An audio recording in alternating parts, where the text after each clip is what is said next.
New seasons, new gear. Show the world what it means to be a fan in 100% authentic gear. Fanatics, officially licensed everything.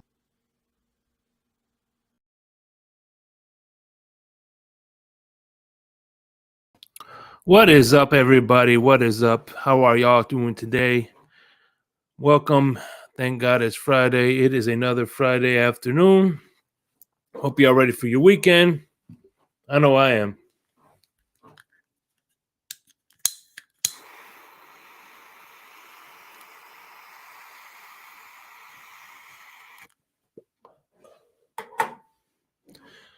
What's up? Before we get started, don't forget, you want to get some energy, Doobie energy. No crash, no jitters. If you want that extra edge while gaming, or you want that extra edge while working out, Doobie energy drink.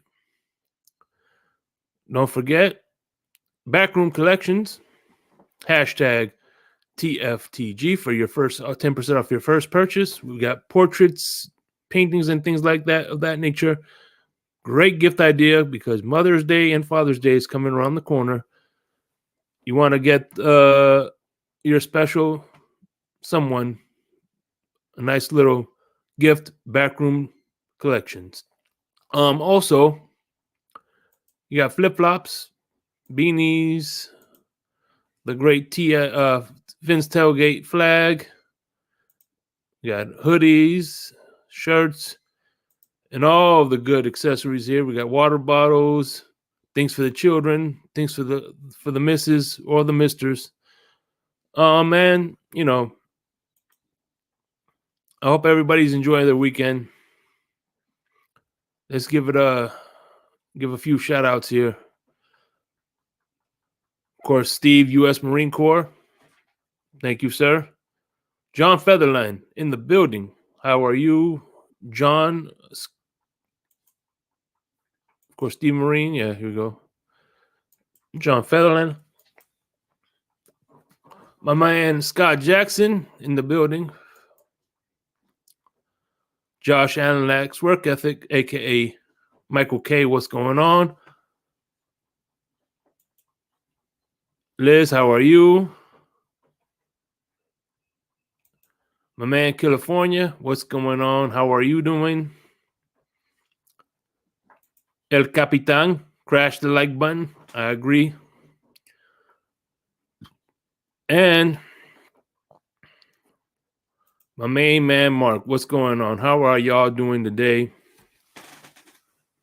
We're about a week away from the draft. This time next week, the Dolphins will be on the clock around 8-ish or so. I will be in North Miami with Batman. We'll be doing a live draft party there. Yeah, it's gonna be a good time, man. So I hope everybody is. What is everybody doing this weekend? I hope something fun this weekend because, like I said, we're gonna be coming into the dead period soon, and well,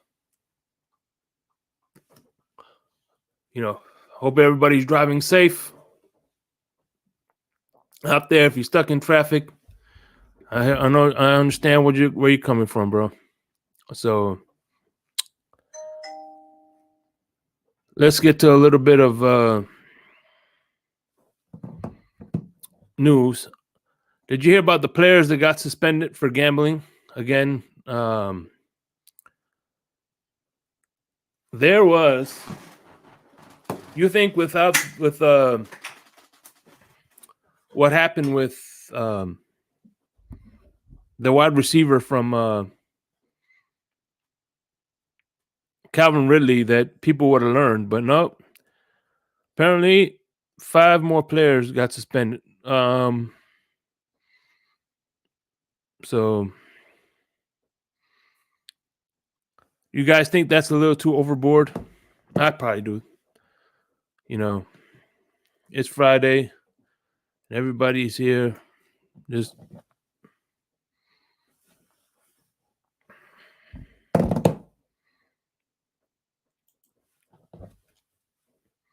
might as well just open up the gate now. Let's see what's on people's minds. You know what I mean? Other than that,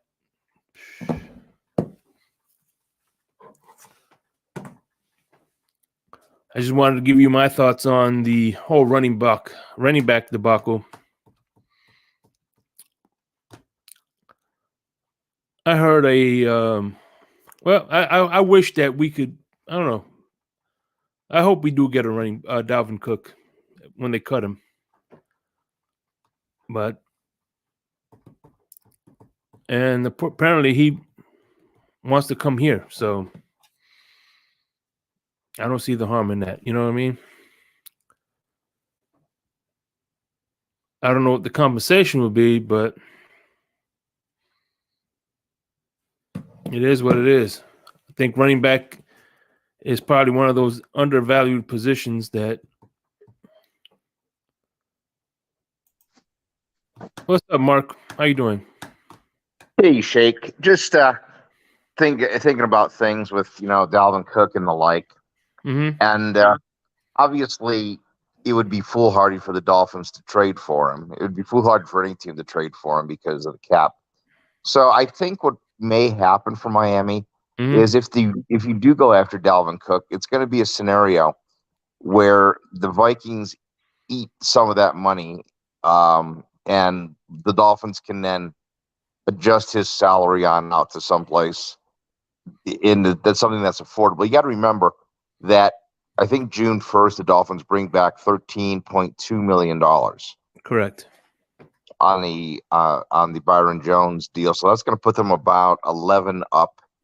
So they can afford to make a move and then obviously do the draft. And then, of course, you have to allocate about $3.5 million because of the minimum salary of the practice squad players. And most teams like to keep $4 to $6 million available for in-season moves in case of injuries. So it might be a little tight. But then there is the working philosophy that the team averaged 4.6 yards a carry last year with the four running backs that were re-signed. And are you gaining something that's much different? Yep. Listen, obviously the Dolphin fans and Dolphins we're on the same page. The good news is we're on the same page, Mark. The bad news is we're reading different books. Really? And you know what I mean? It's good. Look, at the end of the day, I think the Dolphins organization has this is their plan, and they're not veering from it. I don't think any amount of outside noise is going to deter them from doing anything. So, what do you think? What do you think's in their minds? Yep, they're gonna probably. I already know they're gonna stick with the offensive lineman, and I know and most likely they're probably gonna stick with the running back. So I think what they're gonna do, like they always do, is draft for depth. Like for instance, I'll give you 3 exhibit A's. Okay, exhibits. Okay. Exhibit A, we drafted Charles Harris when we had acquired. He went to Chicago and he was from LA. I can't think of his name right now, and he went to the Cowboys. We drafted. We had him. We had Cameron Wake, and then what did we do? So we're pretty loaded. We had Hayes. We were pretty good loaded at defensive end, and then we get Charles Harris. We had Byron Jones. We had no Xavier Howard. I know with all this other stuff, I didn't think that cornerback was that much of a necessity to draft. Quinn. Thank you, S. We had Quinn. Oh gosh, yeah. Okay, yeah. He got moved again, but yeah, good player. Yeah. So we drafted Charles Harris. There was no need for him. There was no need for Noah Monogany. I'm not out on him like these other players, but at the end of the day, there was no need for him. There was no need for Easy E, especially when we had all these players, all wide receivers that we acquired during the offseason. Why draft a wide receiver? So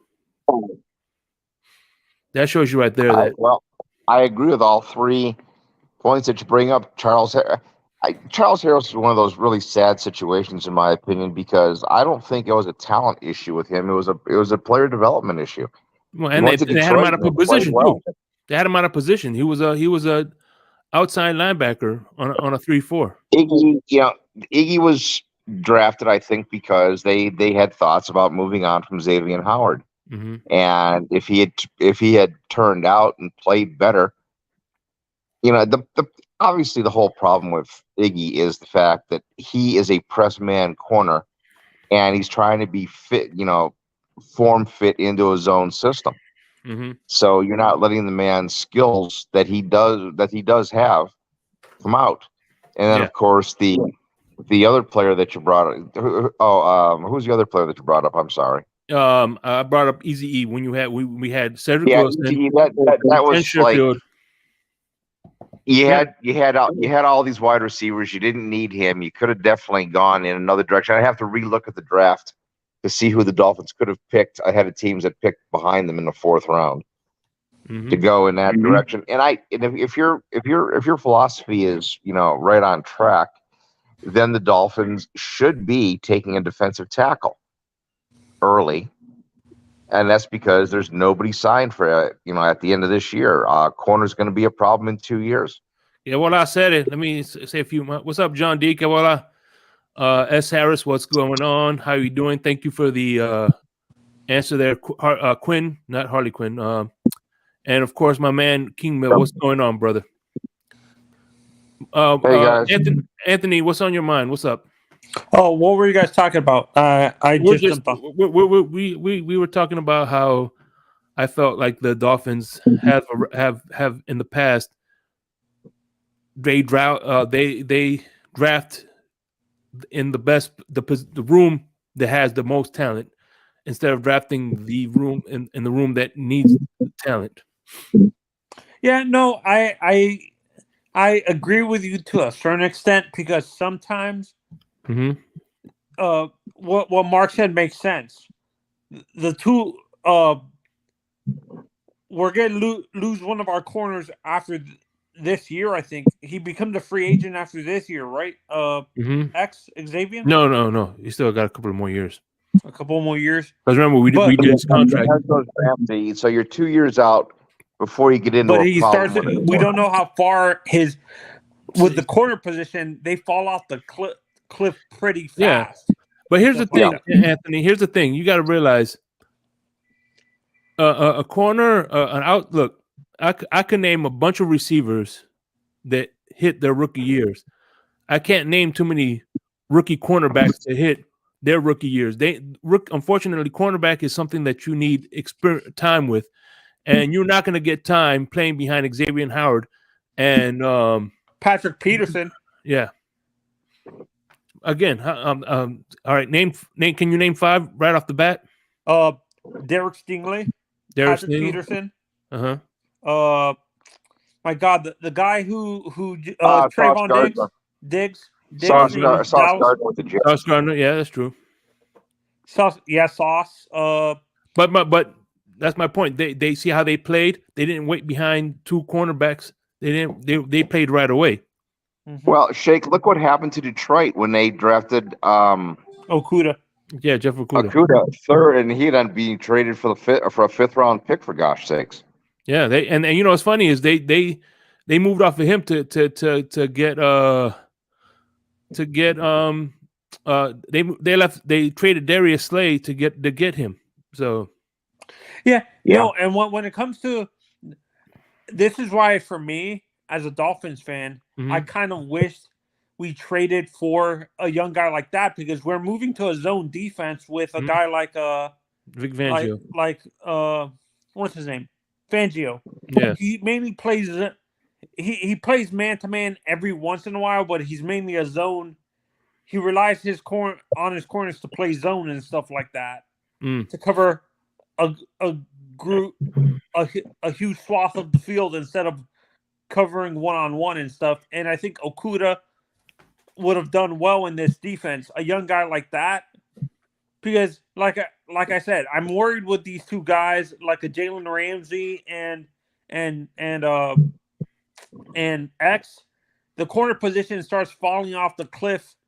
They start losing speed, and you're gonna have to transfer them to safety or something like that. So I don't want to have to be worrying about that. And we basically hurt one position to what's it called to make another position better. Yeah, I hear you. Well, real quickly, Iggy Fest. By the way, I just want you to know that the No Igbenogany Noah's Ark, we welcome another fan club. What's going on, Iggy Fest? What's on your mind? Oh, you there, Iggy Fest? Iggy Fest. Can you hear me? Yeah, I can hear you now. me? You're on mute. You're on mute. I can hear you now. You're on mute. What's going on? Cool.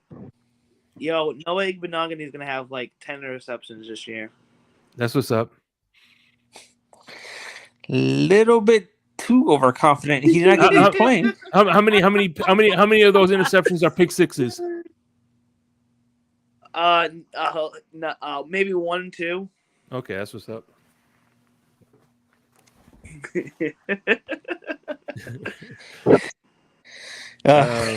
It's a little bit difficult when you can't dress for the games. Yeah, that's true. Yeah, and like I think there are certain corners to me when you look at them coming out of college. I understand they played man-to-man in college, but I think we always say this. Me, you, and Mark talk about this, Shake, sometimes that NFL and college are two different things. Just because you're a man corner in college doesn't mean you're going to be doing that, being a great man corner in the NFL. You might have to transition to zone, to a different type of scheme in the pros and stuff like that. And I think that's what hurt. That's what hurt Okuda. They were forcing him to be a man-to-man corner, even though it seemed like his skill set coming out of the draft, even though the tape showed that he's a man-to-man corner, a lot of the scouts that were analyzing that draft when he was coming out, which was that 3 years ago? What year did he get drafted? I remember this is Tua's fourth year, so it's 4 years ago. He got drafted with Tua, so this is his fourth year. Yeah. Okay. Yeah. No, but the guys like McShay, Mel Kiper, and Jeremiah were saying, fans, calm down. Just because he's playing, this is out of guys who were scouts in the NFL and stuff like that. They said it out of their own mouths that just because he's playing, he's going to be a zone corner in the NFL. The tape shows he's a man-to-man corner, but his skill set as a man-to-man corner doesn't translate to the NFL. He's more of a zone corner because he plays off man, which is not like the pure like bump and run. He's not a bump and run corner like Xavier and Jalen Ramsey are, where they're on top of the receiver the whole time. He's an off man corner, off zone man, and stuff like that. I remember ball game. I remember ball game. You know, Mr. Ball Game, right? Yeah. I remember him saying a lot of the interceptions come in zone. You know, when you're in zone, you're more looking at the cornerback than looking, you know what I'm saying? So yeah, you're looking at the cornerback, not really the wide receiver. So it's easier for you to see where the ball is going. That's very true. A question for you guys. I think this is something that could be quite relevant here. I assume we all saw the suspensions today. Yeah, I brought it up early. Yeah. I'm just wondering, if that's going to alter the Detroit's draft pick concept. If they now go, because they've lost 3 wide receivers, 2 of them for 6 weeks, 1 for a year, and they lost a safety, and then the other player was a Washington defensive player. If Detroit now doesn't try to necessarily, because I know they were looking at, potentially looking at tight end, and they were looking at edge rusher or interior defensive line. Now I think you have to change that philosophy a little bit. Maybe trade down from 6 if you're Detroit, and step down into the draft to let somebody else come up, because now you can get a wide receiver, in that 19 and below range. Yeah. Because there's only going to be one wide receiver that's going to go in the top 15, I think, and that's going to be Smith and Najiba. Yeah. No, I agree with you, Mark. With Detroit, I think their philosophy changes now. I think they're gonna trade down, draft. I think they're gonna double down on defensive players. I think they're gonna draft a pass rusher, a linebacker, and draft a corner, a linebacker, a pass rusher, and a safety, and stuff like that. So All right. Let me ask you: were those receivers like a Tyreek Hill or like a Sherfield? Jameson Williams was their number 1 pick last year that they traded up for to get. Damn. And they lost Quentin. He's out for 6 weeks. A guy who didn't have much playing time was lost for 6. And Quentin Cephas, who was one of their, I think, their 3rd or 4th receiver. yeah, I think Now you're down to Reynolds and Economia St. Brown and a couple of other guys whose names aren't particularly recognizable. Hey, Ollie, what's up?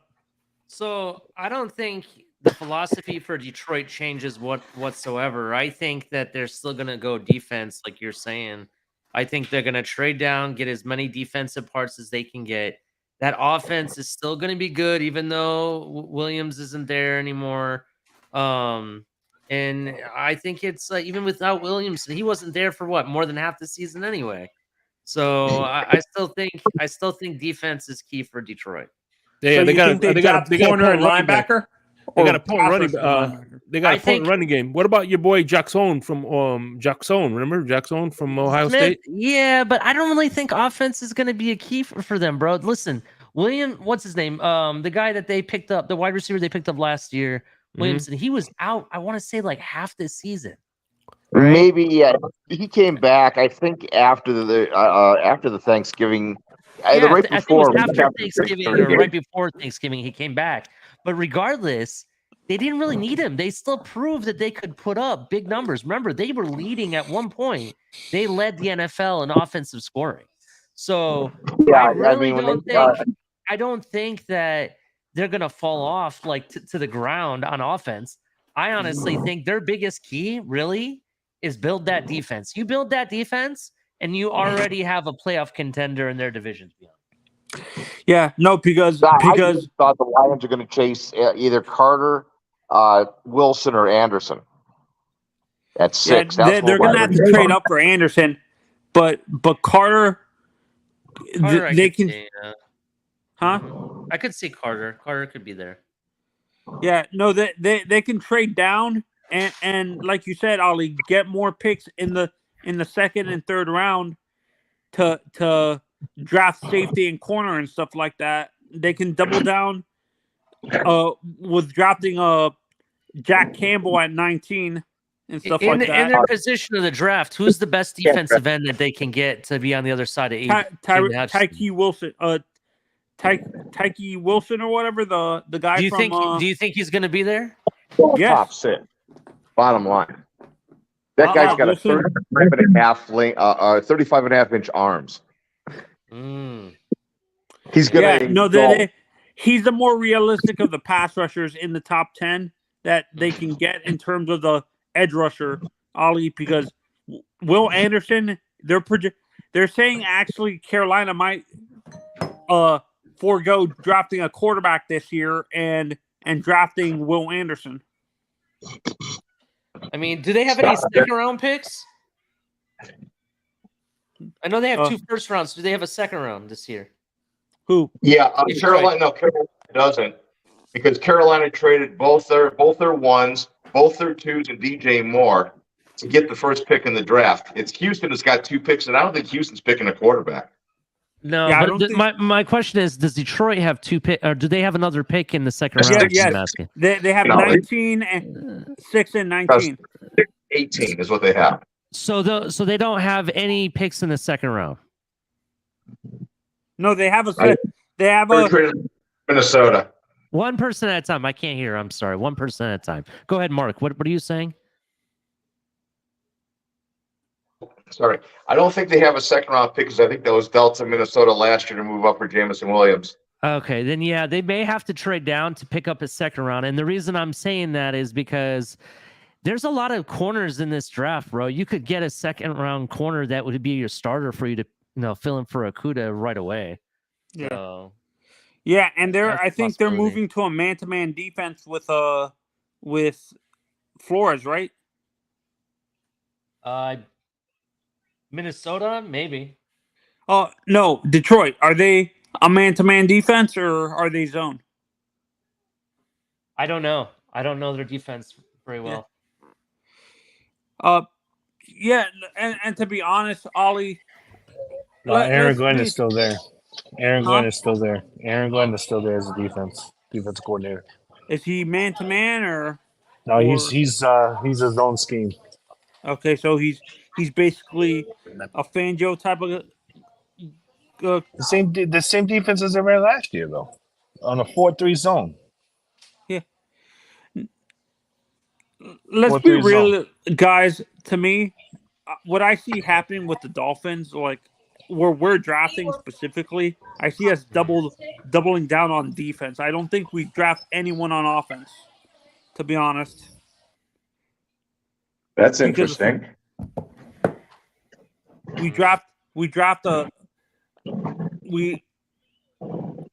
Because when you look at the defense Fangio runs, he relies so much on a 3 safety set.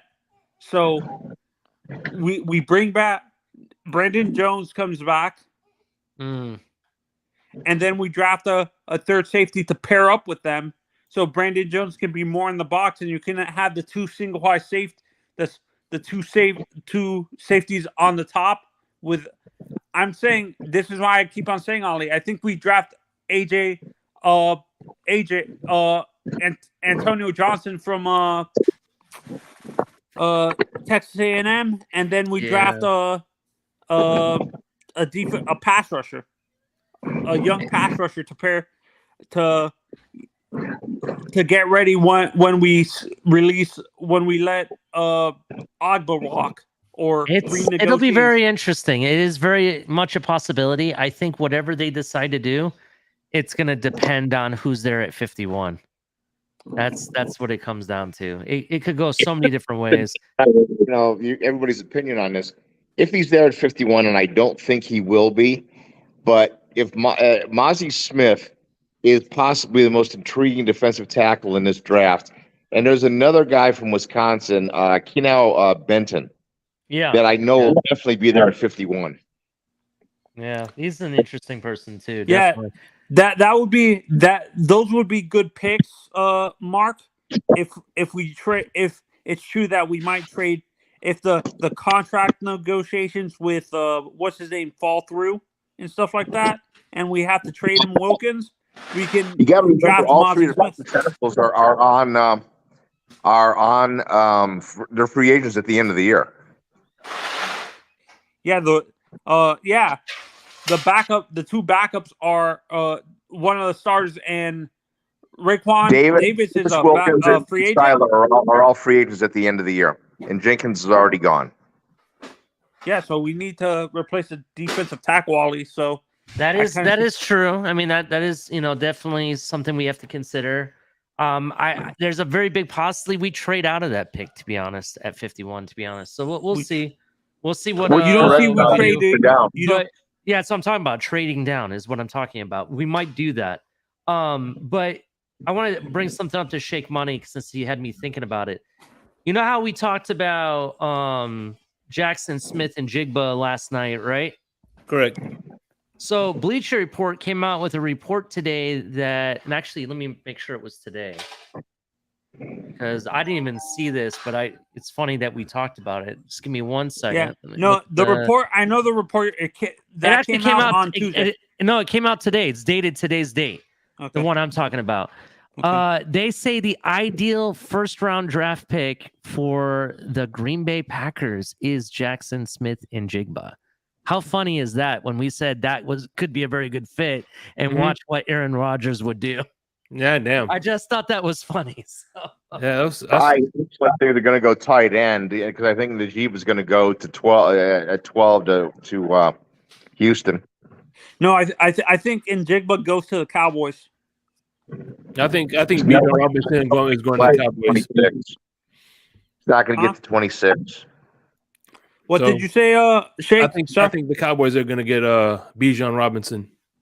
No, Bijan gets drafted by the Eagles at 10. I'm gonna throw something in there. I'm gonna say that Well, we'll see. Baltimore drafts Bijan Robinson. That's what I'm going with. No, I don't see how he gets past Philadelphia at 10. And I think Atlanta should take him at 8. Either of those would work too. You're right. That actually is a possibility. Yeah, no. The Eagles, for me, the Eagles are the one that makes the most sense for Bijan at number 10. Ravens are gonna get Bijan. Hey, but anyway, Alex, what's going on? What's on your mind? Welcome to the show. Hey, Alex. You there? I guess he's on with a customer. If you do a 13 with a BOGO, then you get $700 off the second phone. Thank you for your information from T-Mobile. That's great. That's what's up. That is what's up. Yeah, so if you buy one, you get the second one for $700 off.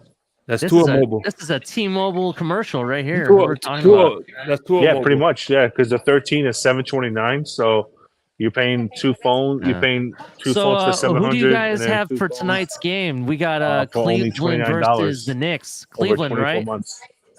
We I got the Cleveland Knicks. in 7. Put 'em Celtics on are gonna mute for destroy now. the Hawks tonight. Yeah, I got the Knicks tonight. We got you, bro. We got you. We know you're busy, man. I'm Yeah. messing. Don't I'm messing worry. with you. What are your thoughts on the Panthers game? By the way, the Bruins are gonna beat the Well- Panthers. Well, I tell you the truth, I'm actually gonna be flipping between the Knicks and the Islander game tonight. So Oh, okay. Oh, that's right. Yeah, you're down 2 love, What's but you're back at Long Island tonight. What's Yeah, your we're gonna win. We're what's gonna your win tonight. prediction for tonight's Knicks game? By the way, what's your prediction? the Knicks are gonna win by 5. Okay, all right, pretty cool.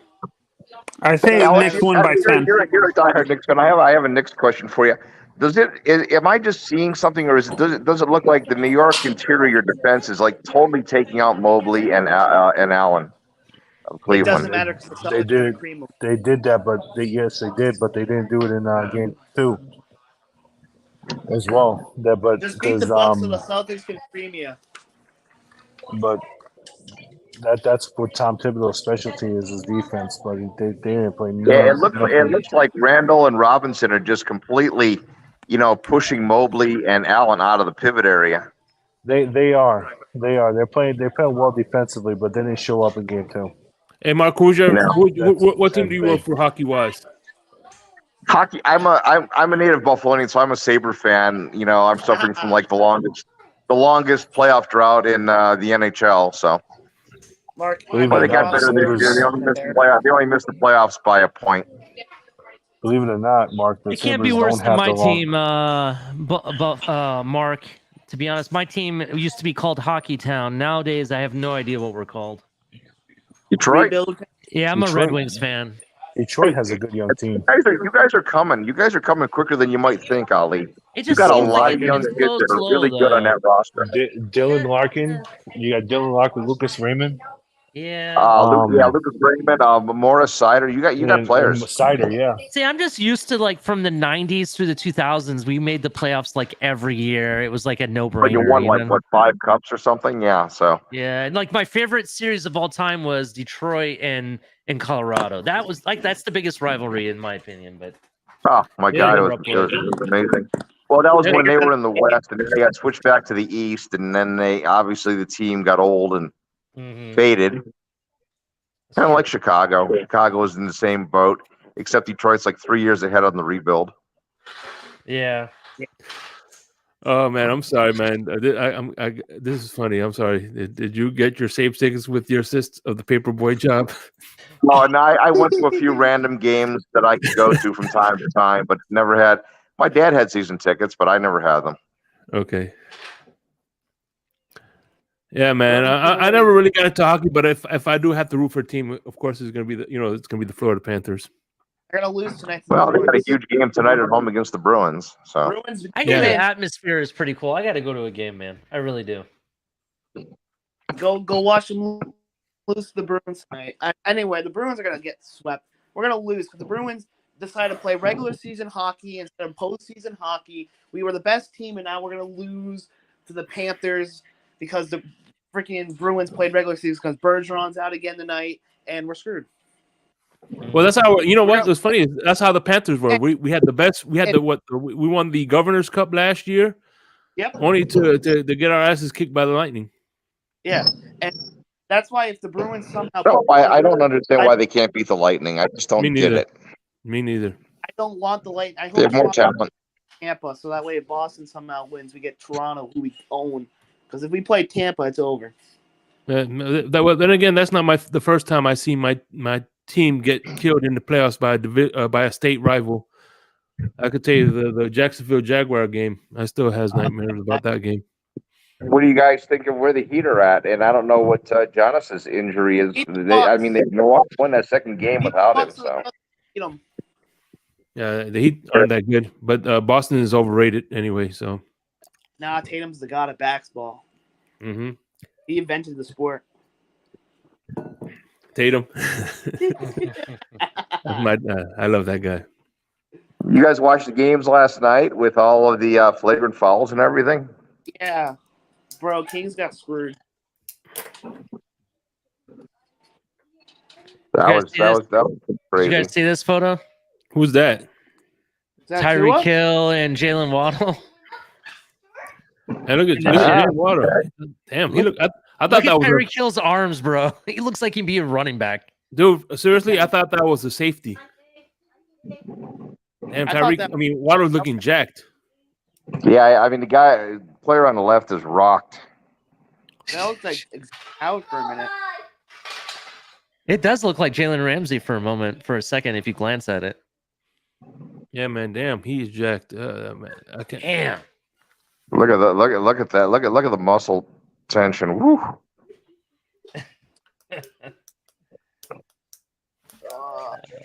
Let's hope they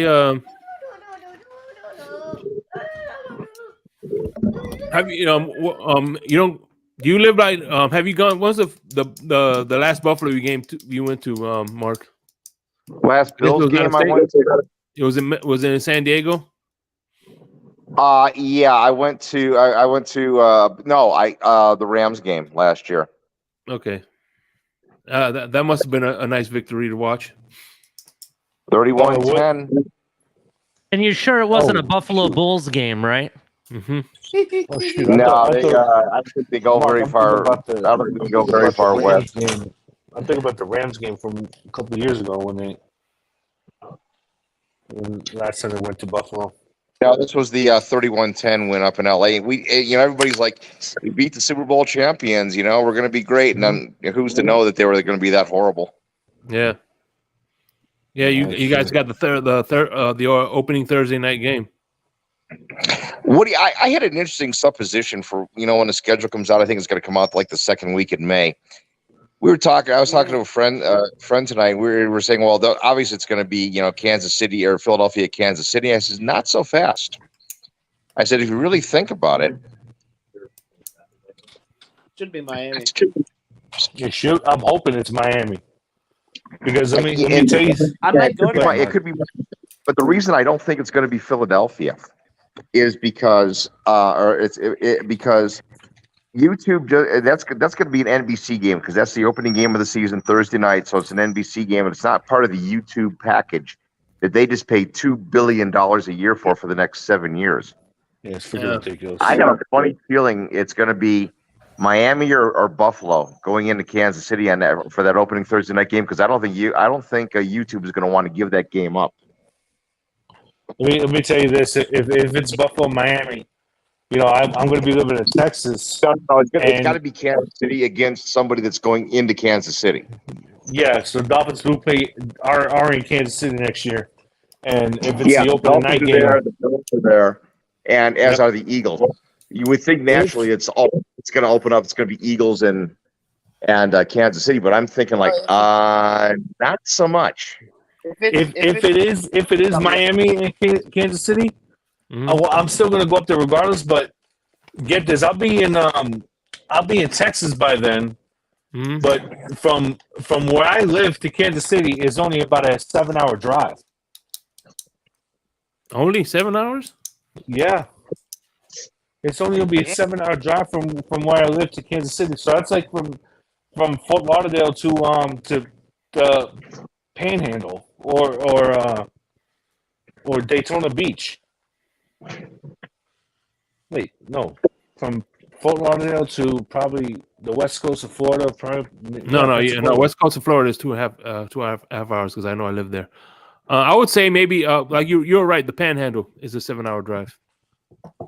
Yeah, which is not bad. Jacksonville, the Jacksonville area. Especially it'll be during the summertime too, so there won't be no snow. It won't be cold.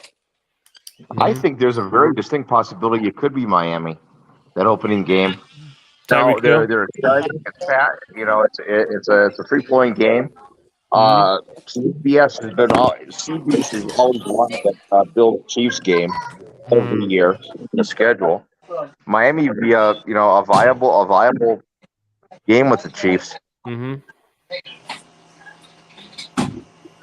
But here's the thing, Mark. I already told my wife we're doing that. I already told my daughter we're doing that. So here's the thing, Mark. The thing about it is, it's a primetime game, and they don't want Tua's first game back because everybody's nervous. I'm not personally, but they don't want. They're like, well, we don't want this to. If something does happen, they don't want it to happen on the national stage again.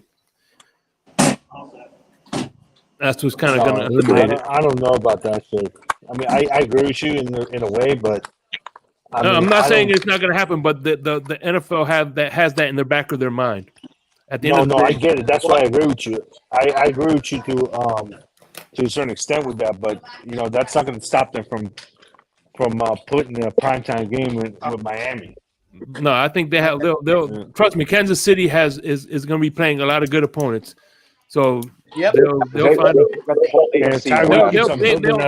they might make Kansas City Miami a primetime game, but they probably won't make it the first one. Yeah. Even if they, I'm still going to do it regardless. I'm just remember, the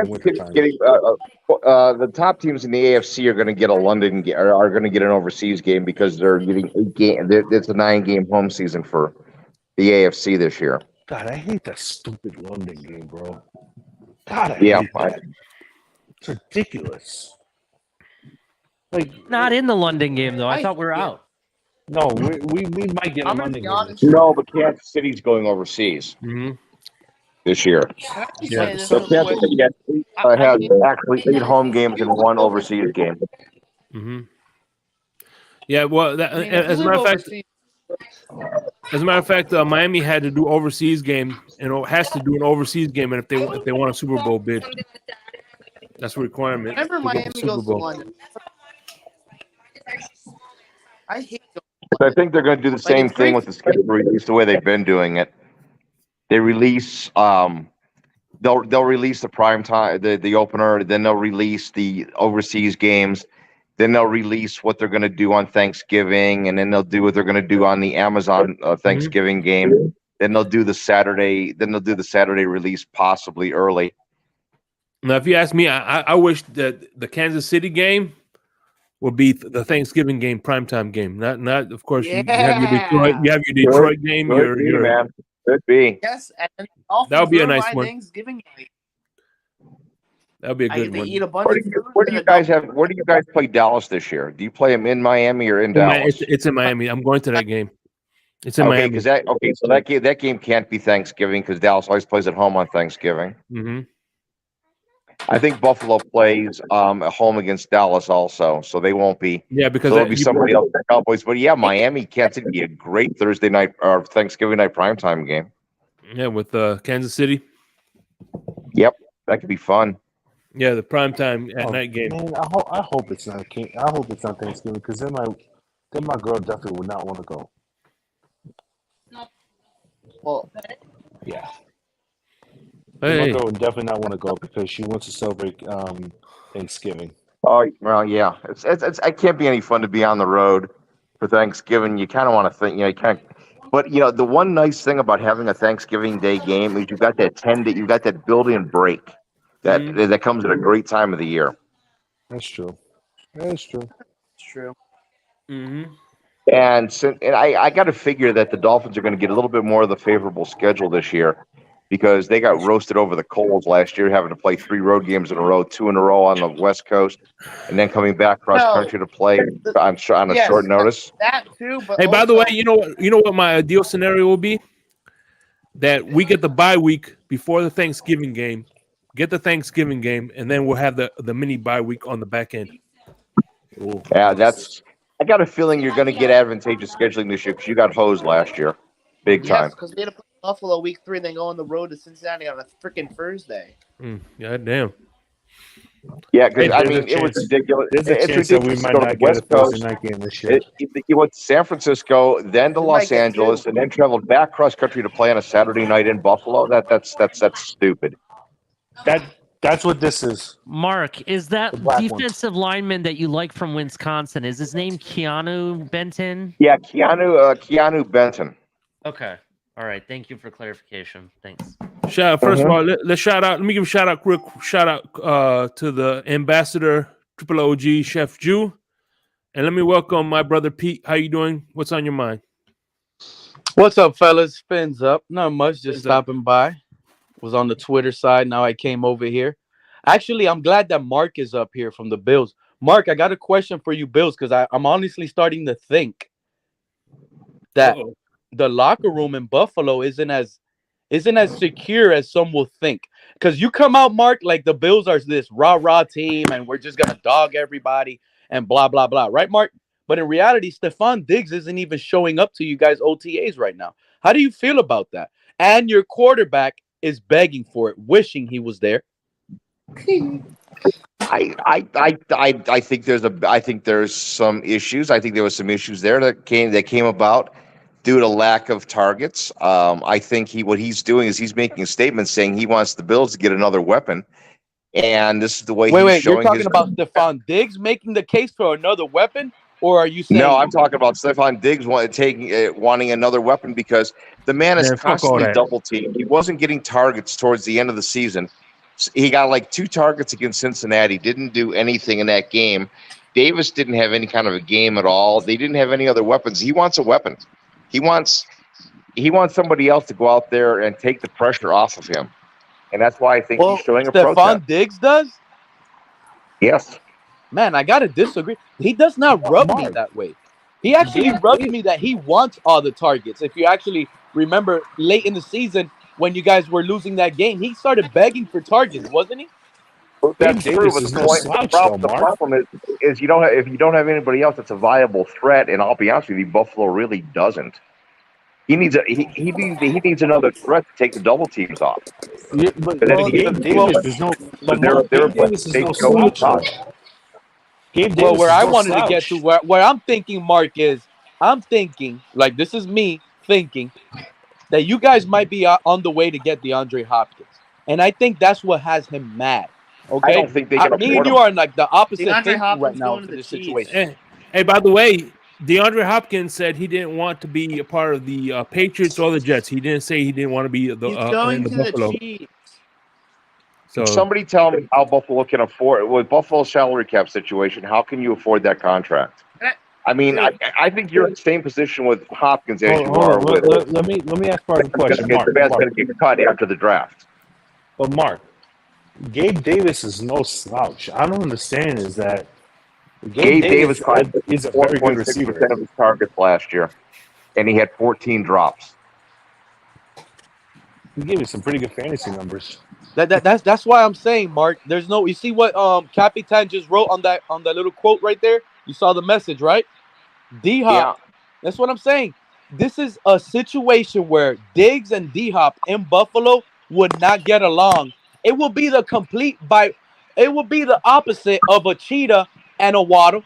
You see how Cheetah and Waddle, they got along. Everything was smooth. They didn't hate on each other. Waddle was accepted of being the number 2 receiver because he knew everything. It worked great in our favor. as a matter of fact, we have hold on, Pete. We have future footage of Diggs and D-Hop. Sure is a ding dang of a hold down. This is a hoot nanny. Hold down. Hoot nanny. Hold down. Hoot nanny. Hold down. Hoot nanny.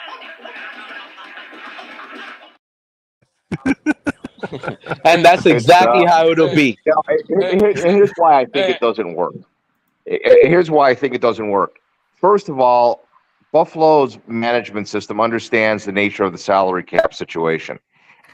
I can't see a scenario where Buffalo is going to be able to A, make the salary, and two, why do you want a 31-year-old wide receiver who's been injured the last 2 years and is coming off of a PED suspension? There's no way I want that. There's no way that Buffalo wants that. And for me, that's why I don't know why, as Dolphin fans, would even be concerned with D-Hop going to Buffalo. The man is washed. The man is done. I agree. I hope he does end up in Buffalo. That's just a plus for the Miami Dolphins. All I've been hearing for the past couple minutes is how Miami, in my opinion, is going to win this division. Buffalo is on the decline. Same thing about Randy Moss. No. What I'm saying is again, Alex. Don't try to compare Hopkins to Randy Moss. Let's stop the cap. All right, number one. And Randy Moss never was hurt coming off PED suspensions and being hurt. The man went to Oakland, and that's where receivers go to die. Mark, your best friend is here. All right. At the end of the day, Buffalo is going down, and Miami is the class now of the division. Look, remember the good old days when Buffalo had all the great players and they were doing their thing? Now Buffalo is signing linebackers like that guy Klein. They just ended up getting. They're in the days of what Miami's been for the past 5 to 10 years, and not no more. I'm gonna keep fucking saying it until I'm blue in the face. Hey, by the way, Lewis, thanks to Amicus, you're gonna take your wife on a nice anniversary dinner on Amicus. You damn right, Shake. Lewis, let me ask you a question. Have they ever had great players? If you think about it, their great Jim Kelly had nothing but loss. What do you mean great players? They got 5 guys in the Hall of Fame from that team. We have 5 guys in the Hall of Fame. What does that mean? It means nothing. The Hall of From Fame that team? means nothing. From one team. It means nothing, bro. What means is that you've never won a Super Bowl. That trophy. Oh, here we go with the Super Bowl. Yo, 72. What's the point of being this league if you don't want to win a Super Bowl? I mean, we don't have a Super Bowl either, dude. Yes, we do. We have 2. What the fuck you talking about? Well, the one thing I would say though, and again, Ali, I love the energy towards the Bills, so I'm always going to side with you on that. I would just say, in my opinion, I would say Bruce Smith to me is a Hall of Fame player, a great player, in my opinion. I seen what that man could do. I'll give you that. Hey, you know why? Ali, fuck Buffalo. At the end of the day, you know why Richmond Webb? You know why Richmond Webb isn't in the Hall of Fame? Because of Bruce Smith. That's why Richmond Webb isn't in the Hall of Fame, because of Bruce Smith. Hey, Michael K., you guys used to have Peerless Price, right? Before he went to Atlanta? Yeah. No, I think we got him after Atlanta. It was before Atlanta. They had Price and Bowles at the same time. Yeah, you had Peerless Price with Eric. That was a nasty receiver combo right there. Yeah, they didn't have a quarterback to throw to him, though. Yeah, they had Bledsoe, who was broken down and old, and then they had Lossman, who was putrid. So yeah, what do you and Trent Edwards? I mean, please. But I'm going to tell you what, the Bills aren't going to get another receiver, because if they do, and Josh Allen is as inaccurate as he is, then all the people don't have excuses on why Allen's actually just a mediocre quarterback with some legs. Yep. Because right now they have a built-in excuse for his. Buffalo's window is passed. I think they had a window the last 2 years, and I think the window is closing. Yeah, I don't think they'll be. I don't think they'll. You, Mark. I don't think they'll be definitely closing. I think that Buffalo just again is on the decline. This is not about. I don't care about what the people say about Tua, and I don't care as long as that kid is healthy. And it's not so much about Tua, but he's just the fact is he's our quarterback. If barring any injury, bro, this division is not even close in my opinion. We're running through this division because on paper, and again, I know it sounds stupid when I say on paper, but I also say that if it turns out to be true on the field, bro, this roster and this team is not even comparable, in my opinion, to the rosters up and down the AFC East. That's not even a question, in my opinion. Bro, I'll go back. We split with Buffalo last year, which, again, I'm not even going to mention the Jets in New England.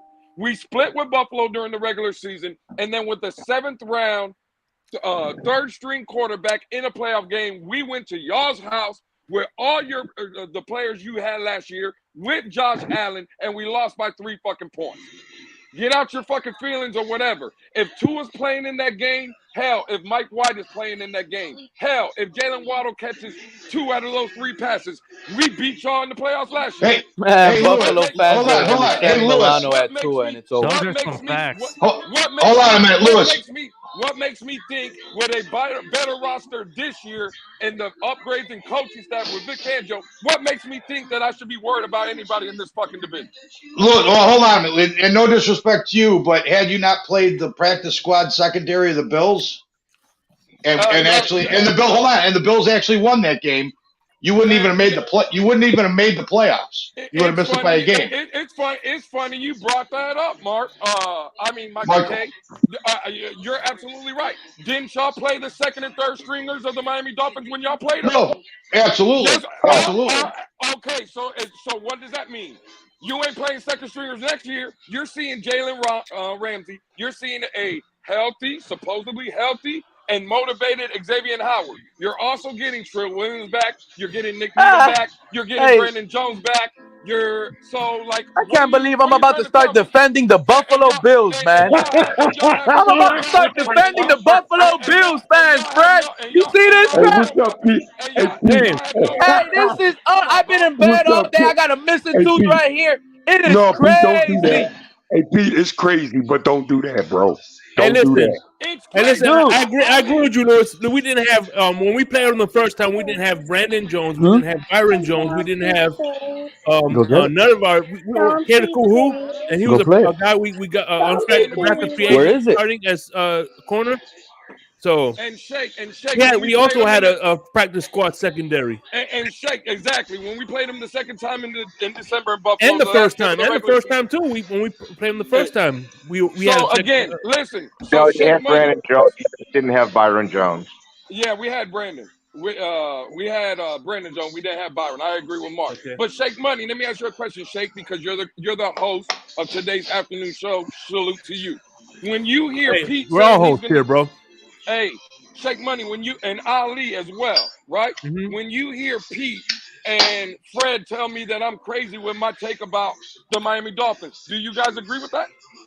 Did I say anything that was wrong? Because Fred said it's crazy, and Pete said he was going to defend Buffalo. So I'm asking Shake Money and Ali. No, Lou. I was saying what was crazy was Pete's outtake what he was about to do. That's what I was saying was crazy. Okay. I told him, no, don't do that, man. Don't do that. To answer your question, I'm just saying, hey, how, Fred? You're talking about, listen, Fred, listen, hey, Fred, check this out. You're saying don't do it, and I really don't want to do it because Lewis is my guy, and I don't want to sit here and have to defend Buffalo, right? I know, Lou. But last year, hold on, last year, Pete, hold on, Fred, what's that? Hey, Pete's still on medication, Pete. Yeah, last year, right? Last year we had the better roster as well. Last year we were supposedly had the better team as well.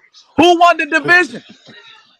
It was still Buffalo. With all our injuries. Until we don't, Lewis, this is what you need to understand. Until we don't actually win the division, we can't say we're better than the Buffalo Bills. And that's facts. It don't matter what paper says. Tua is going to continue holding us back. We need to win the division for us to sound confident. And that's what I said. I said on paper, and what did I say right behind that? Barring any injuries, right? Barring any injuries. And again, let me be more specific. Hold on. With the quarterback, if Tua's healthy, whether we like it or not, I'm not saying I do. I'm saying whether we like it or not, if Tua's healthy and this team is around him to where we have Hill, we have Waddle, we have sorry. We are going to be winning this division. Lewis, was Tua not healthy versus the Chargers and 49ers and Packers? Again, and some of those teams had a worse defense than the Bills. Again, no quarterback is perfect. I'm going to give you the example. Okay, but the defense we're talking about is worse than what the Bills have. Again, hey, Lou. And the same way you're saying, and Lewis, and the same way you're saying Xavier Howard is going to come back healthy, the same thing the Bills guys could be saying as well. Tre'Davious White is going to come back healthy. Hey, Lou. He was Lou. there last Hey, year. Lou. He was Lou, can I there put last year something and he was on? getting cooked. Hey, yo, can He I was say there something? last year and he was getting cooked. Can I say And so was something? Xavier Howard. Can I Okay, say so what? something? And Hold I on, would take Fred. Xavier Howard, and I would I'll take get you. Xavier Howard I'll get you. I over. promise. I would take Xavier Howard over Tre'Davious White. That's my Yeah, but opinion. Now what?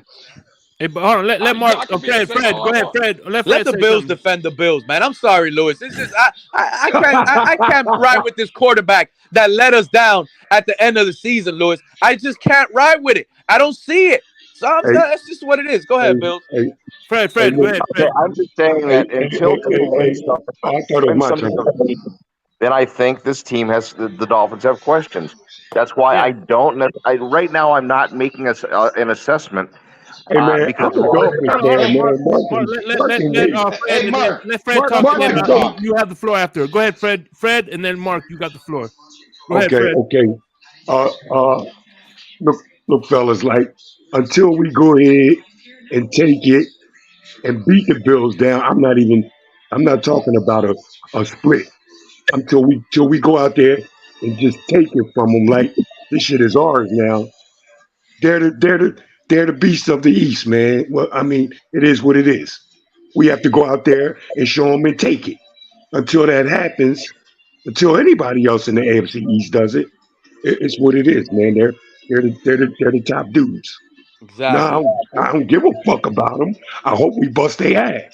But the Patriots had their ride. Okay, the Bills ended that. They took over. Now it's time for us to do what we got to do. That's all. So what's the difference in that and what I'm saying? I just said the same exact thing. Okay, That's what I'm I just said. saying. I'm just We saying, gotta Lou. be. I mean, exactly. No, That's all because what the I'm saying, difference, man. Lewis, is you already said we're better than the Bills. We are better. We We're don't know not. that. We don't know that yet, Lou. We don't know that yet, Lou. You said we're winning the division. We haven't. Hey, Lou, that's on paper, Lou. Hey, Lou, that's on paper, bro. But I gotta see us beat them down, bro. Right there. You're making my point, Fred. You and Pete again. I'm sorry, this is just my opinion. Y'all get in y'all's feelings. I said on paper because that's all we can go by right now. They haven't went to OTAs. There's no preseason. There's no regular season. Okay. On paper, as of 4/21, today's date, our roster is better than any other roster in the AFC East. It's not even close. And by that standard, if everything comes together in the regular season and there's no injuries, this division, in my opinion, will not be fucking close. Is that better for everybody to understand? I mean, okay, we can look at it like that until I see us beat them down. Until I see us beat them down. I mean, things are up in the air with me, man. It's even. It's even right now. Till I see them beat them down. All right. Well, hey, and if it's my turn, I just want to interject this. Until I see your quarterback do something in December, and until I see an improvement at the offensive line, I don't see your rosters being better. Exactly, Mark. And I hate to side with you because you're on the enemy side, but at least you keep it real. Hey, Pete, don't be side with him, Pete. Come on, man. What you doing? I'm not trying to side with him. I'm letting him know he's the op, but at the same time, he's just like we can't be coming up here, Fred, and be like, "Oh, we're the best in the AFC East right now." I know what you mean, Pete. Right. How? Absolutely right. I'm gonna keep it because Pete likes real. I'm gonna keep it as real as I can. Right? In my opinion, Josh Allen is better than Tua Tagovailoa. There y'all go. Y'all got what y'all wanted. Now hold on, Pete, because this is where it gets real right here. Tua Tagovailoa and Josh Allen are the same quarterback in the NFL. They both have done nothing to win Super Bowls. They have both done nothing to lead their teams to anything of significance. That's why I disagree with you, Lewis. Lewis. Josh Allen is the That is a so fact. y'all can go fuck yourselves with Josh Allen and the goddamn Buffalo Bills. And Lewis is speaking facts right now because that is exactly a fact. Hell yeah. Yeah, but you're saying that is not a Preach, fact, brother, Ali. preach. All you Dolphin fans just hug each other and just ride with whatever feels and defends the Dolphins logo. You can't even keep it real. The Let me, Dolphins with Pete. Tua have not even sniffed playoffs or even Pete. won a division title. Pete, what has Josh Allen done to win a Super Bowl? He's won division titles. He's won never a been big, to a huge Super contract. Bowl. Honestly, Ali, getting a huge Where you contract get is to a a win Super to Bowl, me. you've done Winning the shit. division is a win to me. I don't know about y'all. Bro, Y'all you think, won Super bro, you Bowl can is win. end all be all. You know It how many is, because players you don't can win win Super divisions Bowls throughout 3 their times career and that are never really win it. good? Oh Super my Bowl God. don't mean it all. Oh my God. Hey, Listen, Pete, you know, Pete, Pete, you can have your Pete, opinion, and I respect you for no, that. I, But no, my opinion is, I'm not here to win divisions. I'm here to win fucking Super Bowls. Fuck the you know division. what, hey, Pete, hey, you know what, Pete, I agree with you, Pete, man. Great players, hundreds of great players haven't won Super Bowls, Look, man. they It just doesn't finished. mean, I was on doesn't mean Twitter they right won't now, win. Fred. They were making fun of me about Barry Sanders, right? Barry Sanders never won a Super Bowl, but Never he was won in a the Hall of Super Fame. Bowl. No. Right about that. That wasn't the debate, Pete, on Twitter. The debate was, and I'm not saying you, that's why I went in Twitter, I didn't go at you, I went at True Talk. What did True Talk say? That if you didn't win a Super Bowl, you shouldn't be a Hall of Famer. That's where the conversation started. And I simply asked True Talk, hey, True Talk, in your opinion, was Barry Sanders a Hall of Famer? And then everybody tried to jump in. And I would do the same thing I did on Twitter over here. We can go through the panel. Does anybody on this panel think Barry Sanders wasn't a Hall of Fame running back because he never won a Super Bowl? It's real sick. It could be yes or no, real quick. No, he should be in the Hall of Fame. Thank you. He should be in the Hall of Fame. And that's where the conversation was. So, Pete, don't come up here and say they were trying to cook you. I'm just saying, if you were on that side of the fence where you're trying to tell people that Barry Sanders wasn't a Hall of Famer, then again, bro, you're the homie. You know that. No, You know I was. rock with you, That's Pete. exactly what I'm I saying said. is that would be fucking ridiculous if you were trying to be on that side of the fence. No, I was saying that Barry's a Hall of Famer. But Lewis, that's what I was saying. Barry is a Hall of Famer, but he doesn't need to win a Super Bowl. I was actually going against you because you're the one that consistently comes up here and thinks winning a Super Bowl is what means. I literally told you the other day, Lewis, Ryan Tannehill succeeded in Tennessee by going to the AFC Championship games and winning divisions, and you told me that's not good enough. But Ryan Tannehill's not great, though. Ryan Tannehill is horrible to the argument. Look at where I would say, listen, this is where I'll give Buffalo credit. I will say that Josh Allen has more of a Hall of Fame trajectory, right, than Ryan Tannehill ever will. Even with all that success, Pete, that you're trying to tell me he had in Tennessee. If I just look at the players and I look at what the film tells me, I say Josh Allen, yes, his trajectory is showing he could have a Hall of Fame career. You can play the 10 years of Ryan Tannehill, and I never get the thought crossing my mind that that's a Hall of Fame. We just didn't see his numbers in Tennessee, but it is what it is. Does Zach Thomas deserve being in the Hall of Fame? 1,000%. He never won a Super Bowl or a playoff game, if I remember. I'm the one making that argument. Yeah, that wasn't the argument that Lewis was making, but the only reason I brought up Lewis into this argument is because Lewis lately, he's been literally saying, if you don't win the Super Bowl, you don't win anything. Great player. That you're not a great player. And I don't agree with that. I never once said, again, no, I did not say that. I'm saying. Lewis, you've been literally saying that if you don't win the Super Bowl, it's pointless. If somebody hasn't won a Super Bowl, then they're not shit. That's what you're saying. Thank you, Fred. That's what he's been saying too. And Ali just helped it out.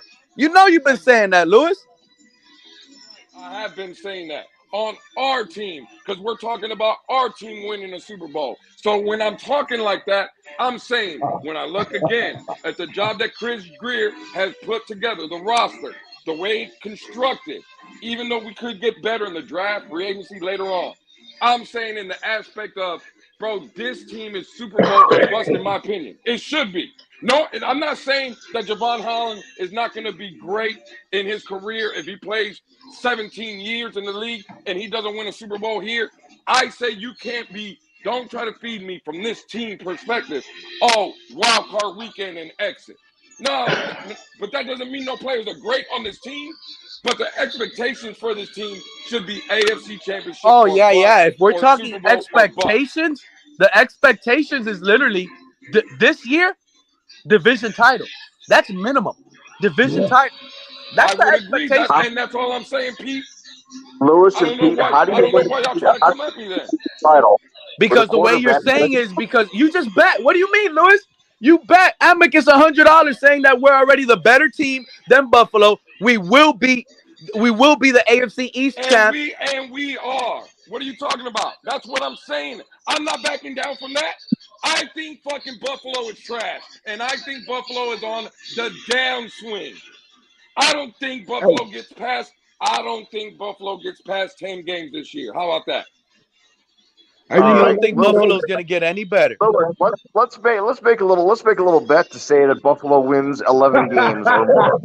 I've already made bets with two other guys in the fan base. Mark, I have no problem making a bet with you. Mark trying to make money out here. Hey, Lewis is not allowed to bet anybody else, man. Y'all going to take all Lewis' money.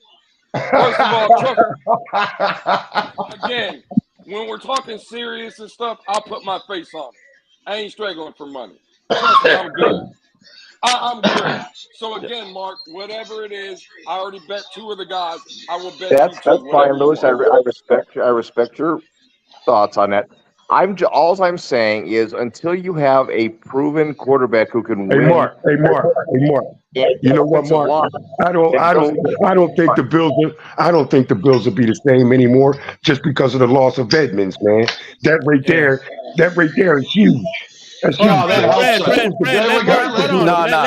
Let Mark finish his thoughts. Fred, go ahead. Okay. Go ahead, Mark. Finish your thoughts. Okay. Well, I understand Edmonds was a loss, but at the same time, Edmonds.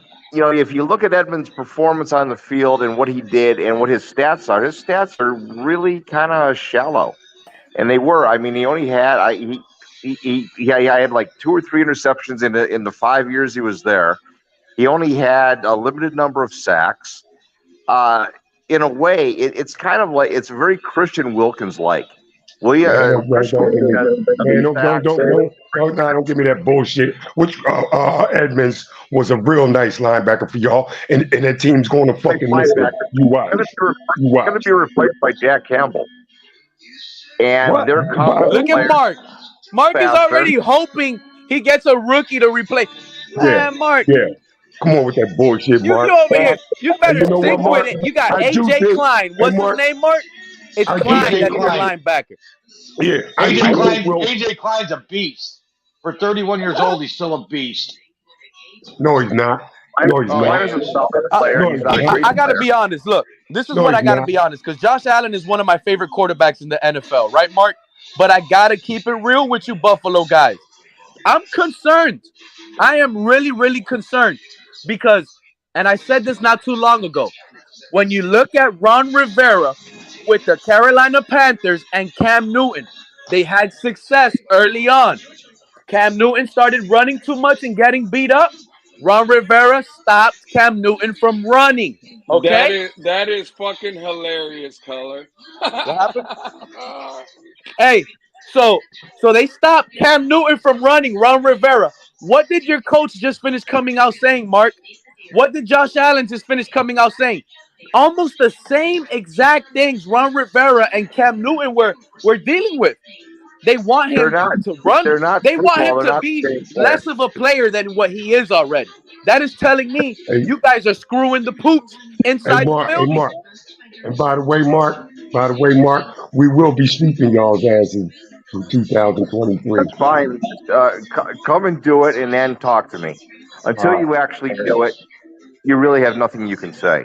Lost 9 out of the last 11 games against Josh Allen.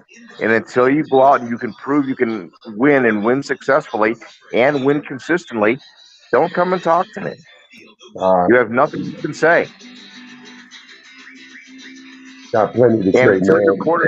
We got plenty to say, man. Because we got damn Dolphins fans here. We got plenty to say, bro. We damn Dolphins fans here. We got plenty to say. Just because you say it doesn't mean anything. Well, whatever. Let your team prove it on the field and then come and talk. Like Then Bruce Smith said, then after the again, Dolphins then 1990 again, playoff loss then in Miami, again, Buffalo in the and then game, again, y'all ain't won shit either. Though. say Don't look at it little, like when that. you say less. Right now, say Somebody less. has like music or a kid's game or something going on. That's not me. The only thing about it, Mark, is when we do beat you, don't go disappearing, saying you have some kind of conference for 2 months. When Exactly. you beat us, I'll give just like I was right after the game with Miami. I was right there telling you congratulations on your win. Yeah. I didn't run from you. And I'm certainly not going to run from you this year. Hold on, Mark. Hey, hold on, You also shaking have to y'all. remember one Didn't last Mark go thing. missing for a while, Lewis? Yes, he did. Yeah. Yeah, Mark did go missing for a while. Don't act like Yeah, you weren't missing. Silver alert we for Mark. didn't know where Mark was, man. That's not a Listen, About joke. midseason, I had some issues I had to take care of. So Oh, you boy, couldn't just you had to open up take your care of, app real okay. quick and say hi? Mm-hmm. You have your Yeah, phone you take everywhere. care of. Did he say he had shit to take care of? Is why I got missing? Yeah. He said he was on a business trip to the East Coast. None of the hotels had Wi-Fi. Yeah, no, you can't take your phone with you want. You can't take your phone with you, man. I know. Hey, they got the line waiting for you. come and talk to me. And why, if you're have you guys made the improvements to improve by 4 games on the schedule? Because that's what the deficit was last year. Who? Between the Yes, Dolphins and the Bills, yeah. there was a 4-game deficit.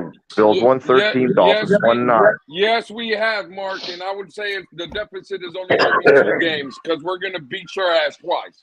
So the deficit is only Wait. 2 games. You guys only won in the regular season, or you're including the wins in the playoff as well? What did y'all go in the regular season? Y'all didn't win 13 in the regular season. They were 13 and 3 in the regular season.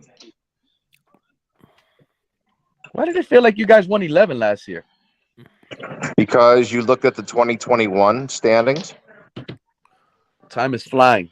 Time is going by way too fast. They won 13 in 2020. They won 11 in 2021, and they won 13 last year. Yeah, Your team you're added a healthy Tua, Tyreek Hill. They added Teron Armstead, and you won the same. And you won less games than you won the same amount of games as you did under Brian Flores. So you never should have fired. Don't say a healthy Tua, and don't forget the unhealthy secondary that we had, Mark. I would imagine. I can remember going into Miami with 6 defensive starters and 2 offensive starters out, losing by 1 point in the game. Got ragdolled up and down the field. And Mark, I agree with you. All I know, to your point, because you just mentioned offensive players that we got. I remember when you came down to Miami also, because I was there in the building with color. Stephon Diggs was there. Josh Allen, that great elite quarterback, he was there. Why didn't he outscore that sorry Miami defense? I got a question for Lewis.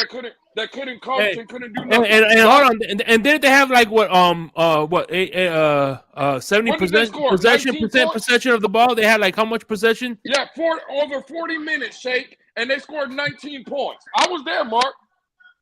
Do you remember Josh Allen playing in that game? I want to give you a little piece of news, Lewis. Wait till you see the schedule this year and see that you don't have 40-degree heat advantages during the season. Wait a minute. We had 40 degrees heat advantage 2 years ago when you beat the crap out of us. Y'all didn't make any excuses then. Yeah, that's actually that's true. Because that's because your tackle let your quarterback get broken in half. Oh man, so either way, you guys didn't make any excuses. Y'all should have lost that game too. Then y'all won in the same weather, but the second you lose, it's fucking weather. Bullshit. Yeah, don't blame the weather. But I got a legitimate question for Lewis, based on something he said earlier. What's that, Amethyst? Bro, listen, man. So I think I heard you say you admitted that Josh Allen's better than Tua, But you also admitted that the Dolphins, which I agree with you, that the Dolphins roster is better than the Bills. So in essence, if you got them winning the AFC East on our bet, you were saying that the gap between the two rosters is greater than the fucking gap between the two quarterbacks. Did I hear that correct? Absolutely. What, again, you think you were That's in the company of fucking capping, insane bullshit, and you know it. Let me tell you something right now. This Dolphins secondary is way better than the Bills right now. I don't give a fuck. I'm talking about the gap between the two. That gap between Tua and Josh Allen is way bigger than the roster gap. I agree with you. I didn't say that. What I agree with that sentiment. I still think we're winning the division though, because again, if you think that gap between Tua and Josh Allen is going to keep from a team perspective, right? If you think that's going to keep or stop it being in the way of Miami winning the division with the roster we have, then you're sadly mistaken. See, with my team, we're not dependent on one guy. From what I'm seeing now, hell, 1 week it could be the running game that saves us. It could be the defense that wins us a couple games. Hell, it could be the offense that wins us a couple games. Right? That's how we are built. The way Buffalo was built is Josh Allen dependent. If Josh Allen shows up on Sunday, you have a chance to win. If he doesn't and he plays like trash, y'all are going down. Y'all are getting beat because y'all are not what you think. Hey, Lewis, you don't have one of those top 10 defenses anymore, in my opinion. You're scrambling for a number 2 receiver in Hopkins, who is absolutely washed up in a shell of himself. If you think you're getting the Hopkins from Watson, you are sadly mistaken. Like, what do y'all have to beat us? Like, what in y'all's right mind makes you think? Color was saying it all last year. Ali was saying it. And we're not wishing, let me be very clear, we are not wishing Josh Allen injury. If Josh Allen breaks a fingernail, for instance, and I'm just throwing it out there, and he misses several weeks, what happens to Buffalo? So don't tell me about, oh, you have all this team and you have this team and you have nothing. You have one player, and if that player gets his ass beat, misses a couple weeks, plays like trash, you guys are done. My team, I feel, and again, I could be wrong in everything I just said, but what I'm saying is I think my team can find multiple ways to win games. You have one way. Does that make sense, Amicus? And I got to be honest with you, Lewis. I don't think you're wrong, but I do want to add this. I do hope we play the Buffalo Bills early on in the season. And one of our new guys, like David Long or Deshaun Elliott, we need one of these newcomers to make a statement and make a name for themselves on this team. And that's what they need to do. Hit Josh Allen hard as hell. Hit him hard. That's how you make a name. That's how you become a Dolphin. I'm with you, Pete. I'm with you. I don't want none of that. You see, they like, hey, Fred, they be like, oh, Christian Wilkins is all in Josh Allen's head. I don't want to hear all that shit. No. What I want to see is Christian Wilkins pegging Josh Allen, hitting him. He just be talking. All that talk is like a barking chihuahua.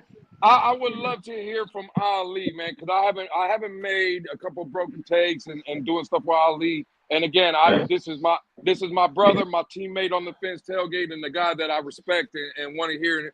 Ali, am I saying anything wrong up here today, Ali? Am I off base with any of the comments or things that how I'm feeling about our team right now, Ali? No, you're not. I agree with you thoroughly, and I don't think it's crazy, and I don't think it's nonsense or anything. The reality is that I really don't think the Buffalo Bills are as good as Miami anymore, bro. I honestly think their losses that they took in free agency. Hey, Ali. Let me ask you this. Can I ask Ali something? Can I ask Ali something?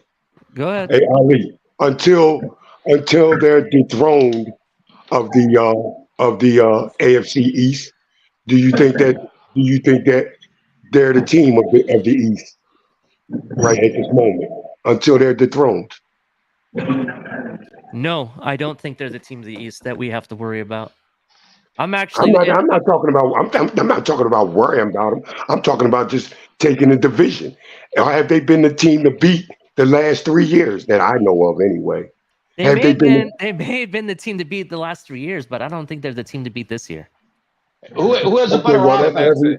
I'm going to tell you right now, the Jets are going to beat you, Michael K. The Jets are going to beat you. They beat them last year, Ali. They beat them this year again. John, you know what? You got to know something about the Bills fan base. If the Bills win, Josh Allen won the game. No Bills fan base, man. Fred, please shush. If the Bills win, the Bills fan base, Josh Allen won the game. If the Bills lose, the Bills didn't do enough to help Josh Allen win. They put everything on Josh Allen, and that's not the truth. The only reason we lost to Miami because he turfed 6 yards in front of McKenzie on a 15-yard pass, wide open. No, the reason why he lost the reason why he lost to Miami is because Miami played hard. God damn it! That's the only fucking reason you win games. 500 yards. Hey, by the way, Michael K. Just real quickly, I know this is off topic, but what do you call Josh Allen's girlfriend again? The succubus. Okay, that's awesome. She's a succubus. I can see why. Thank you. I hope he got the dog. She went to college for 4 years, and she ended up being an online Pilates instructor. That I could get that certificate in 12 weeks. Damn. I don't give a damn about nothing. I don't give a damn about nothing in Buffalo. Here we go. Speaking of more Buffalo, here we go. Who do we got now? JC. Yeah. This division is very much up in the air Here's right now. voice of reason. More gas. What's up? Here is the voice of reason. I'm tired of this clown show. What's going on, everybody? What's happening? Crypto! You should hear the cat that's going on around this. Where the hell is my man Color at? Where's Color at? What's happening? Somebody give me. Somebody catch me up on this discussion. Color was up here when I jumped up here. It'd be weird. He runs off when I jump up. Hey, Ali, Lewis, Shake Money, catch me up on this intelligent conversation that we're getting. Let me ask you a question, Crypto. We're saying how Devontae Parker is going to be the comeback player of the year. Oh, don't start that. That's not what we're talking about. No.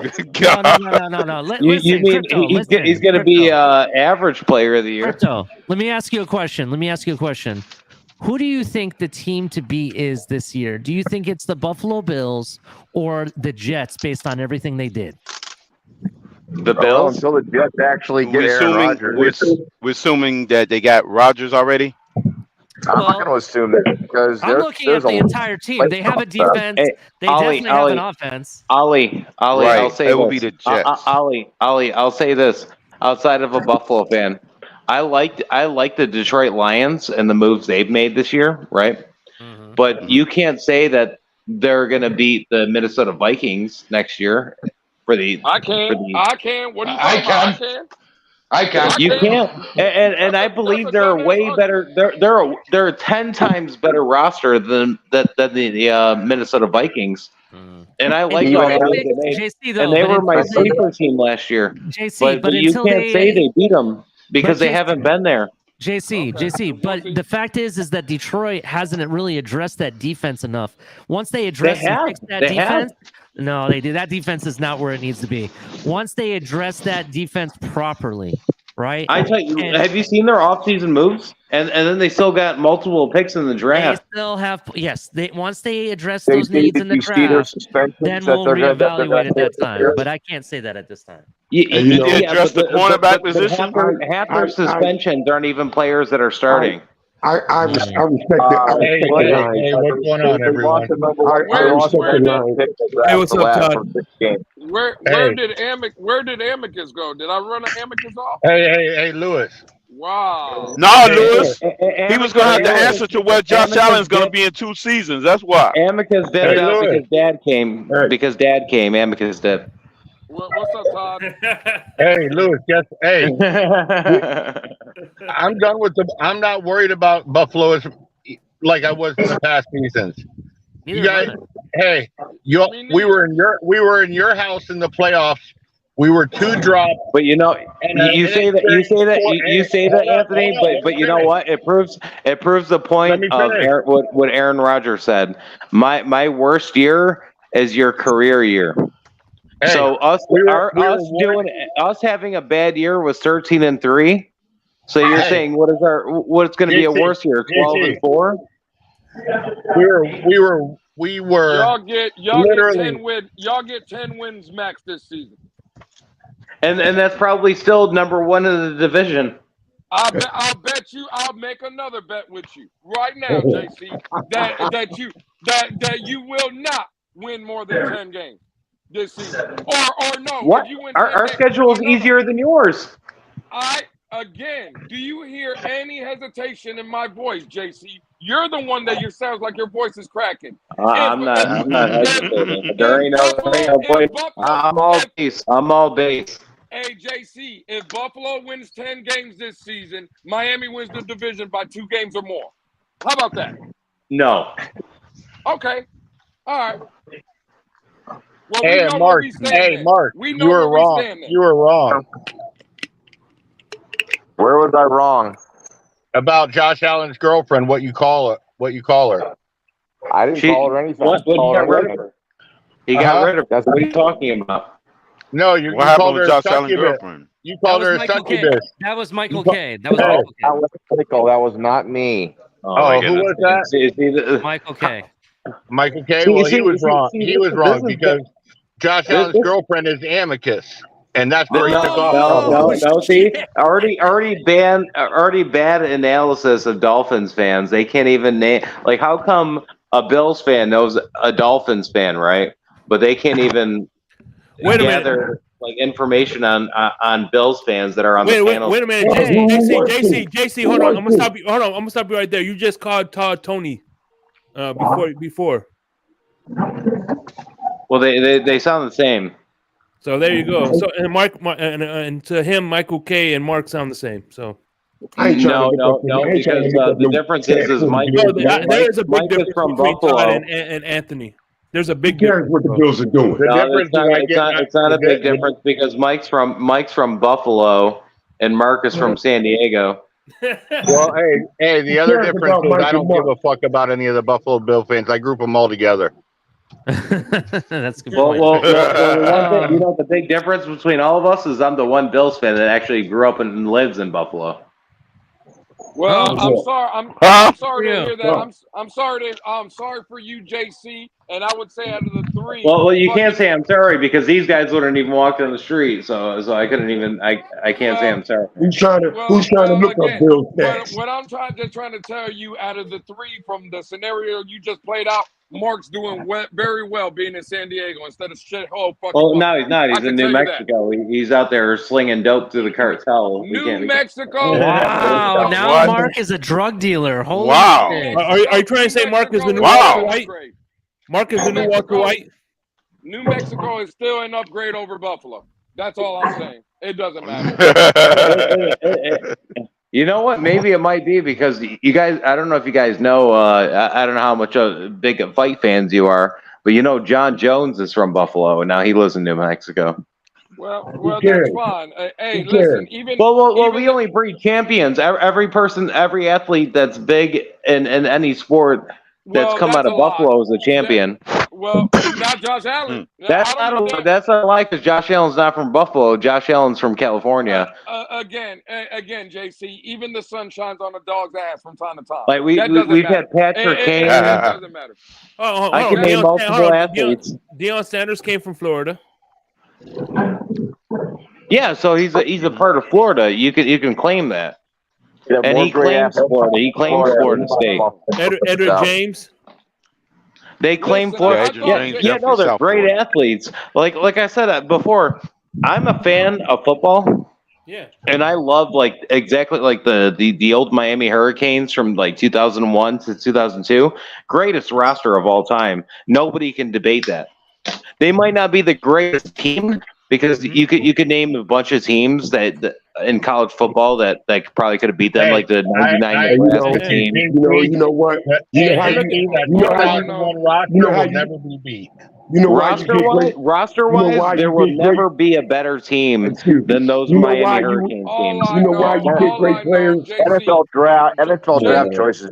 That 2001 Miami team is maybe the best in college football ever. Listen. California has produced a lot of good quarterbacks. Pittsburgh has produced a lot of good quarterbacks. So yes, it did. Western Pennsylvania, Pittsburgh had Jim Kelly, Dan Marino, Pennsylvania. Yeah, Western Pennsylvania. I'm talking about a single roster.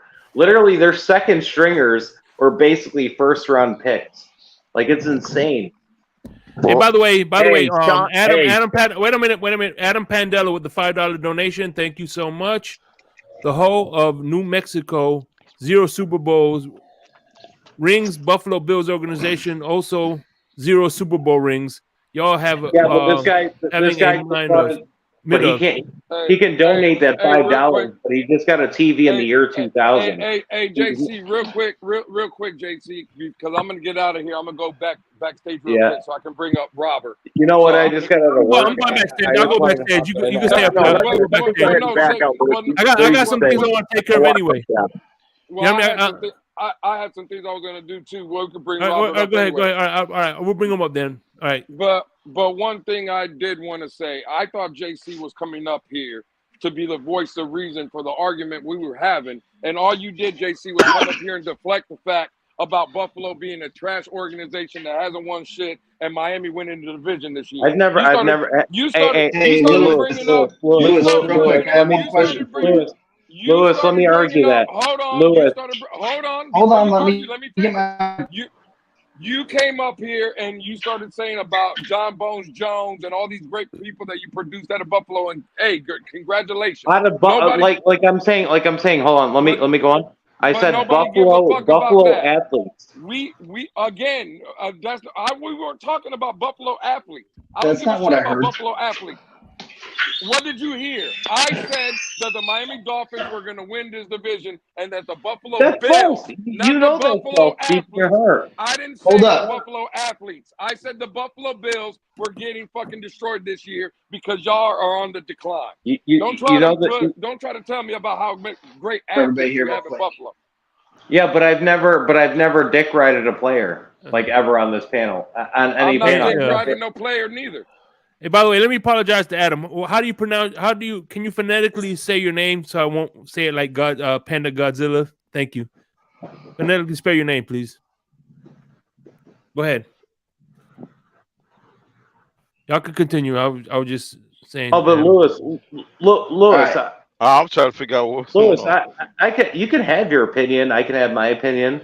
But the one thing we both don't do, we don't dick ride players. Like, you've never heard me on a panel ever say Josh Allen is great. I've never said that, and I never wouldn't. I don't even think Josh Allen is top 3 as a quarterback. So, JC, I do have one question. JC's another Bills. Hey, let me ask you guys something. Why don't we get Jets fans or Patriot fans coming up here? Why is it only Bills? I don't get it. Because don't worry, it's coming. As soon as they land Rodgers, don't worry, Pete. It's coming. Because the Jets know. You know what? Crypto, I get it. They have to be. Honestly, was Lewis saying something? Pete, that's not it, Pete. The Jets know they have no chance at this division. New England they won't come up here because they know they don't have a chance in the division. And guess what? The reason the Buffalo Bills come up here every day, listening to what we do and what we're about. I don't come up every day. I gotta work. I get it, Lewis. That's those what it is. Scared. I get it. And the Bills only come around. The Jets only come around because of last year's success. Around June, watch. Lewis, you can check it. I come up here maybe once every 5 days. I gotta work all the time. I don't have time. I didn't say you, JC. I said Buffalo Bills fans. Yeah, and Mark but even Aaron Rodgers, I think they're worried about what's going to happen this year. They're worried. Trust me. I don't mind the Bills coming around. I'm just questioning the fact that I never see a Jet or a Patriot. I like you guys coming around, but I just would like to know why. I was going to say, listen, Michael K. You know what I said last year? Michael K. Is an OG. I like Michael K. Just so you know. Last year, and I could probably find the panel where I said Detroit would be like a decent team. I tell you what, San Francisco with Sam Darnold. Don't sleep on it. Sam Darnold has had bad coaching throughout his NFL career. I think the 49ers will still be good with Sam Darnold. But so the Jets, JC, I don't see any progression because have you ever watched Aaron Rodgers versus our division? He's terrible. So before we move the subject and we move on to that, I wanted to ask a question because you said Buffalo only produces champions, right? People from Buffalo, born and raised Buffalo athletes, not drafted by Buffalo or played in Buffalo. Here goes Would Robert. you agree that try to Buffalo Bills is produced by Buffalo? There isn't Bills players from Buffalo. No. The team. Is Buffalo responsible for the team? No, but people don't care about that here. Where is this going? This is pretty. I don't even understand the question. But people the question is, if you make the statement that Buffalo only produces champions, they haven't produced just one time. Yeah. Nobody in Buffalo is from Buffalo, so that's what I'm saying. That you just completely answered my question. I'm talking about people that were born and bred in Buffalo and they become champions. Who? All six of them? Who did that? Who did I name? I named great ones. Wait a minute, hold on. I named John Jones, who's the best MMA fighter of all time. There's no disagreement. Am I right about that? Who? What does that have to do with football, JC? And I'm a Bills fan. What the hell does that have to do with football? No. I'm not this guy, JC, you're losing it, bro. You're losing it fast. I wasn't talking about football. Okay, well, we're talking football, man. All that cornhole shit, all that shit, man. We ain't talking about that. No, they weren't. No. It wasn't about football talk. They were talking about the city of Buffalo. I didn't know. Are you saying somebody did something great for Buffalo? When we're talking football, hold on. When we're talking football, the state of Florida is generations above Florida. We're not playing AAA ball or anything like that, in high school. Well, you look at it. Florida has nothing to do with the statement. The statement you made. All you got to say is hold on. And half the people in Florida can't even say this. All you have to say is IMG Academy, where half the players that play there aren't even from Florida, but they're growing up in Florida. That has nothing to do with the statement you made. The statement you made was Buffalo only produces championships. If you're saying they produce champions, if they're saying they produce champions, we produce multiple champions. We literally have the greatest MMA fighter. We have the greatest tight end that has ever played the game. We have Patrick Kane. Wait a minute, Travis Kelce. But you've never produced a Super Bowl. Travis Kelce is not on the level of Gronkowski. Well, because Gronkowski couldn't catch like Travis Kelce. All right. As an overall tight end, you would say Kelce is on the. If you could draft right now, who are you taking, Kelce or Gronkowski? I would have taken Hernandez, but he's a murderer and he's dead. Yeah. No. Hernandez probably could have been the greatest tight end ever.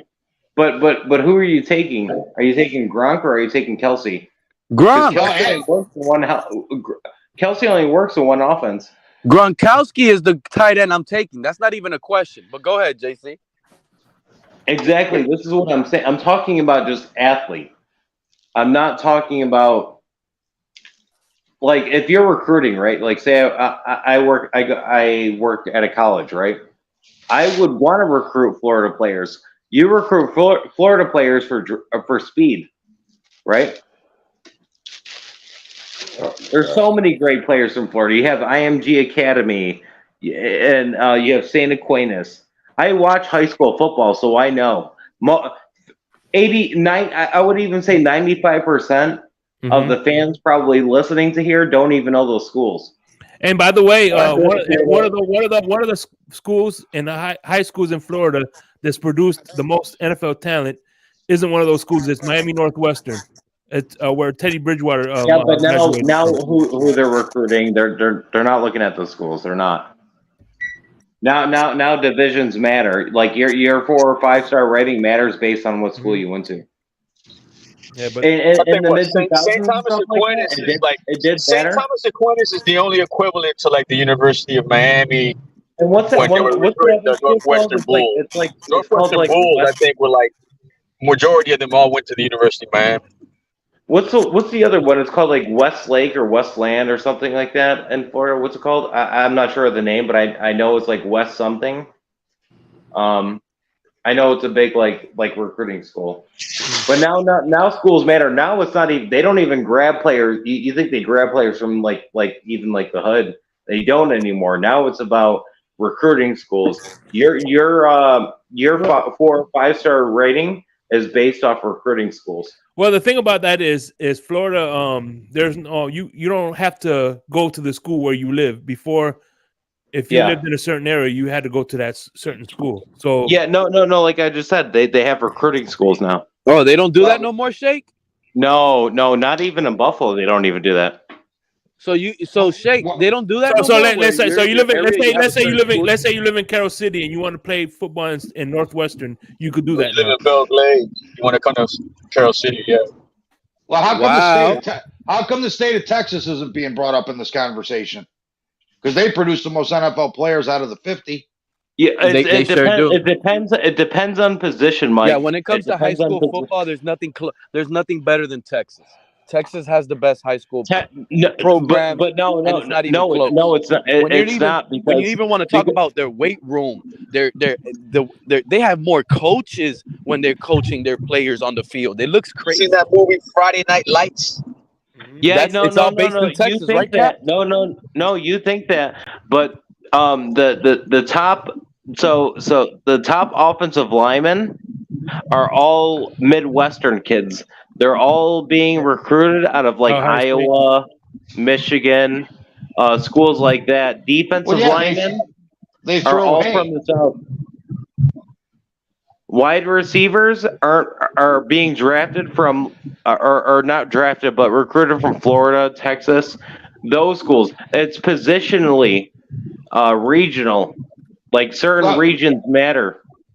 Yeah, but regardless, the most NFL players are recruited out of Texas. That's been like that for 25 but years. That's because of years and years. That's because of years and years. What? It doesn't matter.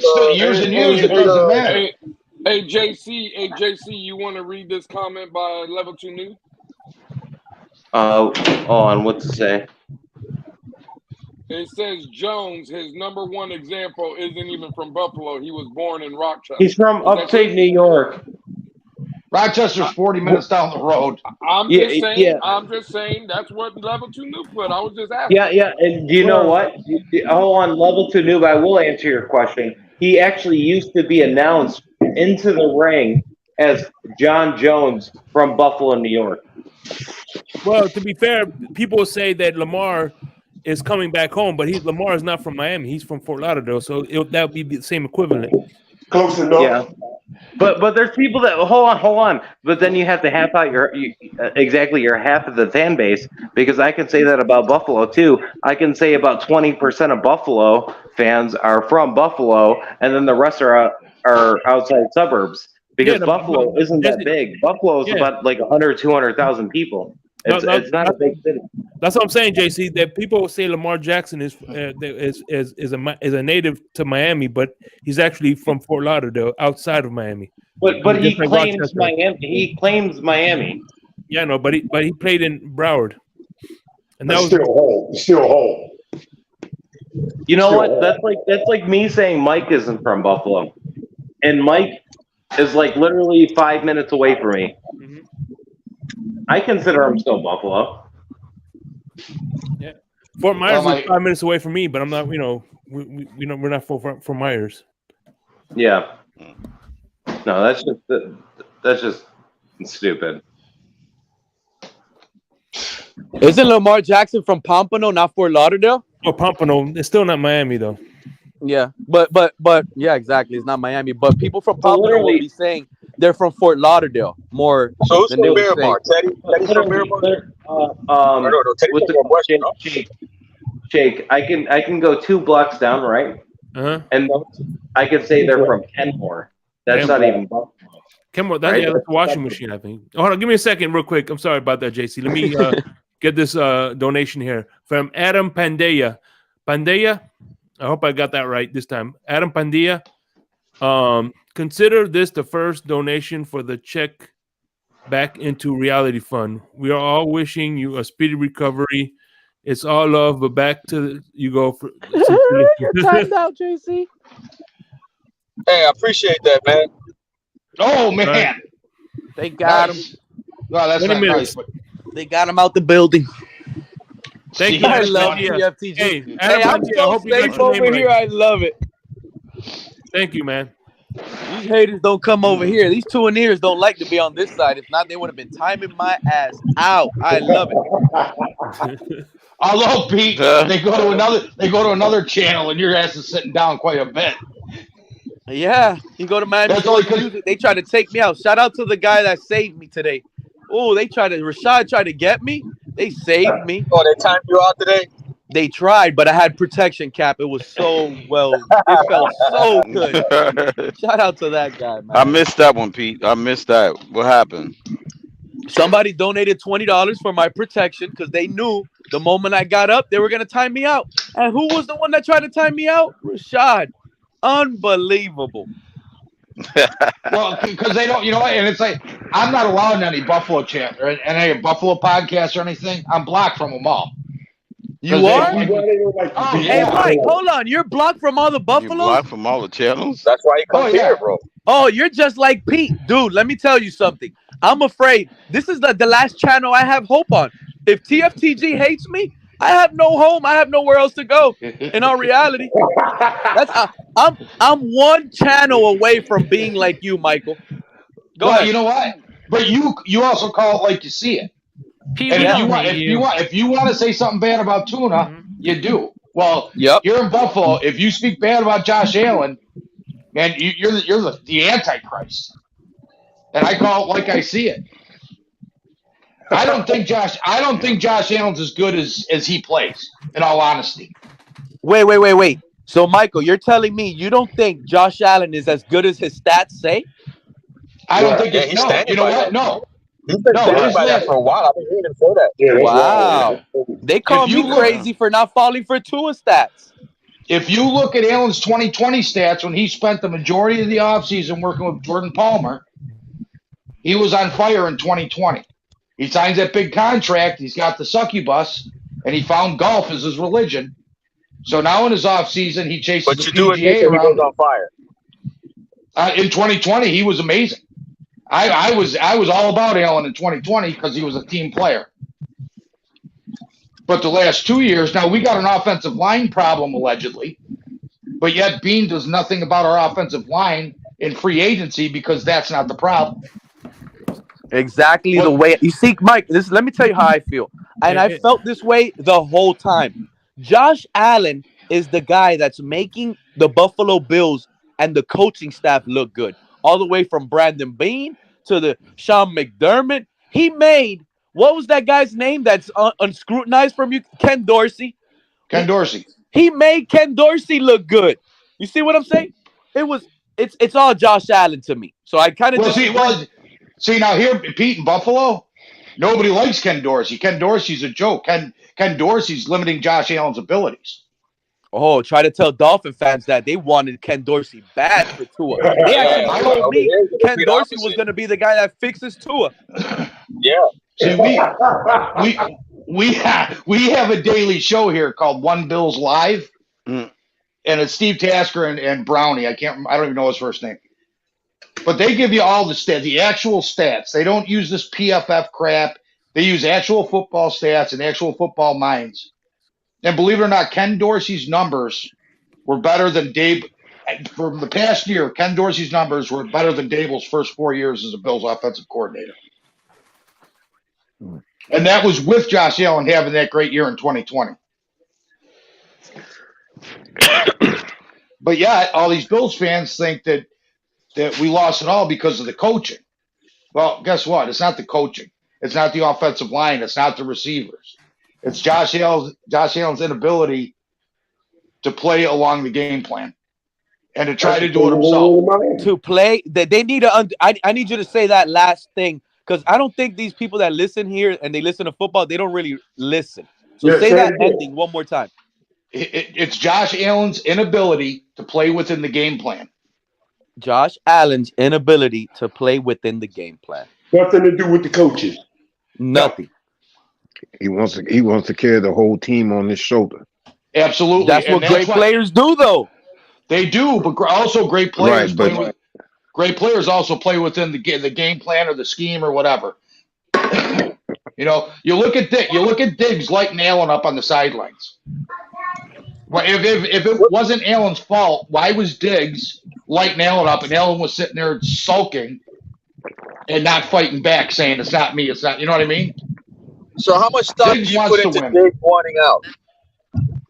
How much you cut out on me? What was that? How much stock do you put into Diggs wanting out?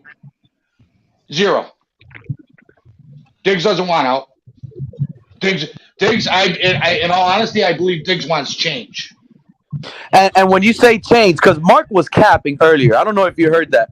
Do you think he wants a DeAndre? Like Mark says, Diggs wants more weapons in Buffalo.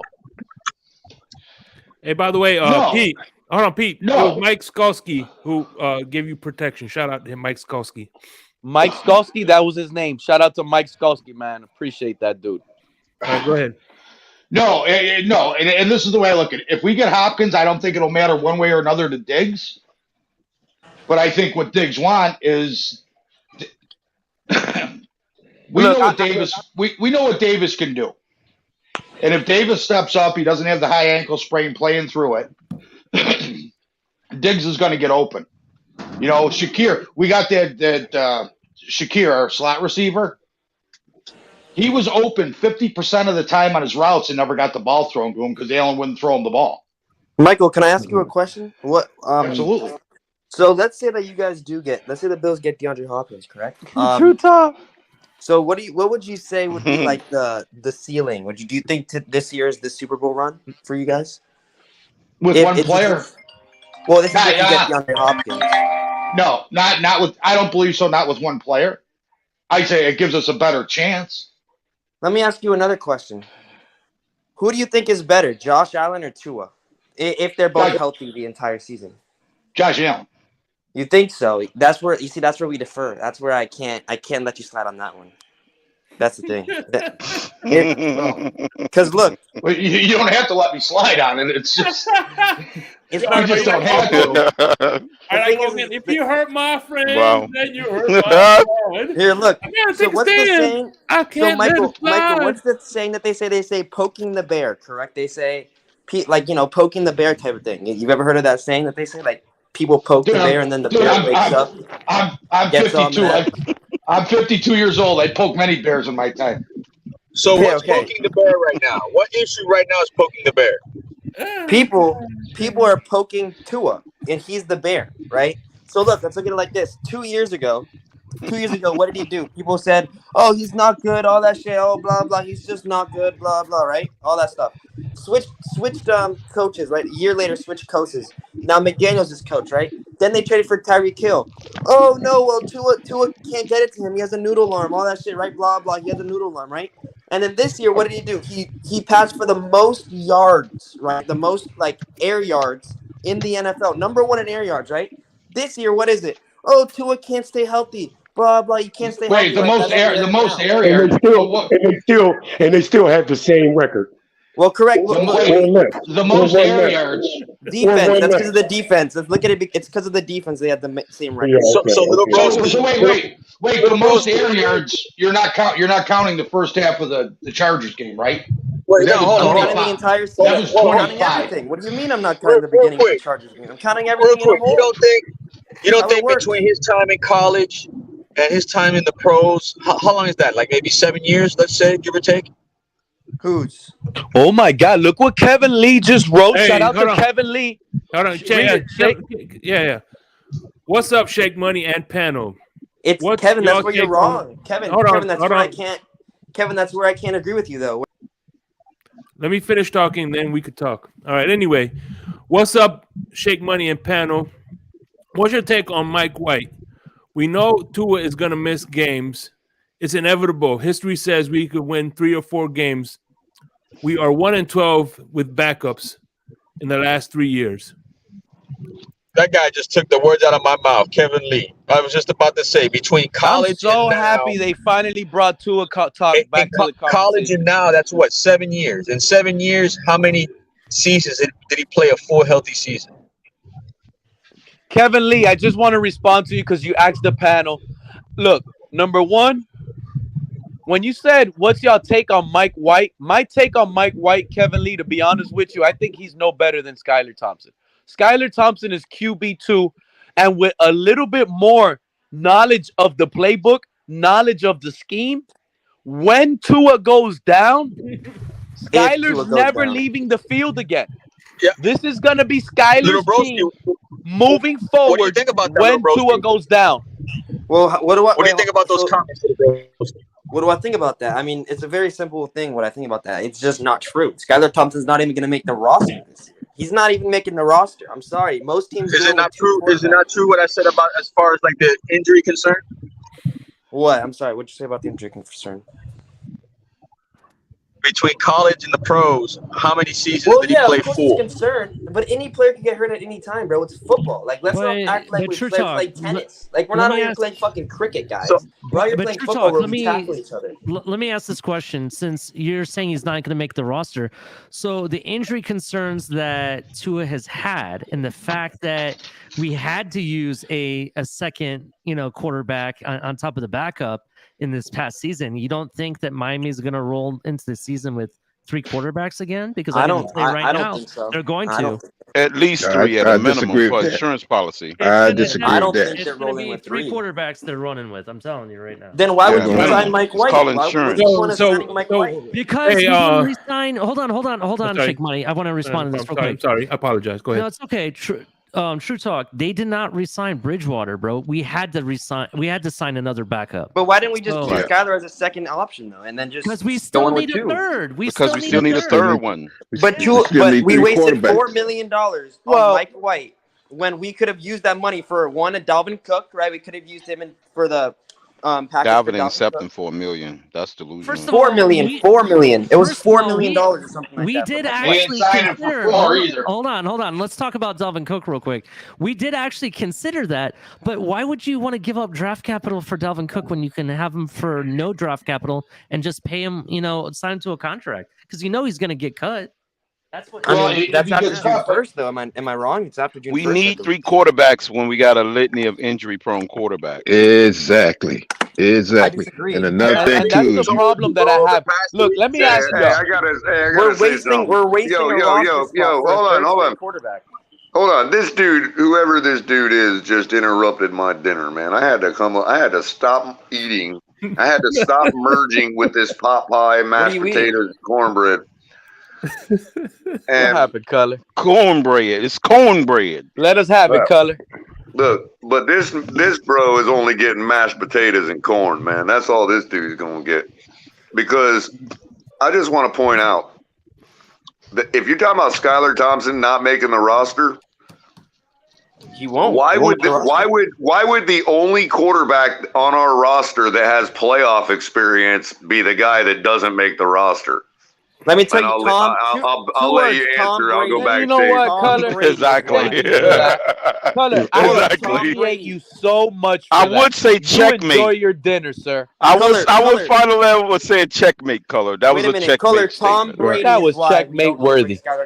And to make another point, because somebody brought this up on the previous show, talking about putting Skylar Thompson on the practice squad. He will not sit on the practice squad because he will be snatched up on the practice squad. So that's the reason why we will have 3 quarterbacks when football season starts.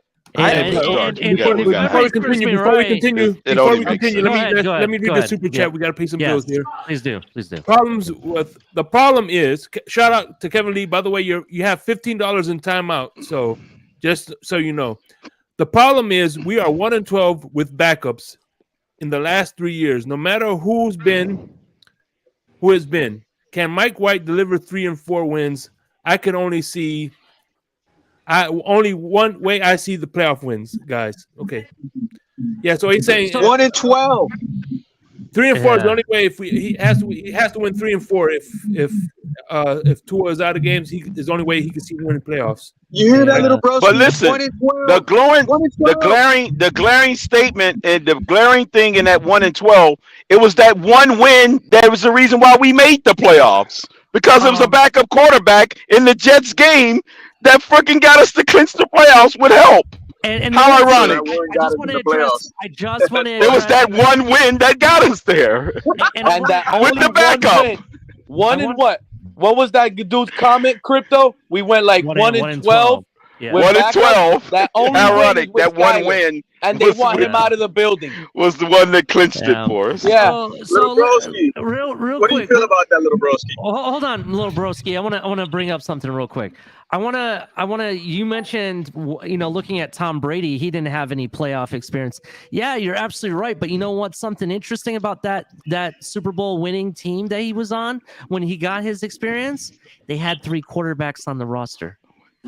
Okay, all I'm saying is we don't need to bring. How the hell are we 1-12 in the last 3 years? Well, we don't need to. Wait. But look, Ali, this is what I'm saying. That's false, Pete. Because what's his name Jacoby. won 2 games. Jacoby played a good. Brissett won 2 games. Oh wait, Well, Ali, Jacoby's look at it name is like being this. involved in this now. All the backup they said. Brady's first win is who I'm talking about. So Ali, look at it like this, right? We don't need to use a roster spot on Skylar Thompson at the beginning of the year because if Tua, God forbid, gets hurt, we call Tom Brady. Like, what's the point of keeping 3 quarterbacks when you're paying Mike White? Then who says Tom Brady's coming? To sign Skylar Thompson that wastes one roster spot for somebody else that earned it. And then if Tua gets hurt, you have Mike White. What if he gets hurt? Then you have Skylar Thompson. No, right after Tua gets hurt, you call Tom Brady up to be the backup. With what cap space? Call Tom Brady up here. Nobody. Okay, no, but can I just answer that real quick? Can I just answer that real quick? Tom Brady, hold on. Let caller talk. Tom Brady's not going to fall out of bed and be ready to play on Sunday. There's going to be a game or two where we need our Tom Brady. Bro, let me finish. There's a game or two when all the shit and paperwork's being done that we're gonna need Skylar or somebody to play. It's just the reality. Well, here's my thing, right? When the fan base says we need 3 quarterbacks. Well, first of all, we already knew prior to last year, before he had those concussions, that Tua was injury prone anyways. We were on the verge to enter the year and only go with 2 quarterbacks. Only because we had 3 doesn't mean we were going to automatically roll in with 3. Skylar Thompson. The guy earned the 3rd roster spot, which is rare enough. He earned without making the playoffs. Now he made the playoff. He played in a playoff game and has playoff experience. And you want to cut it? Wait, hey, Cutter. That's what I wanted to say. That's what I'm talking about. He earned that That is roster viable spot. experience. People are trying to make it seem color to me and everybody else on the internet. Oh no, he didn't earn it. It's because Tua was injury prone. That's cap. He actually earned it based on his play alone.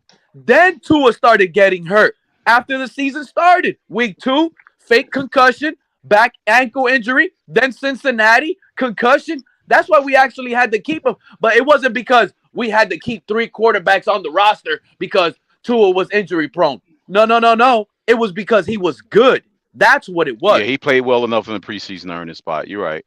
Exactly. And now we're going to preseason to earn it. And see, that's why I get tired of people trashing Scott Thompson because, like I said, he earned the spot, and not only that, Mac McDaniels picked him out of Kansas State or Kansas for a reason. He brought him to the team for a reason because he sees the upside and potential in this guy being the Miami Dolphins' future quarterback. Man, I don't want to hear all that. Because it's this simple. You may not want to hear it, that's but I'm not just true saying. at all.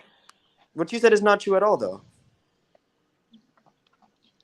How you know it's not true? How's it not true? Because How's look at it it not like true? this. When Skylar Thompson played, he proved that he isn't the guy, right? Let's be honest. He didn't score a touchdown in the Jets game. No. Don't be coming up here saying things like "let's be honest" to everything you say, like it's a reality. That's I said it one time, bullshit. and it is a reality. It really is a reality. What happened? Bullshit, bro. His stat line was better in the Buffalo game than Tua's was in the Chargers game. Bro, here's the fact. Here's That's the not a reality. fact. What are you talking? Skylar Here's the Thompson had reality, short buddy. yardage the Here's the entire reality, game. buddy. Skylar His Thompson stat had line short against yardage the Buffalo. entire game. Let's His be stat honest. line against Buffalo was better than Tua's stat line Do you against the watch games or Chargers. do you just watch the highlights? Because I don't think you watch the games. Look, Bro, shut the fuck up before I push you backstage, motherfucker.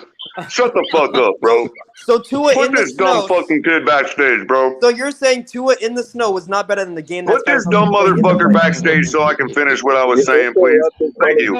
Go ahead. Fucking motherfucker disrespecting me like that. Who the fuck does he think he is, man?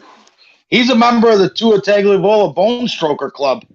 And it ain't just me. Motherfucker come up here disrespecting anybody like that. He's going in back from now on. I'm tired of this fucking bullshit. Right?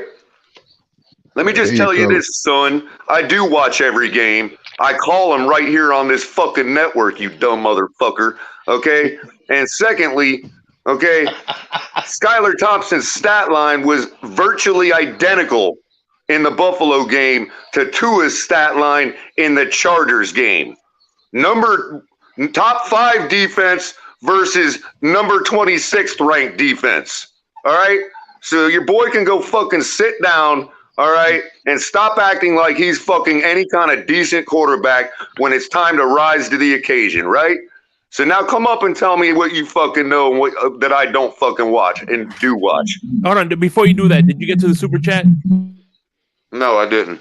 All right. Another $5 donation from Kevin Lee. Tua lovers don't want to admit it, but Miami needs a running quarterback, period. And we won't win a Super Bowl until it happens.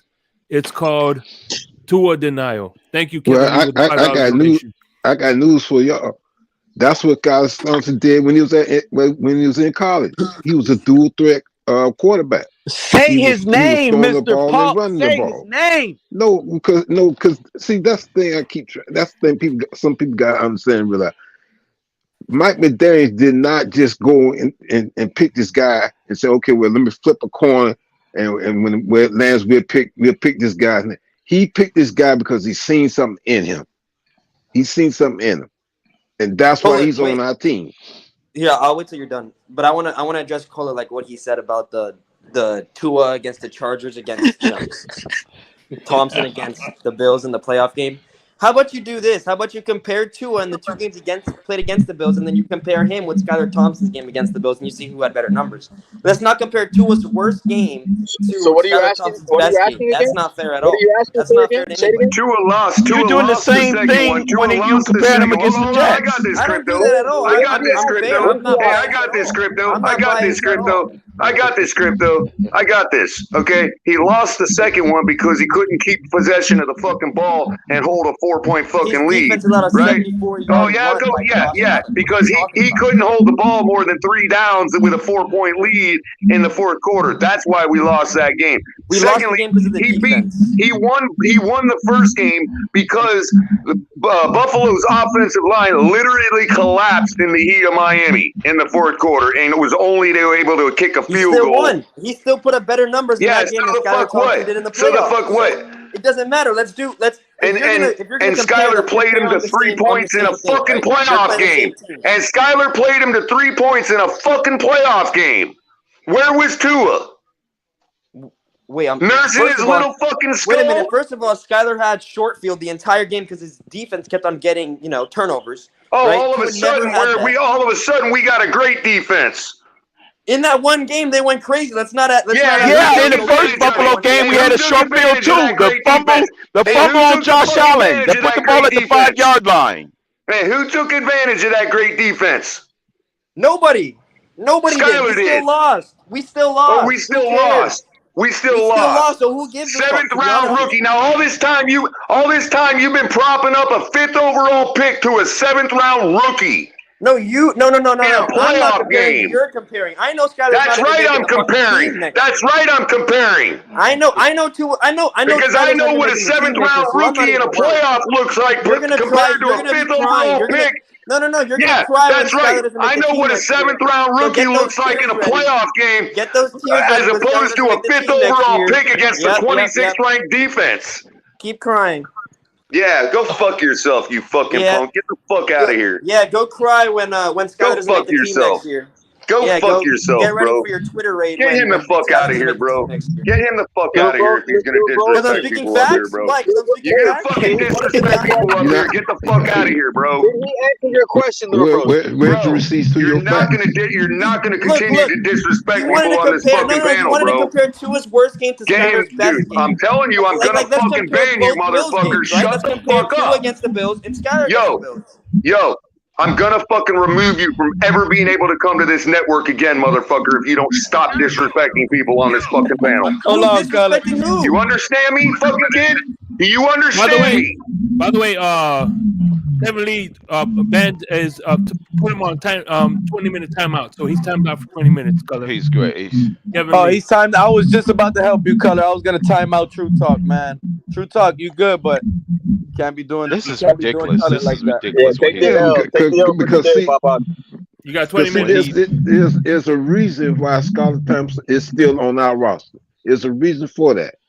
Okay, and like I said, if you go look at the offense that he was in college, they ran a pro style offense, and he played it well.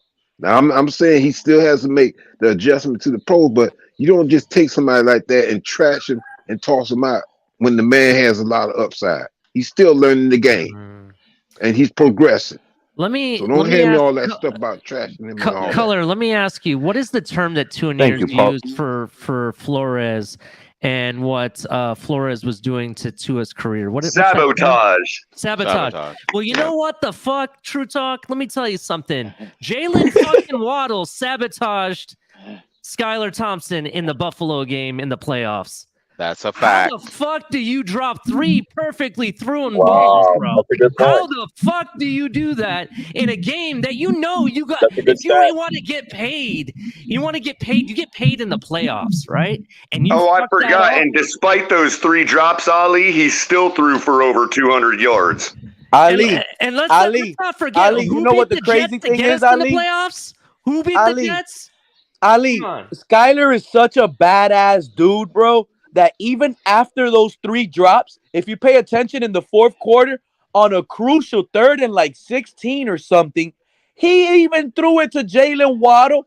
That's how much this guy, Skyler, is special. Another quarterback would have been like, heck no. He would have been in his feelings not throwing the ball that kept dropping it. But Skyler 15-yard first down.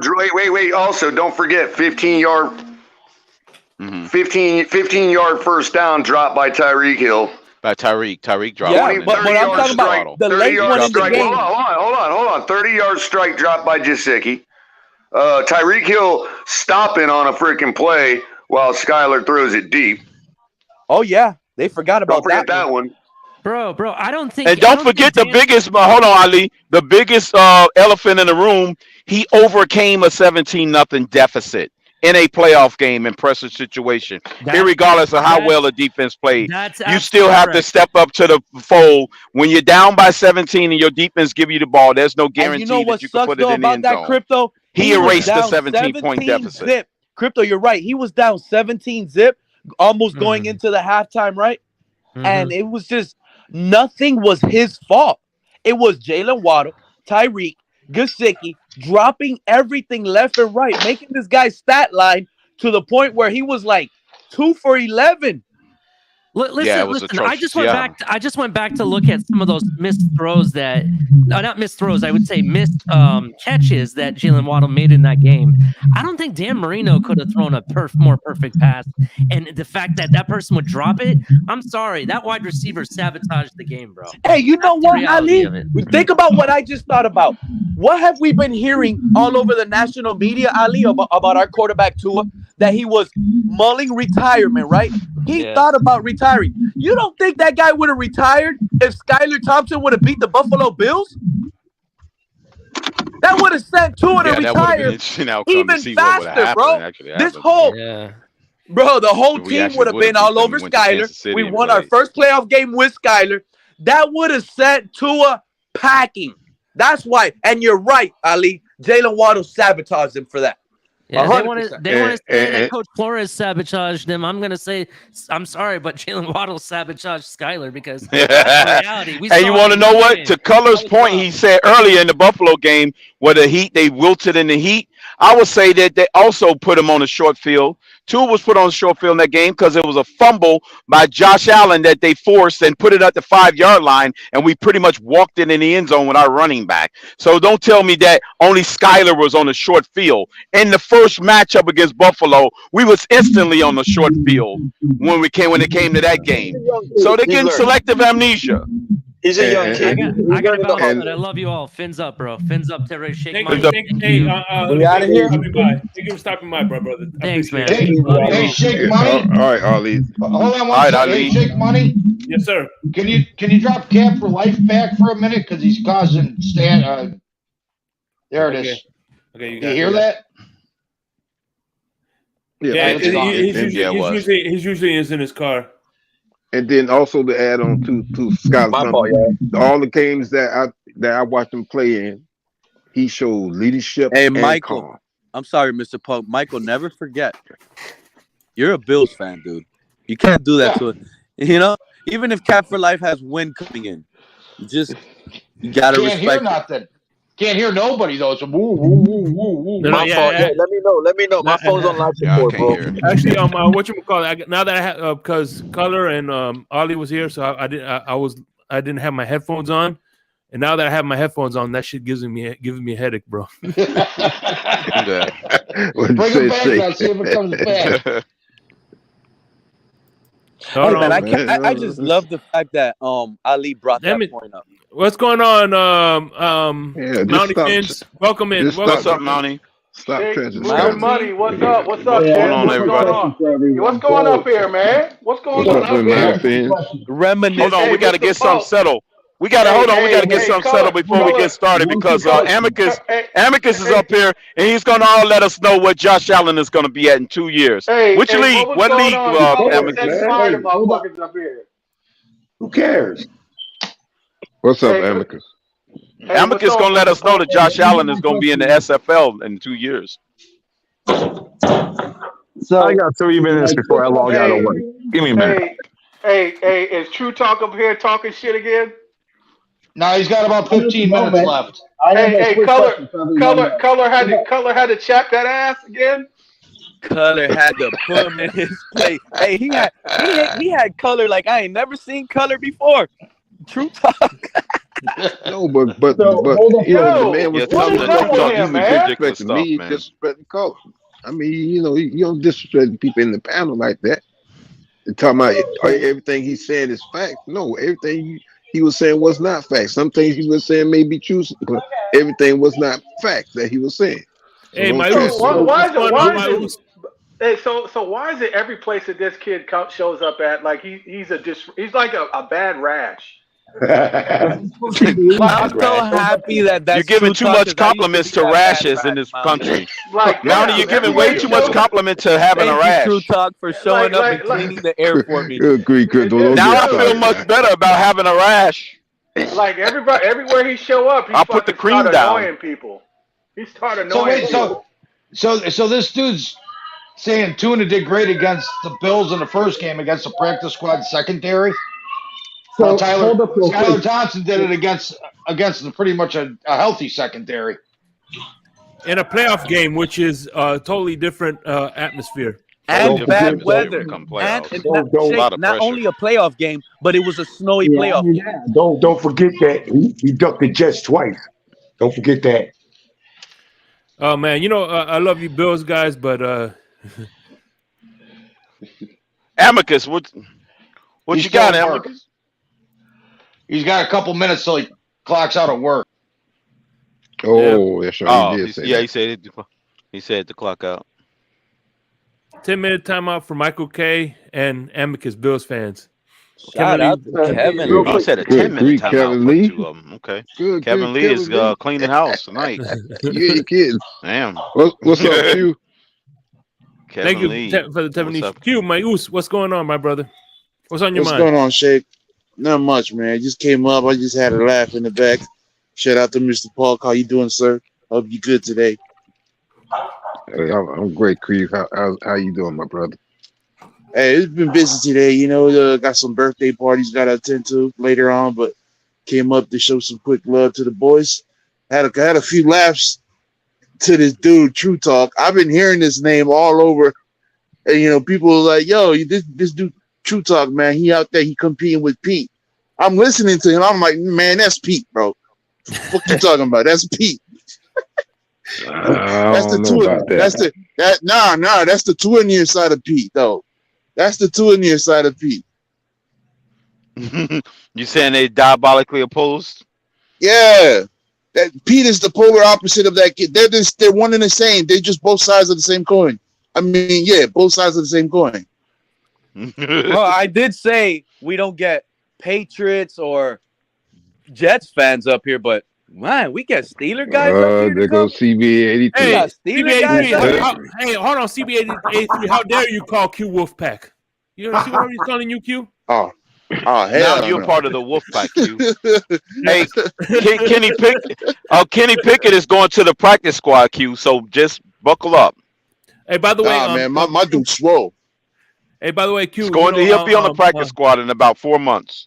Don't worry, Q. You know, I'm recruiter and welcoming committee for the Wolfpack. Don't worry, orientation is next Friday. Shake, if it's you, Shake, I'm down, bro. If it's you, Shake, Mouse, I'm down. Whatever's clever. Me too. My brother. Me too. Hey man, but that kid, he was kind of spin though. No, like you know, I heard him say some stuff. Steelers are cheeks. I don't know what that means. You mean ass? Yeah, pretty much. We'll see about it. Okay, well, we'll see about it. Yeah. Steelers are cheeks. We got 2 Pete Steaks in the building. Nah, you already know who that is. No, my bad. That's the opposite devices. I had to switch devices. Can you hear me, Shake? Yeah, you're perfectly loud and clear, my brother. Perfect. Well, there's 2 CB83 is CB83, and then there's one he calls himself not CB83. Yeah, it's a lot of trolls. Yeah. But no, going back to what this True Talk kid said. He was talking some nonsense until he starts spitting. And I think he's right. When you compare stat lines from Skyler's best game, which I think everybody would agree that was his best game, right? And you compare it to Tua's mid game, that's not fair, bro. No, it wasn't. It wasn't his best game. His best game was Minnesota. He didn't say nothing about the Minnesota game. It was the Minnesota game that was Skyler's best game prior to him getting in. Okay. He said nothing about Skyler's best game. That's a Steelman argument. No, he did not say that. He was saying the so-called worst games. Everybody was saying Skyler's worst game was Buffalo, and then they were saying his best and Tua's worst game. He was only comparing the 2 worst games perceived of the 2 quarterbacks. That's what he was doing. Stop it. That's what he was doing. Skyler's worst game was against Buffalo? Yes, that's what everybody said he played trash in. Okay, did what? Everybody was saying he played trash in that game. That was his worst game. Nah, that's not his worst game. That's not his worst game. Okay, then what's his worst game then? I think his worst game was the Jets. A game in which he didn't turn over and led us to a victory? That one? Which he didn't. That was still be apples and oranges. He didn't have led us to a victory, and he started a freaking slide. In the Buffalo game, he scored points. Skyler, he threw some touch. He scored points. He made some plays in that Buffalo game. Okay, well, why is everybody calling him trash based on the Buffalo performance? No. Stop moving the goalposts. We ain't talking about that. I'm talking about comparing the stat lines. So you want to compare the best? That's why Color did that, because everybody keeps talking about Buffalo.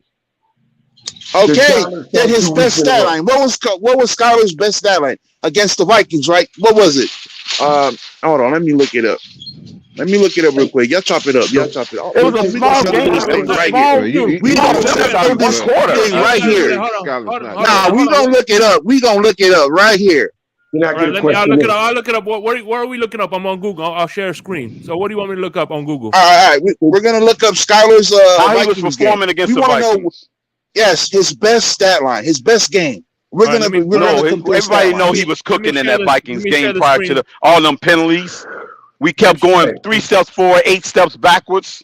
Did Skyler ever start 2 weeks in a row? Everything he did got negated by a penalty. Did Skyler No, ever no, start I'm 2 just weeks in a saying row? when you compare, you keep it straight down the middle. You keep it straight down the middle. Yes, and we're doing it. That's based on what he did, not what the refs took from him. All right. This is all I really want to say. He had damn near 100-some yards in one quarter. Hey, so hold on. And about 90 of them was taken away from him. Hold on, guys. Fred just asked a good question. He said, "Did Skyler play 2 games in a row?" Now, okay. the stats. No, he didn't. He never played 2 in a row, so he never got a chance to get any kind of rhythm. Hey, hold on. What game are we looking at? What are we looking at? Hold on. What are we looking at? Never had a chance to establish any rhythm. What's compare that? Wait a minute. How do we? Way to go, Crypto. What are we looking Good up real point. quick? What are we looking up? Tell me what to Google. Skyler Thompson stats against the Vikings. Okay, got you. All right, while you're looking that up, Shake, this is what I was gonna say.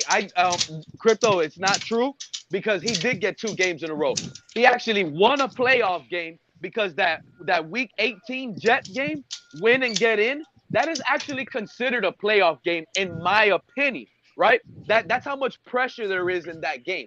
He won that game. Yeah, it was pressure on the line. He didn't know we needed help to get in. We needed help. Yes. There was a lot of pressure. Something else had to happen besides us doing something. Yes. So he did it. That was his playoff victory for me, right? That's what I take it as. Then the second week in a row was the actual playoff game, Crypto. So he had 2 games in a row. So 2 in a row. Okay, in that sense, so you're saying back to back. Back to back, we had them 2 in a row. But look at them. Look what they were, though, Crypto. They were the most pressured. Against the top defenses. Top 5 defenses. And in the most pressured situation. Winning in, because if you lose, you suck, and nobody will ever want to hear from you again, no matter what. Yeah. And then you actually got into the playoffs, and when you got into the playoffs, you played phenomenal. It was actually the peers around you that let you down. So we saw. And the Vikings defense is not as good. So Skyler already showed you the ability he can rip up a bad Vikings defense because he was doing it in that first quarter. Rip them apart. He had like 5 or 6 penalties in that. And his last 3 games, his last 3 full starts was against a top 5 defense. His last final 3 starts of the season was against the top 3 defenses. Yep. When did he ever get a chance to develop any consistency, man? When did Skyler get a chance to develop any kind of consistency? He proved that he could play against a bad defense. When he played against the Vikings, he did pretty well. He did phenomenal. And that was it, though, Fred. It's not fair. The only 2 weeks he got consecutive to play and get ready and prepared was pretty much 2 playoff games. Yeah, come on now. You know, 2 playoff games. The most pressure. I'll say this. I'll say this, that also Skyler's stat line against the Jets was better than Josh Allen's. I got a better way. Wow. Yeah. Okay. Does that make him better? Stop calling. No, it don't. It just put it in perspective that how well he was playing against a good defense. Stop calling him trash. And being a rookie. So he's not better than Josh Allen, but he's capable of having a better game against the same defense that Josh Allen also plays twice a year. And you know what? Some Dolphin fans actually believe if Skyler Thompson would have used his legs a little more, we could have easily won that game. That's what I heard. Right, but that's what he was doing. Look, go back and look at when he was at Kansas State. That's sabotage. Go back and look at the film when he was in college. You see he was using both his feet and his arm. Yeah, he was. In the post style offense. Go back. Yeah, and if he'd used his feet more, he probably would have been better off. Then could have scored more than 9. I truly. We would actually beat the Bills in the playoffs. Like what I said earlier. Like I know when I was telling Lewis that he bet Amicus and he's gonna lose his money, but I already told Lewis already that I honestly believe the only way he wins that money is going to be with Skyler Thompson saving the season again. Like I'm not saying that because I don't like Tua. Everybody knows I don't like Tua's way he plays, but I can already see it. It's happened to us so many times over and over and over. Why would I expect anything different at this point? I'll be lying to myself. So at this point, as of today, April 21st, 2023, again, Pete feels, as a Dolphin fan, that Tua would not finish the season. He's going to hurt us. Him being on our roster, Shake, you got it, Shake? hurts us. I got it right here, That's the Shake. reality of it. Okay, go for it. Hold on. No, maybe I don't got it. Yeah, these things are. Might as well. You know what? The Dolphins, I feel, man, they No, he only played one quarter in the Vikings game. He didn't play the whole game. They may as well. How is it comparable, bro? How is anything comparable? Because I'm telling you that his trajectory in that game was well over 300 It's not even a yards. conversation at this point. That's my point. It's not a conversation because he didn't try to give you Skyler's best game. That was the base. That was his best game. But what I'm saying is now we looking up his best game, which you say is the Vikings, and you say he only played one quarter in that game. How is it okay? Because it comparable? was that would if you project it out, that's what he was on pace to do. Wait a minute. I got it right here. He threw 7 for 13, 89 yards, 0 touchdowns, 0 interceptions. Oh yeah, that's his best game. Wow. Yes, look, that's one quarter. You project it out over 4 quarters. What's the average? Oh, so that's one quarter given, and so the other 3 quarters you just gonna magically stick on some makeup numbers? Hell no, bro. That's what you guys do for Tua. Saying, if he would have played this game, we would have won. No, we don't. We would have won this game if we don't play it. We use the stats. I don't know who you projecting out. You projecting out Tua. He would have won this game if he would have played. That's technically what you do. Whoever the hell be doing that. And you back up. No, you may have not did it, but you co-sign for people that do that. Okay. You co-sign for people that do that. Put a name on it. All the Tuaneers. How about that? Wow. Because every Tuaneer takes that stance. Yeah. No, it's not. No, I'm with Crypto. I don't want to hear this stat line. Every Tua takes that stand, and they'll say, we would have won this game if Tua would have played. So by definition, you're projecting out Tua's stat line into the game that he didn't play, saying we will win. So you're doing the same damn thing. Yeah, we would have won this game if I'm talking about. That's what you are doing. So I'm projecting out if you compare stat line and giving them the same flavor line against Tua. Hey, if you talk about stat line, you talking about stats, bro. You talking about completions. You talking about yards. You talk about that's facts, bro. Okay, he just gave you the number. And what was his rating? What was his rating over that quarter? A guy that played like 3. What was that rate? What was his rating in that quarter? In that game? Hold on. Wait a minute. Time out. Let's get a grip on this. This is insane. First of all, hold on. No, it's not because he in the Charger game he bombed. Crypto, please. Give me a second. Give me a second. 3 downs in. What are you Hey, talking hold on. about? Hey, He didn't play fucking 3 downs. He didn't even score a touchdown in the Vikings game, but that was his best game? Okay, I got to read this super chat. Anyway, Kevin Lee, thank you again, and I apologize for not reading this sooner. What do you guys see Miami's record being this year with the schedule, especially if we have Kansas City, Philly away for the first half of the season? I say 9-8. 9-8. We're going to lose 2 to 3 games. If Tua's healthy all season, we're losing 2 to 3 games at most. Okay. True talk. That's BS because you think the motherfucker won't play in the last fucking game of the half quarter of the season. Thompson, who played 3 downs in the Vikings game and didn't score. I'm not comparing it. I'm saying that he wasn't comparing his best game versus his worst game. Best game he played 3 downs. That wasn't it. First of all, he didn't play goddamn 3 downs. Shut the fuck up. You don't know what the fuck you're talking about. You don't know what you don't know what the fuck you're talking about. He didn't play goddamn 3 downs. You're a liar and the truth ain't in you. He played 3 downs, man. That's not my comparison. I'm saying you guys trying to steal man's colors argument about saying it was his best game versus his worst game as far as the Chargers against the Bills. The Bills game wasn't his best game. Game that he started to no, it wasn't. That's what he was the Bills game was not his best game. You're comparing. You're talking out of your goddamn ass. I know what was his rating and what he was rejected. It's not 3 downs. You're a goddamn liar. You're a goddamn liar because he played more than goddamn 3 downs. You're a fucking liar and the truth ain't in you. You're a goddamn liar, and the truth ain't in you. He didn't play goddamn 3 downs. Crypto. True talk. Didn't you say Tua would get 1,000 yards receiving?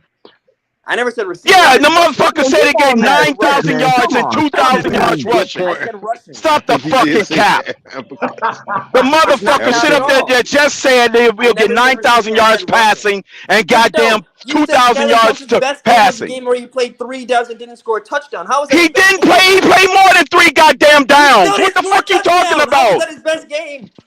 I don't give a fuck. I'm talking about what he did. His trajectory. God damn it. Well, y'all kicking TT out, man. The fuck you talking about? By the way, Kevin Lee, let's talk out for 10 minutes. Damn, you got 2 Bills fans on here, and he times out. I'm telling you, hey, I just want to say, true talk. Thank you. You're the one that's gonna take the beating now, not me, buddy. Enjoy that. That's a good point, Pete. The motherfucker just keep lying, talking about he played 3 downs. And that everything he's saying is true facts. Come on, man.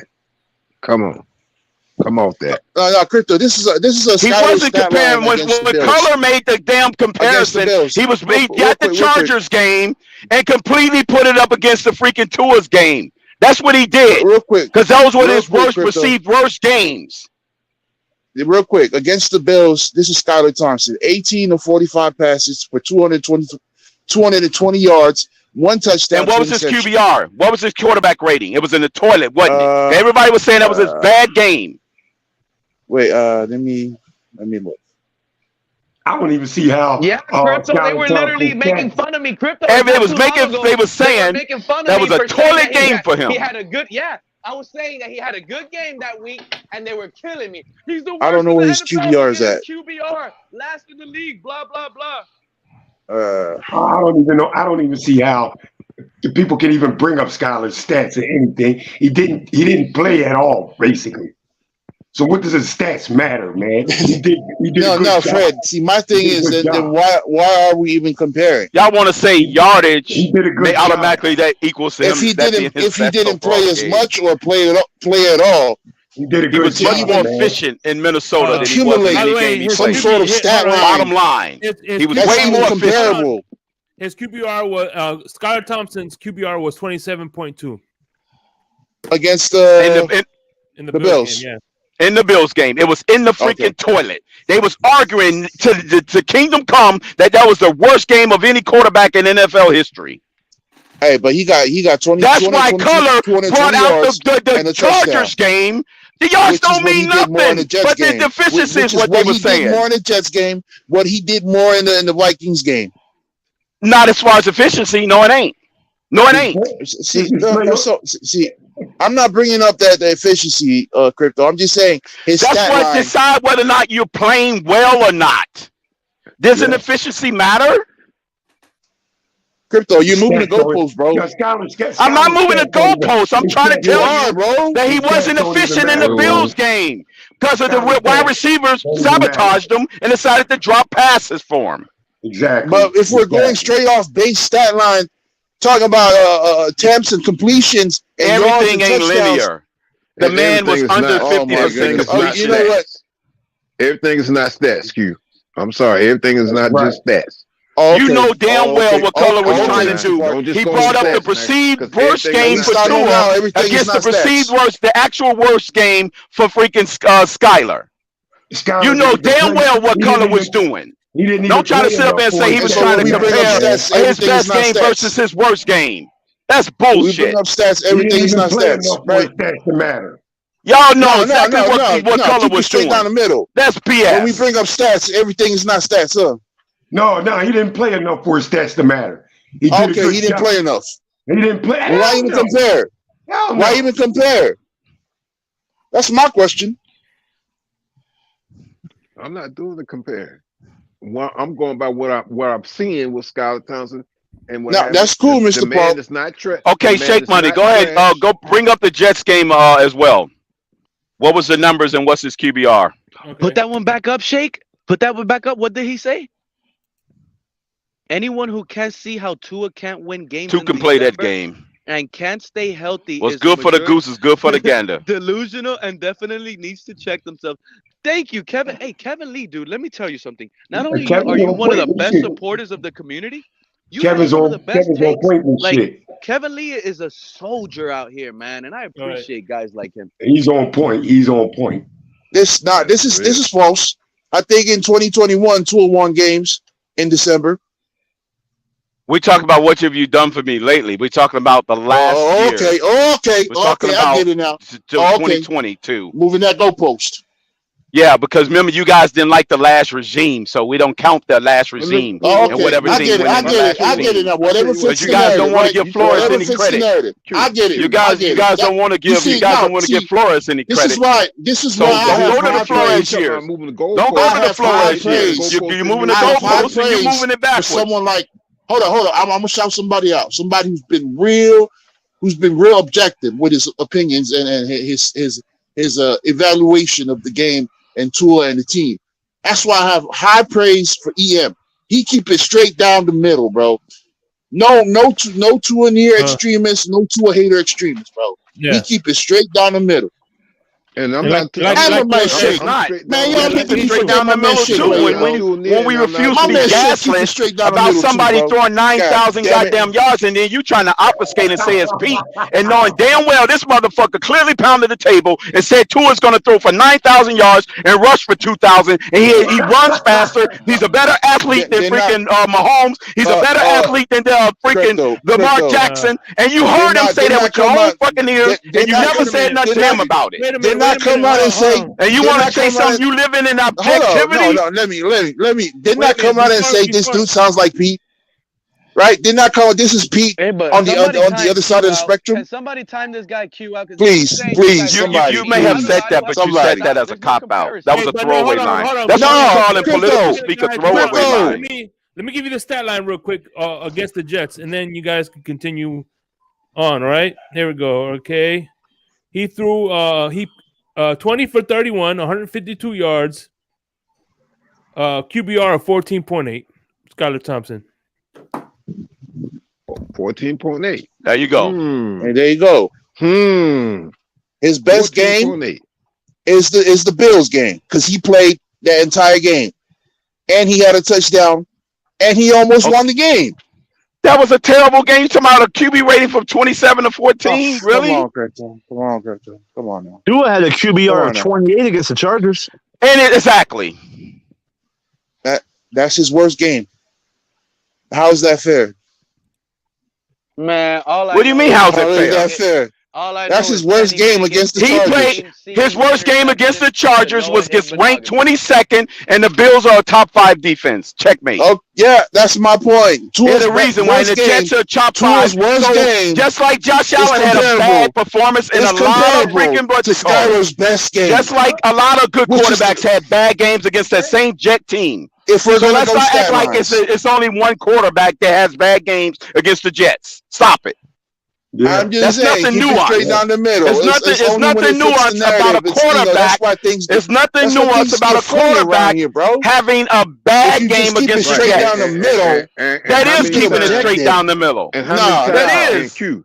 How many No. times that the post gets moved for Tua? Many times, over and over and over. The Mr. Paul, Mr. Paul, even with when it all comes due down respect, to the weather, sir, they even bring the with all due respect, sir, talk about I the don't weather. speak for everybody else. I speak for myself, Mr. Paul. I don't speak for all these tuneers out here. I don't speak for all of them. I speak for And I'm myself. speaking for Now, if You got a speak on problem- their behalf. if You say that you don't speak no, for them, but you speaking Crypto, on their behalf. You're their no, spokesperson. no, I don't. Now, if you heard By me say something, definition, if you're you being heard, a tool. hold up, Crypto, hold up. If you heard me say something that you disagree with, you let me know, Mr. Park, and I'll address it right now. But anything anybody else say, I don't give a shit what the fuck they say. They can say That whatever was they a say. general statement you came up here and said about True Talk. That was a throwaway line, and you know it.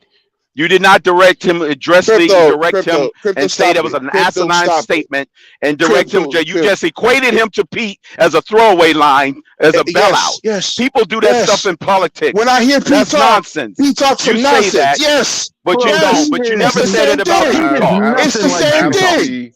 You said you never said the same thing. That was a bailout. That's a cop out. Stop propagating, bro. Stop propagating bullshit, Crypto. That's what you call it. You know damn well. No, you're propagating some bullshit right now. You're saying that as a throwaway line. You know damn well you didn't express football. It's ridiculous. You're not attacking me with football. Nah, what but you coming at me with some bullshit. No, I'm telling you. How? And True Talk are the same thing. Give me an example. They're the they're not the same thing.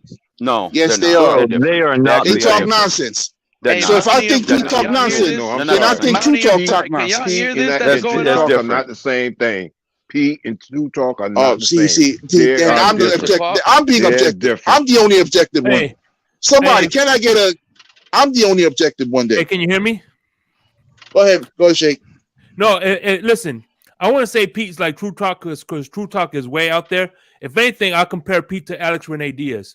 That's I think is a more of a comparison contrast. Man, y'all better stop comparing. Pete has never said that the quarterback that he thinks better than Tua is going to run for freaking 3,000 yards and freaking throw for 80,000 yards. But you heard Pete say he never said that. He never said that they're going to throw for 80,000 yards or catch 1,000 yards a season with 10 touchdown passes. Crypto.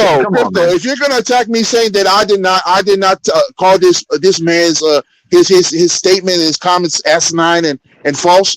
Why did you guys call out people saying you had the golden opportunity to do it? No, I did not hear you say the golden opportunity to say it. Nah. It's funny, man. Y'all be on some funny shit right now, bro. Yeah, man. It's Friday night, man. We need a good drive time home, baby. Nah, we good. I'm not on the way home yet, Shake Money. I still got another 4 hours. Pete just tells the truth. Skyler is better than Tua. That's facts. What the fuck? Facts? You just put out the stat line. You just put out the stat line. Where in the stat line said that he's better, bro? Where in the fucking stat line did this? Bro, what the fuck? Man. I don't want. Wow. You heard that shit? Crypto? Why'd you tell advocates that's false? He says I just say that's his opinion. And we just put out this dude. Okay. Who's better than Tua? He's entitled to a bad opinion. Skyler? Okay. Yeah. But he did not say Skyler's going to throw for 3,000 yards. That's the difference. It's the same thing, bro. He just said something false. Saying somebody's better than somebody is like saying I'm going to take somebody that's 51% versus 49%. That's literally what that's saying. You know what's funny? But when you get definitive and start saying you're throwing for 1 million yards, then you're just going way beyond the pale. I'm done. I'm done, bro. Hey, Shake, thank you so much, brother. My favorite dude, man. Hey, man, you know you're welcome here anytime, brother. I know that. I feel it. We may not agree on certain things, but I still have respect. Yes, sir, Mr. Paul. Yes, sir, Mr. Paul. Hey, what's up, Pete? We always got respect for you. I got love for you, man. Good people. I love and respect for you. Crypto, you a stingy one, bro. You stingy. You hard to fucking bug, bro. How am I Crypto would be you like an immovable object, bro. Yeah, he is. He don't move up. What is that? Yeah, I got love for you, Crypto. I got love for you, bro. Hey, I do too, man. I'm gonna go get ready for this birthday party. I'm gonna go get ready. I'm gonna have a good time. Y'all fellas have a good time. It's Friday. By the way, I have a question. Are you gonna have some pancake over there? No, not tonight, bro. Panqueques for morning. Shake. Panqueques morning. I don't give a damn. Tonight we about to. Man, we about to drink tonight. Anytime. I mean, some pancake any time of the. You know what I'm saying? Morning, night. When I wake up in the middle of the night, I don't care. That shit. Yeah. It's like arepas. Arepas. Am I saying it right? Arepas? Arepas? You like arepas? Yeah, it's like that. Yeah, it's like that. That's what's up. So we won't be having any quarterback competition 2023 then. All right, fellas, y'all be good. All right, man. Be safe, my brother. All right, now, Keith. All right, be safe, man. Won't be any quarterback competition, huh? What you said, Fred? I think every. No, Fred said it was going to be quarterback competition. No, it's not going to be. Every year, if you're not the proven guy, every year needs to be a quarterback competition. Fred, let me tell you exactly. But look, good luck with that. Pisses me off. Yeah, there is no luck with that though, Crypto, because this is what actually gets me mad. people will turn around and say, "Oh, they're letting Tua," because I turn around and say this. They're letting Tua just have the position. Because if you think about it, Austin Jackson, his competition was Teron Armstead. Who's gonna win that battle? Noah Igbenogany, his competition is Byron Jones and now Jalen Ramsey. Who's gonna win that battle? Yeah, so they don't treat Tua the same. Definitely they Tua. don't treat Tua the same. Yeah. That's my No. You're not getting that at the quarterback position. Man. No, Pete, that's not what? happening. They're not going to bring in another star. This is our. I feel like this is our whole holdback. Our whole holdback is the quarterback position, man. This needs to be like, like insane, like an insane signing, or just get somebody that's real good, man. Because this is the only thing holding this roster back. You asking me? The only thing. Fred, that's 100. I agree with you, bro. And I'm a Bills fan. And the kid's nuts wasn't big enough to come back, man. You know what? Scrap the play. Yeah, scrap the quarterback play option, whatever the fuck it is, because that's not respected because everybody knows Tua's not going to pull that ball out of there and run it. So scrap that. Man. Like Don't even use that play. Don't even use it. That's why Mostert and Jeff Wilson can't get off with that, because nobody's respecting Tua just taking it upon itself and go ahead and run the damn ball. So scrap that play. He had 70 yards rushing last year. Yeah, they're not gonna that play. How many? Well, Color, I was trying to talk him off the ledge, 70. Color. I was trying to defend your position while you was away. Unreal. Tuna had 70 yards rushing last year. You just don't have patience for it anymore. We did that. You don't know football and you don't know what you're watching crap last off season. I just ain't got no patience for it anymore. Well, you have 70 yards. Don't make anybody fall off the ledge.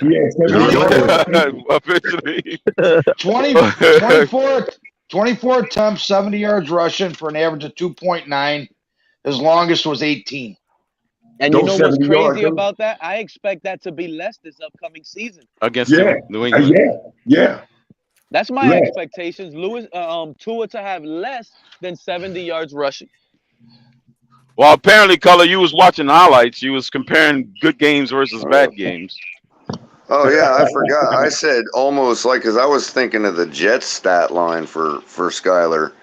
When I said that their stat lines were virtually identical. No, I forgot. That Buffalo game in the playoffs, he threw for over 200 yards despite all them drops and What happened? And like, you know what I mean? That was against a top defense in a playoff game. Exactly, man. Exactly. I just don't know why people don't. I don't know why people don't like putting things into perspective like that. Like, Tua struggled against the 26th ranked Chargers defense in a regular season game. And hey, real quick, Lewis, I already spent that money, bro. That money's already spent. Yeah. And that stat line was identical almost to the Jets stat line that Skyler 151 yards. Yeah, he had 14 rating in that one. And what's Color had a 27 in the Jets game, or 19 in the Chargers game. Yeah. I mean, what do you expect out of his quarterback ratings, man? Against the Jets with no preparation. I just don't like people just saying Skyler is totally trash and he's not going to me neither. And Cooper, I get tired of hearing that, because it's sad, because like I said, the man is he comes into a game when he has to, and he gives his best. He shows leadership. Right. He shows calm, and he does his best. Right. And that's because all it's ever about, Mr. Polk, is dragging down another man to prop up the man you like. You know what I mean? That's all it's ever about for them. And all they've done, all he did was come up here and tell me how if Skyler is as bad as he says, all he did was come up here and tell me that Tua was just as bad. Doesn't he realize that's what he's saying? Exactly. Damn. I mean, I do look at stats. I do look at the games. And so if he's going to come up here and tell me Skyler's trash, then all he's doing is saying that's another trash quarterback on our team. I don't see how anybody could be even looking at Skyler's stats. like that. Tell you the truth, man. Come on, man. I'll evaluate Skyler when he plays here's 16 the facts. games. Here's the facts. That's when I'll give He's Skyler's the only evaluation. quarterback on our squad right now that has playoff experience, and that is a fact that they cannot dance around. Yeah. So no matter how, They never can. No matter how bad he did in the playoffs, he still has better stats than Tua in the playoffs, right? When he's in the playoffs again, yeah, he does. When he's in the playoffs again, nobody's going to doubt his ability to rise to the occasion and be serviceable, since he did it in his 7th round rookie year. Yeah. And see, all this that we saying is the reason why he will not be on the Dolphins practice squad, because he's good enough to be snatched by another team. Like, why would you trade the only? Why would you get rid of the only quarterback you got that's got playoff experience? That's just the dumbest thing I've ever heard of in my life. Yeah, you know what? The Dolphins do shit like that, man. Put a guy on the practice squad and he gets snatched up. I hate it. Tell you the truth, when they got rid of Damian Williams, man, he goes to Kansas City, wins the Super Bowl. They do I that didn't shit even so like much, when we man. got rid of Kenyon Drake. Exactly. I didn't like that either. I didn't like when they got rid of Jarvis Landry. And I kept complaining that we never used they only Kenyon brought in- Drake enough. And then he goes to Arizona and they use him as a full-time back. Like, guys are getting like 15, 20 carries a game. Yeah, and like when we got with Jay Ajayi. Regardless of his knee, He only got and in a 3-point game, you could also argue that look, Skyler could still have just barely better than he did with 1 catch from Waddle, and we win that game. Yeah. What are we talking about then? I said that, Color. I said that was Waddle looking out for his boy Tua, man. Come on, man. I mean, it's so ridiculous, bro. Did you hear what I said about that? Why do you earlier, think they've been Fred? coming at me so hard about my critiques of Waddle? Color and Fred, did y'all hear what I I ain't said about stupid. that? Color, Yeah, if we Pete. would have won that playoff game, I actually think Tua would have actually Just retired 2 extra catches, because Gesicki and Waddle. If Skyler would have won that Buffalo playoff game, Tua would have confirmed retired on us because there was no taking Skyler out of that job anymore. He wins you a playoff game on the road in Buffalo? What? No, there was no way. First one to even play competitively in a playoff game since when? That would have admitted a Chris Greer fuck up right there. Right, bro. and that was after trailing 17-0. That would have confirmed a Chris Greer fuck up. Yeah, but instead of losing 41-6, like a lot of people was telling us that we was gonna lose 41-6 because Skyler started. To me, then how did that feel? To me, it already confirms the fuck up, Fred. Because, dude, you're talking about a guy. If you look at that game, is that not the most competitive playoff game we've had in the very few playoff appearances we've had in 25 years? Yes, it is. We got blown out by Pittsburgh, and then what happened? What was the last one before that? I don't remember. I don't remember either. Yeah, but color.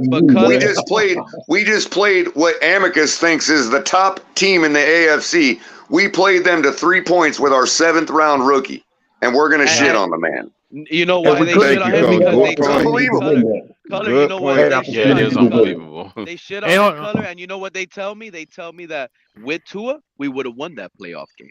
Hey, by the way, then they have to admit that Waddle sabotaged Skyler. Then they have to admit that, because there's no way you change out a quarterback is going to change the fact that Waddle dropped them 3 passes. Yeah. Yep. Right. First of all, They let would me have give to it. admit that was sabotage on Waddle. Before we make any admissions, let me give a shout out to Kevin Lee for the $5 super chat again. Do you guys think we get Cook? And if we do, does it open up the passing game for Tua, which gives us more wins? Tua needs about 25 to 30 attempts. Can I answer that? Can I answer that? Go ahead, Fred. Okay, on that right there, I give it for when if Dalvin Cooks come, they're going to want to feed him the ball. That's how he goes, man. It's the much you give it to him, the more he does his thing. Mm-hmm. But you're taking the ball out of Tua's hands, and so therefore you're screwing up his rhythm. What Tua is a rhythm quarterback, man. Once you break that rhythm, man, who knows how bad his game can be? You know what I mean? No, here's the thing. Hey, Pete. Pete. Yeah, I always got make something the to say. I rhythm got something argument for too, Pete in a real way. quick. So I've never been one to like go deep with you on like, I'm not saying Skyler ain't better than Tua. I think talent-wise, fundamentally, like throwing the football and all that, he is. I've said that before. But as far as like, who's the better option to win right now, given the muscle memory of running the offense, I'd say Tua. But at the same time, I'm not going to argue with you about it. But what I will do is give you some ammo that I've never heard you point out before, and that's this. One of the things that Tua and ears often point out to us when we talk about other quarterbacks that cost a lot of money is the fact that, even if Tua ain't that superstar, he's almost as good, and we got all kinds of control, and he's cheap, and it's better for us financially, right? So if Skylar Thompson has playoff experience now and is arguably an equal project as Tua is, if we, have an adult conversation and admit we're not in a Super Bowl window, okay? And if we're going to project anybody, wouldn't it be to the Dolphins' financial betterment if we were to do that with Skyler, since we have that many more years of control on him than we do Tua? See, that's a great take. Yeah. Hey, Shake, can I put another? Can I say something else about that? Can I say something else about that Dalvin Cook thing? But hold on, let me give you my take, and then I'll let you finish. My take is, do I want Dolphins to get Dalvin Cook? Yes. Has Chris Greer shown that he's gonna get Dalvin Cook? Fuck no. Unfortunately, Chris Greer is stubborn as fuck, and he's not gonna do. I don't think he's gonna do anything to try to improve this running back room. In their mind, they think that everything is hunky dory and up to date. So I agree. I hope so. I wish. But go ahead. I think that's I'll get back to you, Color. By the way, Pete, the more I see what Chris Greer is doing. Put that feather in your cap, Pete. the more that I see Chris Greer, the more I'm starting to agree with Pete about fire Chris Greer. But go ahead, Fred. Shake. Isn't this offense a running back by committee offense, Shake? Yep. Okay, so where does Dalvin Cook even get the carries that he needs, man, to be that beast that he is, man? You know what I'm saying? If it's running back by committee, he's a volume guy. Right, we would have to structure the offense through him, which is not what we would have to do with Derrick Henry. We could pepper in Derrick Henry when we need to blast through the O-line or scare the defense to death and open up a bunch of options. I hazard to guess, in my opinion, I think in his mind, Mike McDaniel thinks that he already has a Dalvin Cook and Jeff Wilson. And I'm inclined to agree. I'm inclined to agree with the man. That's why another reason I favor Henry. Shake, instead of you saying Shake Wilson, I would say Raheem Mostert. I really think that this guy really. I don't know, Pete. Raheem Mostert reminds me a lot of Le'Veon Bell, man. The style of runner he is, bro. He's a lot like Le'Veon Bell. Plus, Wilson is that Raheem got a lot. He has more speed than Jeff Wilson. More like a 1-2 punch. What's that, Pete? Speed. That Raheem Mostert doesn't remind me anything like Le'Veon Bell. No, I'm talking about the style of runner he is. Like he stutter steps to the line, waiting for that zone hole to open up. You know what I mean? Mm-hmm. Yeah. And then Raheem Mostert could take the ball 60 yards at any given carry, man. Just like Le'Veon Bell can when he freaking stutter steps to the line in that run zone and that hole opens up and he hits it. He's through the line and boom, gone. That's different right there. That's a different skill that Le'Veon Bell transitioned with. I don't know what the heck. That guy used to walk behind the line of scrimmage, look at his lineman, and just go. Like if you're not going to give Dalvin Cook the ball 20, 25 times a game, why even bring him here? Well, and then also too, you gotta look at if he's taking the ball out of Tyreek and Waddle's hand by bringing him in also. What's the sense of bringing him in? I don't see it that way because going into the season, we know QB1 is Tua. So we're looking at this just like the 2003 Jay Fiedler Ricky days. We know he needs an elite running back. The thing is, We have 2 elite wide receivers. So this is what is important right here for us. We get those 2 receivers. We get a dynamic running back. The defense is going See, to I have don't know, to man. defend one. When did Jeff right? Wilson Jr. become a B running back, man? He's not that good. So if we could No, get he's always Whoa, been a whoa, running back by like a committee. Dalvin Cook or a Saquon Barkley, No, we he's don't always need been these a 2 guys scat to back. No, get his 20, debut 30 season, carries. bro, I was firing him up in fantasy every week, bro, and getting numbers out of him, man. What are you talking about, Yeah, man? he's sneaky No, good, he's man. not He's what sneaky you good. call the workhorse running back. He got No. derailed by that And ACL injury, man, or whatever it Right. was, bro. And That's then the straight other up, thing man. That's too, why he's a I running seen, back, perfect running back by committee. and then the other Right, thing but too, if I he's seen one fully game. healthy, I don't think. I mean, look, Dalvin was injured too, been injured too. I mean, Yeah, that's Yeah, true. right. That's why That's true. he'd be more of a. And then also too, He's not a when worker. Jeff Wilson had a good He needs the game, carries. then Coach McDaniels stopped the running, and went back to mostly passing. And one of the games where he was running well, seemed like Coach McDaniels stopped the run game. He's got nervous. I But I think wouldn't say that the only missed the boat backside because both of them was kind of working in a way. So he went with what he think is a higher percentage of success. I just cannot figure The out passing game was why. working too. Look, look. I'm gonna say it both ways because in the macro, McDaniel had nothing to apologize for because in the macro, he didn't get away from the run. We actually passed less this year per game than we did in Flores's last year. Okay, despite Gesicki's prediction that we'd throw 40 times a game, we actually threw less times per game than we did under Flores. Then Gesicki. So in the macro, Mike McDaniel didn't get away from the run. Okay. He didn't, and that's what actually got me. But here's the thing, though. But here's the thing, Pete. Here's the thing that I can't figure out. Okay, when the snow starts falling in Buffalo in a night game, and you've got the ball with a 3-4 point lead, and we're trying to salt the game away, and your offensive line has been owning the trenches the entire night, and you decide to take arguably your weaker armed quarterback than normal and throw into the snow.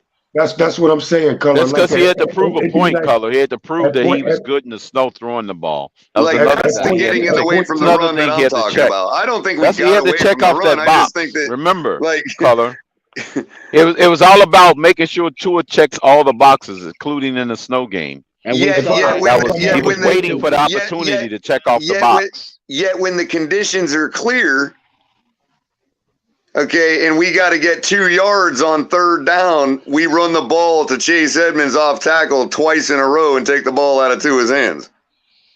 You can't make this shit up, man. And also, I think all of Mike McDaniel's actions was all reactionary to try to disprove the Tua doubters wrong. And who's our third running back? Of course, and I saw that in the very first week of the NFL versus the Patriots. We're winning. And we all blame Chase Edmonds, rightfully so, because if you couldn't hit that hole that was opened up those 2 plays, yeah, I get it. It was Chase's fault. But why the hell are we running that? Like, you took a timeout to say we're going for it on fourth down and to send in 2 plays. And both of them were the same off-tackle run play. Both of them, neither one of those plays included the ball in Tua's hands, who was cooking up to that point, by the way. Yeah. What His game play was that, calling Color? definitely was I want to say it was. I want to say it was the Buffalo game, but it was. No, because the Buffalo game, every third down, Tua was it was a pass. Could have been Pittsburgh. There was every the game, single third down versus Buffalo, Tua passed the ball on third down. Maybe it was. Maybe it was Baltimore. Maybe it was Baltimore earlier in the game. It was earlier in the game against Baltimore. When he took the ball, when he took the running game away from us in Buffalo, that was a fuck up. That was a fuck up he did right there, man. Because we were owning the trenches, man. We were doing whatever we wanted to do with Buffalo when we wanted to run the ball, man. But Fred, what's his name brought it up in the chat was a good point. You can argue that it's also easier for wide receivers and defensive backs to slide and slip, and the receiver can get by you and get burnt as well. Yeah, I understand. So it goes both ways. I understand. Let me ask y'all. Look at the Bengals game. who's our number 3 and number 4 running back? I know who it is, but Miles Gaskin. Right, and how did Salman Ahmed look? What little time he got in and played? You know, he came up big, man. He came up big, and especially exactly. So our running back.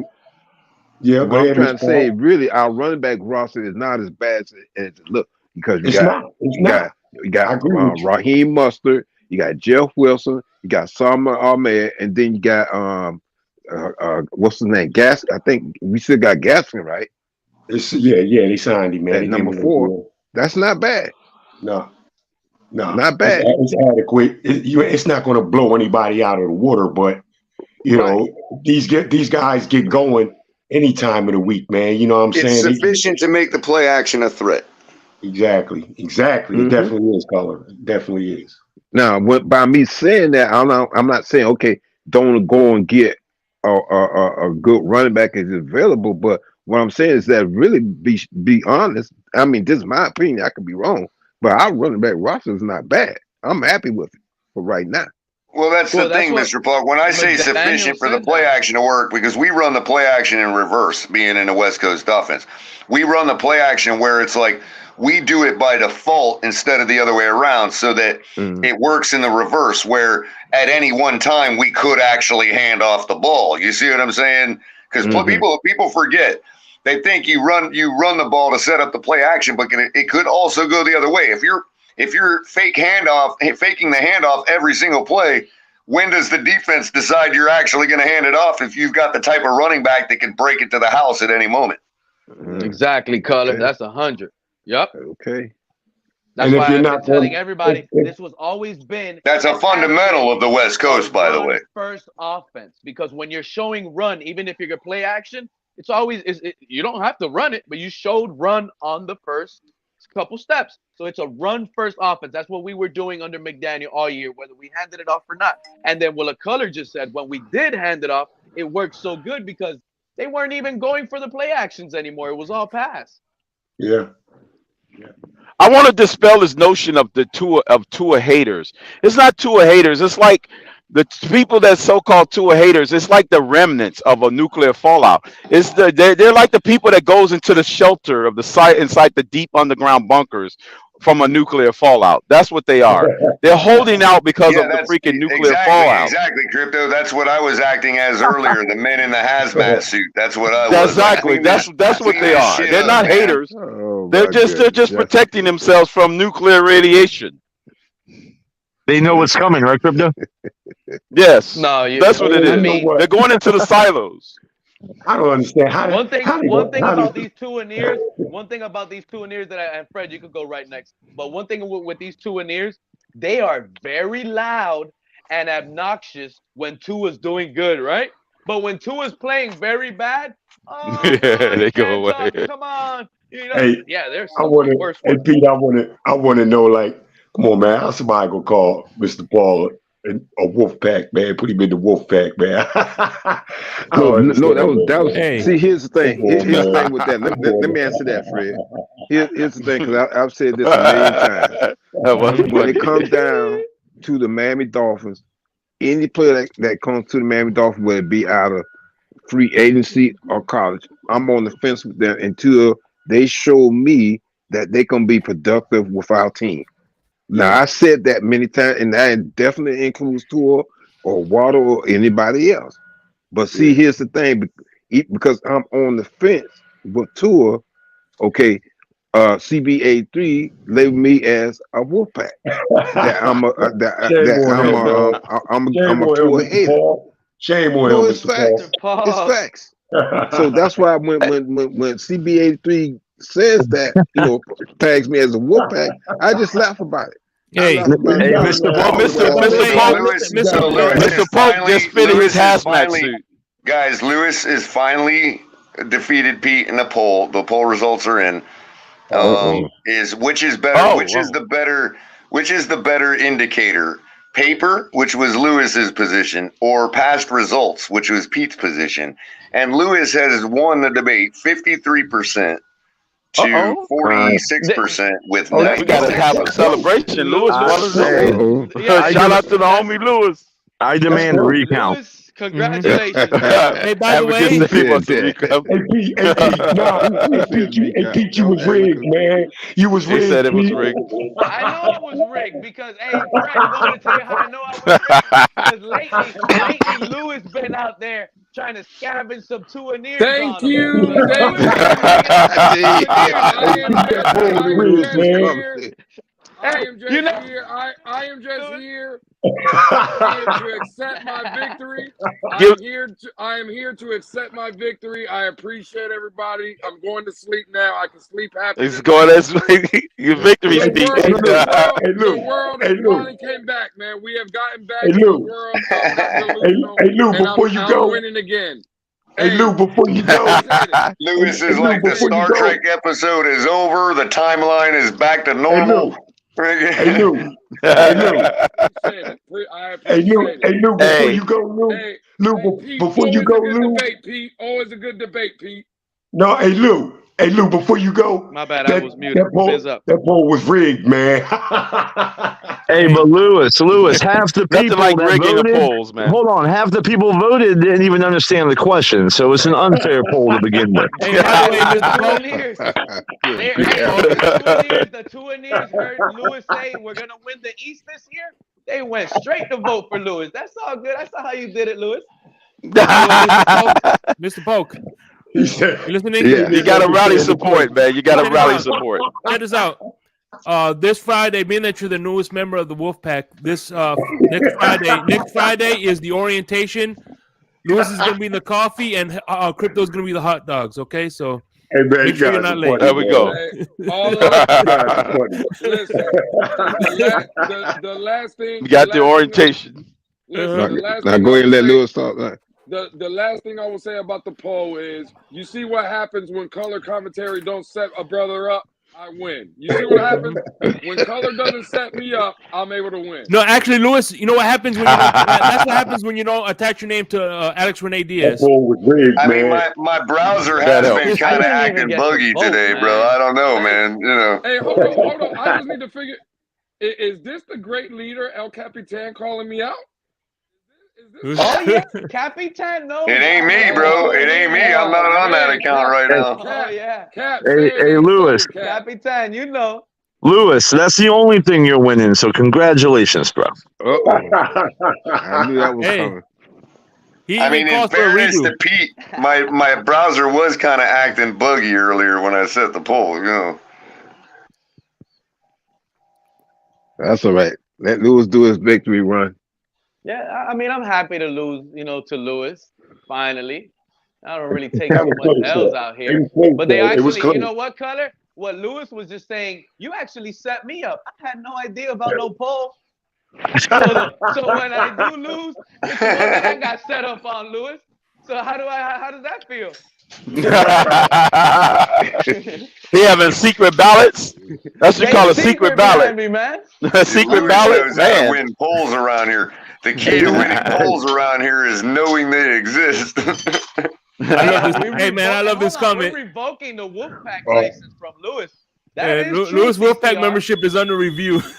Yeah. Oh my God. We might be revoking this from Lewis, man. He's fighting with I am still the goddamn president. Hey, $1,000 super chat. $1,000 super chat. It saves Lewis's Wolfpack credentials. Pay up, CB83. Tell him like it is, Lewis. You're still the president. I am still the president of the Wolfpack. I don't care what no one says. I'm still the rabid Dolphin. Bro, shoot me, condemn me, because I have a good feeling about my Miami Dolphins. Because I can finally come out here and pump my chest a little bit. And again, I love all the debates today. Everything's been great. But this is what I'm saying. Color has a different opinion. Pete has one. I have one. We all have difference of opinions, right? All right. And whoever's right, whoever's wrong. At the end of the day, are we going to sit here and deny whether we like the quarterback, whether we like the right tackle, bro, the team that we have in place right now, right, is the best roster and the best team we've had in the past 10 years, let's say? You're right, Hey, Lewis. Lewis, longer than that, Lewis. You sure that air pump ain't inflating your head and not your chest, man? No. I gotta say this. I gotta say this. Oh man. Color, I think it's because I don't have a clean cut, man. My hair. No, you need to send that air pump over to Tua so he can pump his chest up. We don't. I mean, we don't need a big seriously. head. We need a big chest, man. Hey, man, listen. I'm just pumped with my football team, man. I'm just pumped for my football team. I'm ready for football season. I'm ready to start beating the shit out of Buffalo Bills. Hell yeah. That's what I'm ready for. Like, that's it, man. If you can't get behind that, then it is what it is. I can't help you. You know what I'm saying? I'm waiting for him to make another big move, man. Hey, Lewis, if you had any that, other quarterback except Tua, I wouldn't have made that bet with you. I need another big move. Well, I mean, shit, Amicus, you just said that we do have a quarterback. You've been agreeing that Skylar Thompson's a dude. So in your scenario, even when Tua goes into shit, we'll have Skylar. It'll be too late by then, bro. It'll be too late. We're still beating the shit out of y'all, so it ain't gonna matter. I'm all jacked up on Mountain Dew. Oh yeah, I'm going along with that. 100%. Y'all getting swept in 2023. If we have Tua, you guys maybe have a shot. But with Skylar, you guys have no shot. Not at all. We could walk around with the brooms and hand them out to you, Buffalo Bills. Because if it is Skylar, like, I'm not gonna lie to you, I really do hope we play the Bills late twice in the season. Because that's when things could get real. We can play the Bills late twice in the season. Skylar's the starter. In this same offense, 2 years in a row, he's not letting us down like this. Like, I get it. Some of you guys don't like the fact that I talk about Skylar. And trust me when I tell you, I know y'all don't like it. But I got to be honest with you. Am I right, bitches? I have zero faith in Tua. Like, there's no faith in me to win with this guy Tua with this roster. There's none. You think I care that EM could come up here and be like, oh, I'm going to debunk he has a weak arm. EM could talk all that weak arm crap and try to defend all he wants. I'm not falling for that. To me, Tua literally has not only probably the weakest arm on our team. Listen to what I'm telling you guys. Tua has the weakest arm on our team. Imagine the rest of the league. Somebody I'm not time trying out, to be a Pete. Tua hater, but at the end of the day, Skylar is the bigger problem. Hey, Y'all Pete. have the floor, man. Pete, real quick. I want to see if it's gonna make me throw up. Hey, Pete, to your point, I checked out a Tua highlight reel the other day, right? And I was surprised to see that in the highlight reel, there was 4 passes that were underthrown to Tyreek. 2 in the Detroit game, 2 in the Ravens game. Hey, that's on a fucking highlight reel. Man, that's what I'm saying, man. Tyreek should have. Tell people, man. Come on, man. Tyreek only had 7 touchdowns, man. 7. Yeah, I think that was it. I think it was 7 or 8. Something like that. 7. But check this out. On Tua's highlight reel, you got a whole bunch of little slants and screen passes, bro. The heck? What did you say? Tua's highlight playbook is not full of real highlights. It's just plays Wait till I'm completed. done smoking. Like I'm a regular coming to light little y'all pass. ass up. A regular little completion, they put it on his highlight. Like, that's supposed to be a high. I'm saying. Hey, Pete, his first highlight, if y'all remember, it was the pass in the second. Daddy loves you guys. That's just all they're doing is timing me out from saying the facts about Tua. I know what Shake's doing. I got it. Hey, check it out. It's fine. Keep on timing me out. But the first highlight was Tua throwing a pass to Tyreek against the Patriots 2 minutes before the half. You remember that one? He threw it to the other defender. Tyreek made it. It was a Tyreek highlight, not a Tua highlight. But they got it on his highlight reel. Yeah. Which game you talking about? The Patriots game, 2 minutes left before half. The jump ball from Tyreek. Yeah, it was a jump ball, and Tyreek made one hell of a play. Snatched it out of the defender's hands. But they got that on the fucking Tua highlight reel. You know why they got that on the Tua highlight reel? Because there's not many fucking highlights. That was going to be an exception right there. I cannot believe.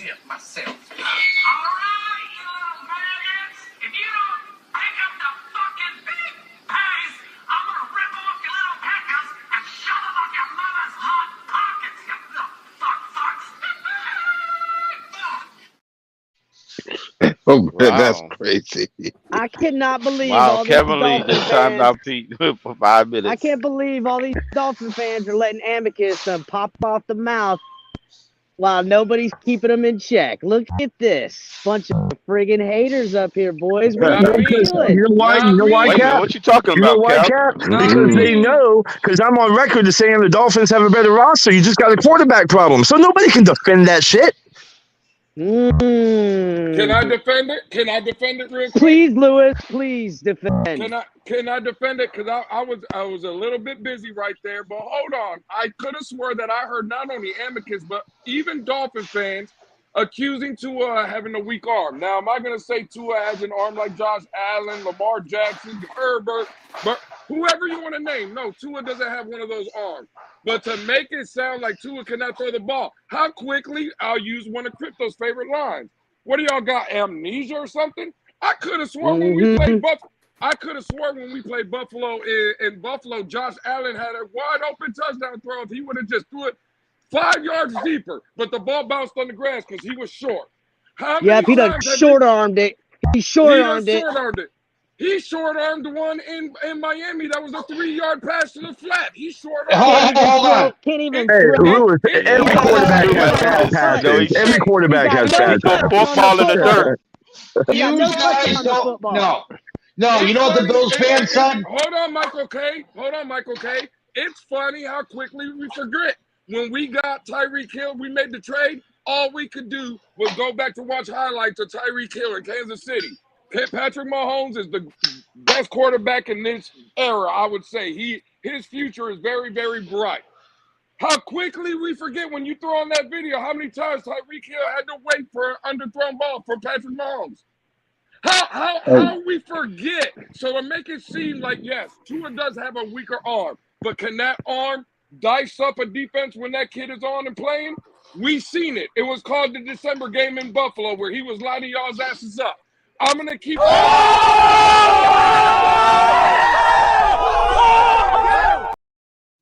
Damn. Get him, Lou. I'm going to keep saying it until I'm blue in the face. Miami is the new king of this goddamn division, and everybody Tell watch him, out Lewis. because we're whooping the ever-living dog shit out of everybody else in this goddamn division. That's right. That's right. You know Hey, if what, you get a too? quarterback, you're right. Listen, I will say this about. Hold on a sec. But I will say this. I wonder if it's more. I wonder. I can almost prove that it's more of a timing issue than a lack of arm strength issue. I think Tua is not getting the ball out when he should, because you know how he is. He wants to throw to guys who are open, not really throw guys too open. I think if he can correct that, we won't see those underthrown passes. They'll be on time. I seen at least 4 more touchdowns Tyreek should have had, man. If the ball was just put out in front of him, man. You know what I'm saying? That's just bottom line, man. You know, his long balls he catches, he's reaching back for him. You know what I'm saying? Nothing. By the way, shout out to Pete for the $5 donation. I don't know what brother. Pete has 5 minutes worth of timeout right now. But I don't know what Pete's saying in this text. Is he saying he's got a mouthful of hot dogs and crying? I don't know what the fuck's going on. Pete could come back on now. You know, Pete could come back on. So I don't know what that means, Cap. His timeout is up. No, he paid. Remember, he paid for his timeout to be reverse his timeout is $5. Oh, bring him up. We gotta drop the link. Yeah, I dropped it. Mentioned earlier about how much talent we have on our team.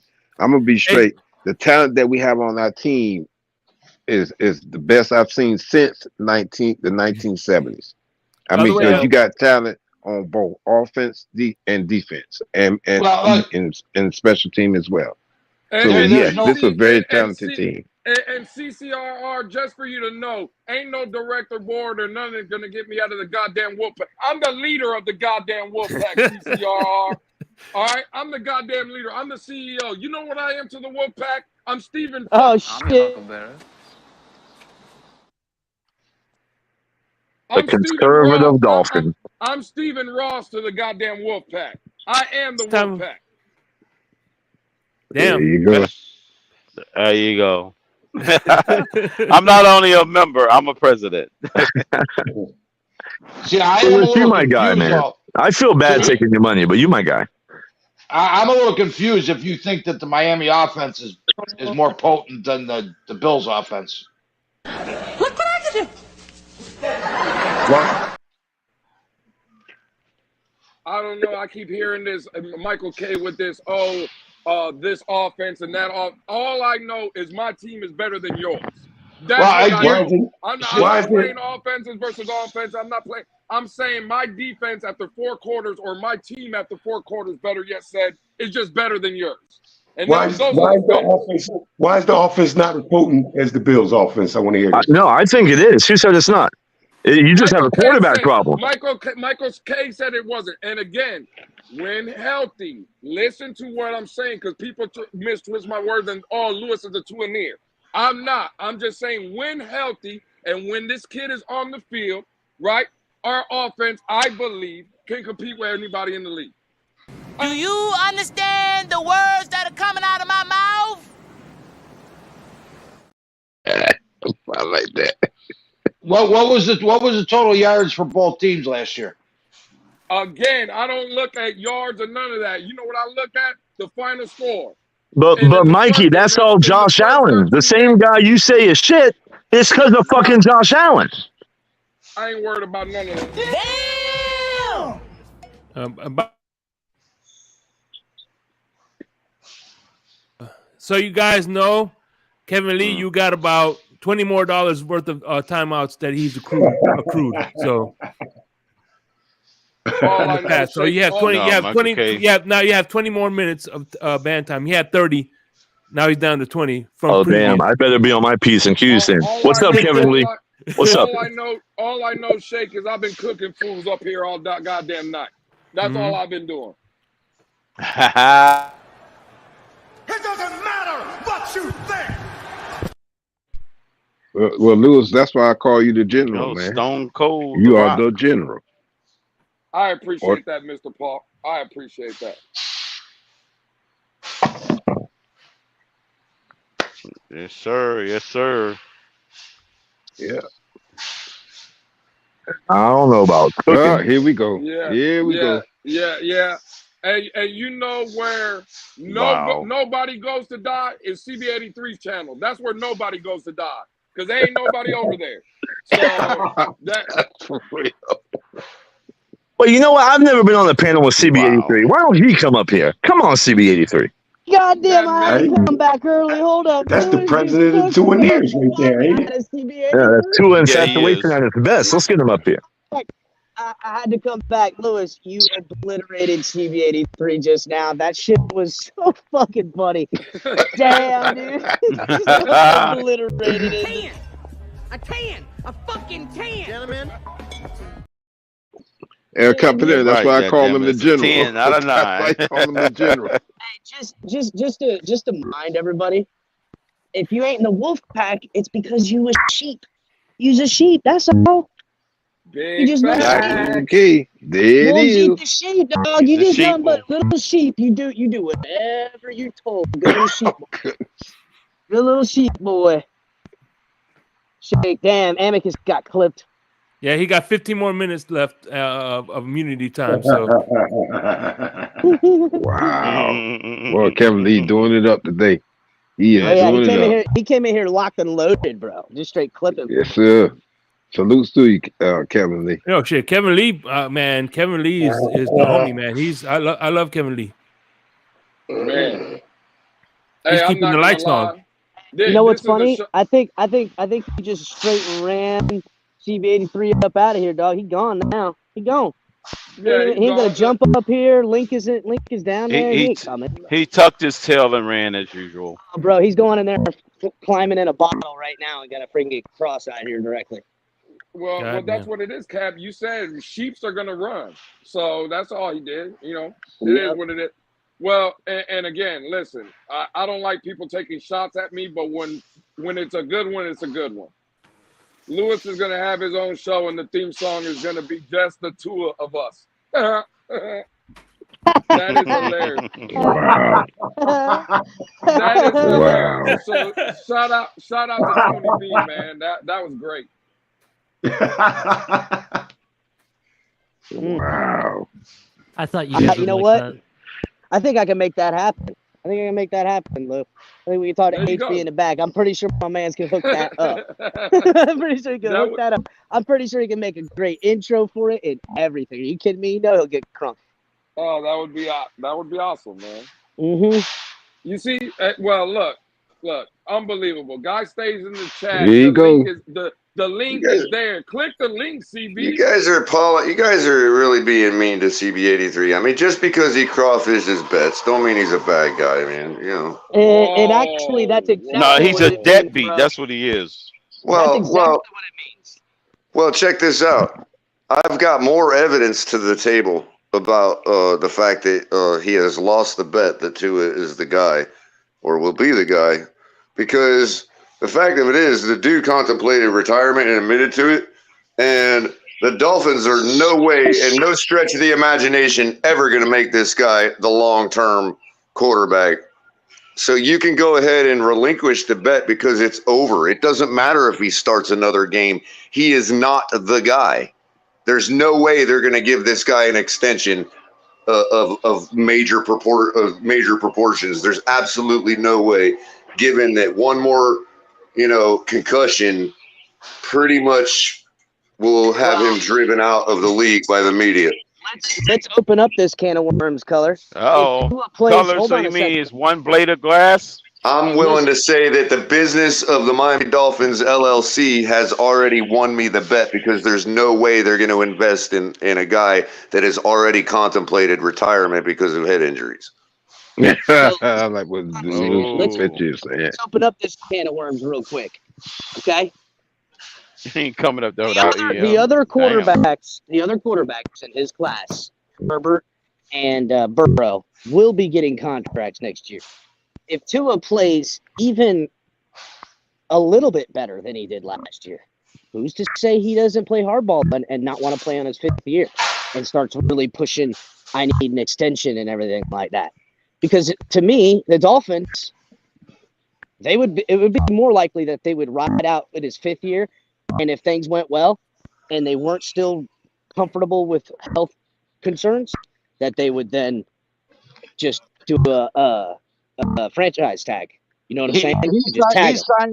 He's signing that anyways because that's $40 million he's going to make for doing nothing. I got you. I agree with that. It'll probably be more than that 2 years from now. It'll probably be closer to $45 million with the contracts that are coming up and been paid. Well, So let me because of ask you that- this. I mean, we're all in agreement. Even a lot of the Tuaneers are in agreement that the math dictates and history dictates that he will not finish the season.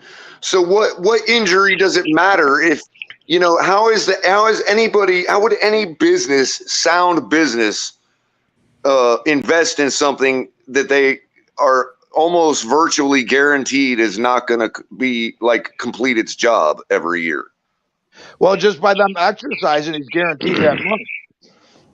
Yeah, but that's peanuts, bro, in the long term. If you're talking about, if we got to have somebody, of his level taking snaps this year. You know what I mean? I'm just saying he's not that's the what you guy. call When it comes down to the bet, that CB83 and I have of whether he's the guy or not, he's not.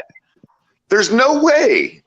Plus, the bet is we over. all know that he conceded that he's not the guy. It Oh, wasn't. that's the first portion of the evidence. But I'm just piling on. He said, "Nah, man, he's not the guy." He had a whole show about it.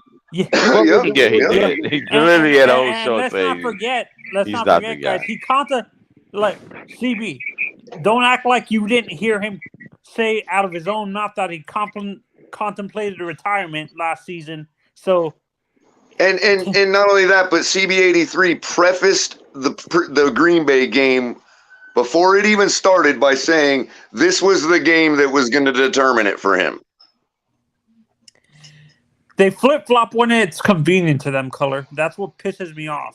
It's kind of what I went up and talked on Stephen D today.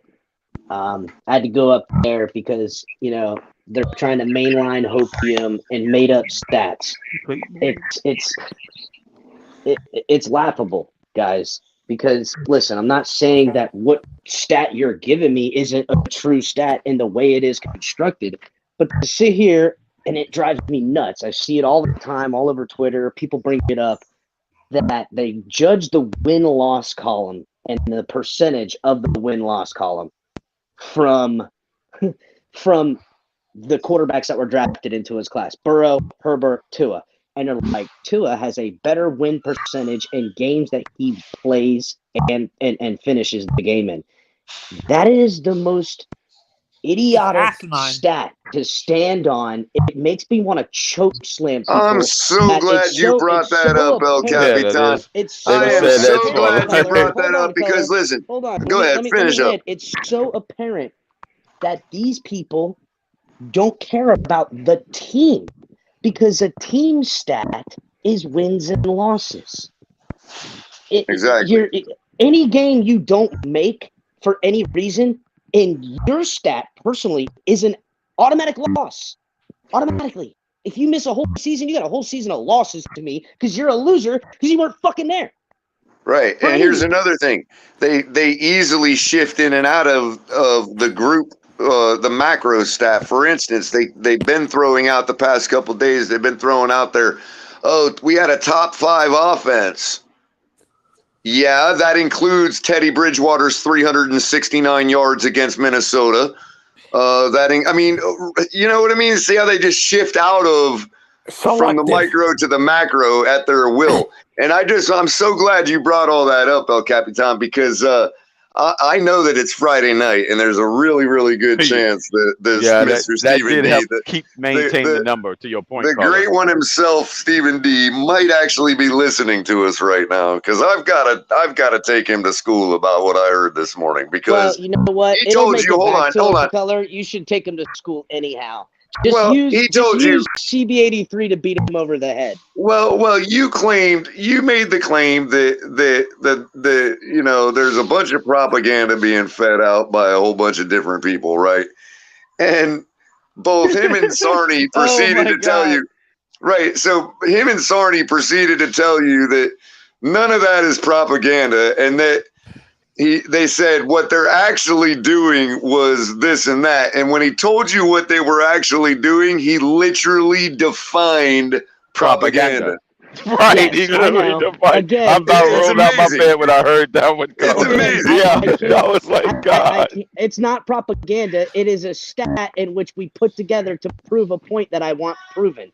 That is right. propaganda. No, he actually used the word skewed. He's like, it's what they were actually doing.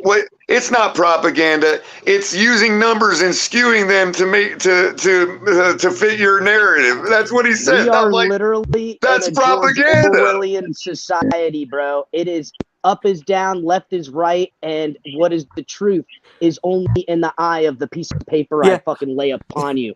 You see those graphs that they got around now? It's like it's a graph, and it's got like a line through the middle and a line through the middle horizontally and vertically, and it's got numbers on it, and then it's got little dots, and it has all the quarterbacks. And I'm sure whatever stat that they're trying to prove with this graphic to show to us the best, or anyone for that matter is the best, it maddens me, bro. It maddens me. It makes me literally go insane to look at this bullshit piece of fucking coloring that is nonsense. It's nonsensical, bro. It really is. It's bullshit. Capitan, you know what pisses me off?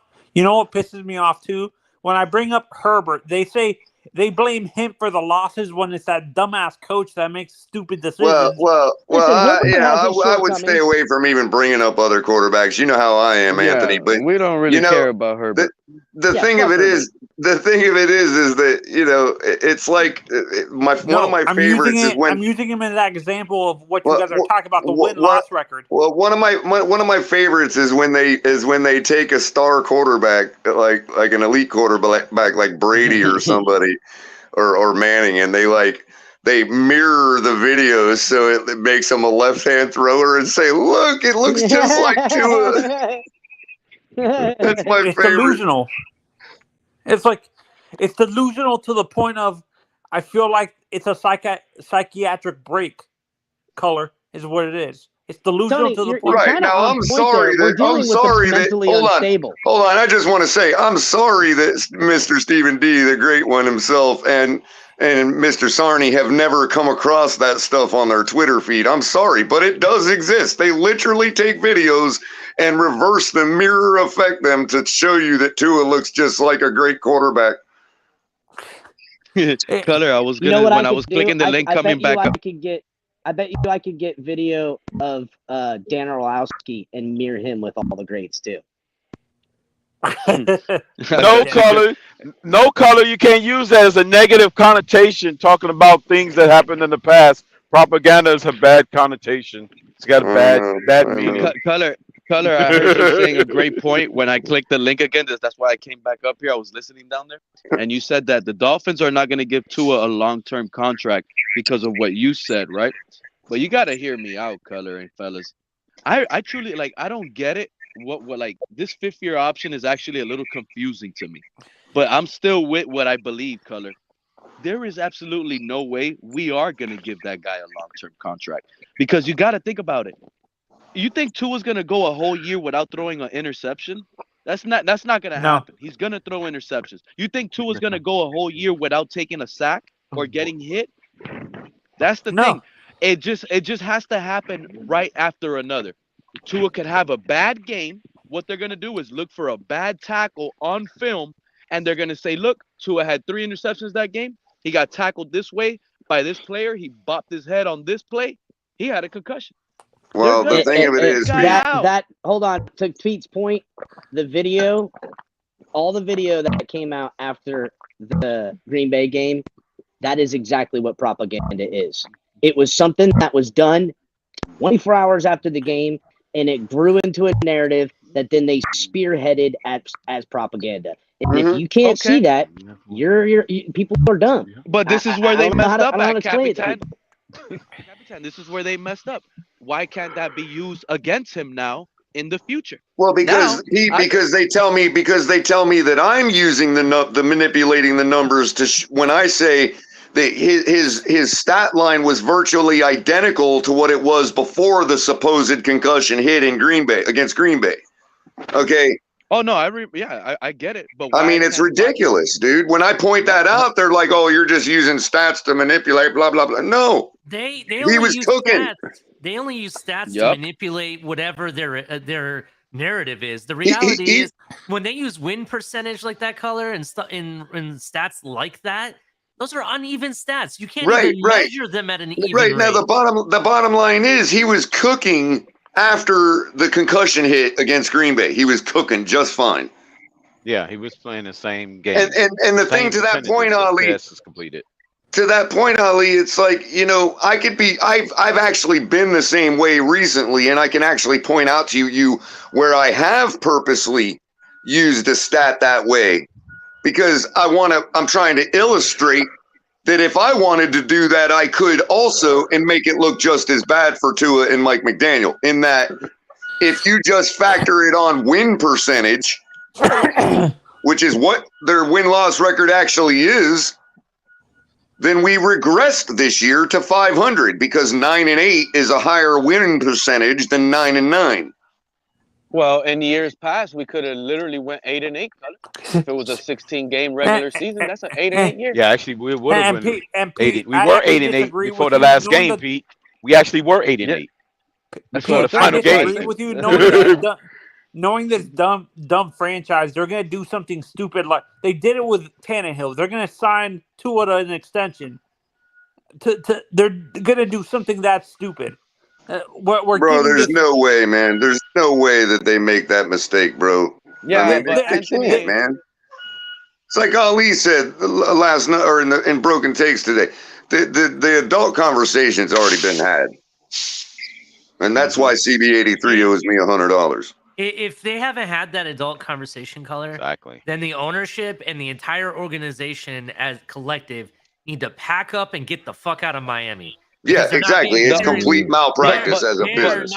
They're not taking this seriously. They're not taking their franchise seriously, and it's a disservice not only to the fans but the community and everyone that's even involved or gets any benefit of the Miami Dolphins.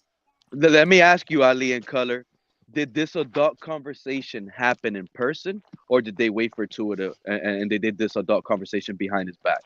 It happened the day they decided to utilize the Green Bay film, like Capitan said, to run with it and start that narrative and send to it to the doctor. That's when it started. I get it, but that's what it just. Now I tell you this, Color, they gave him a 5th-year option after that.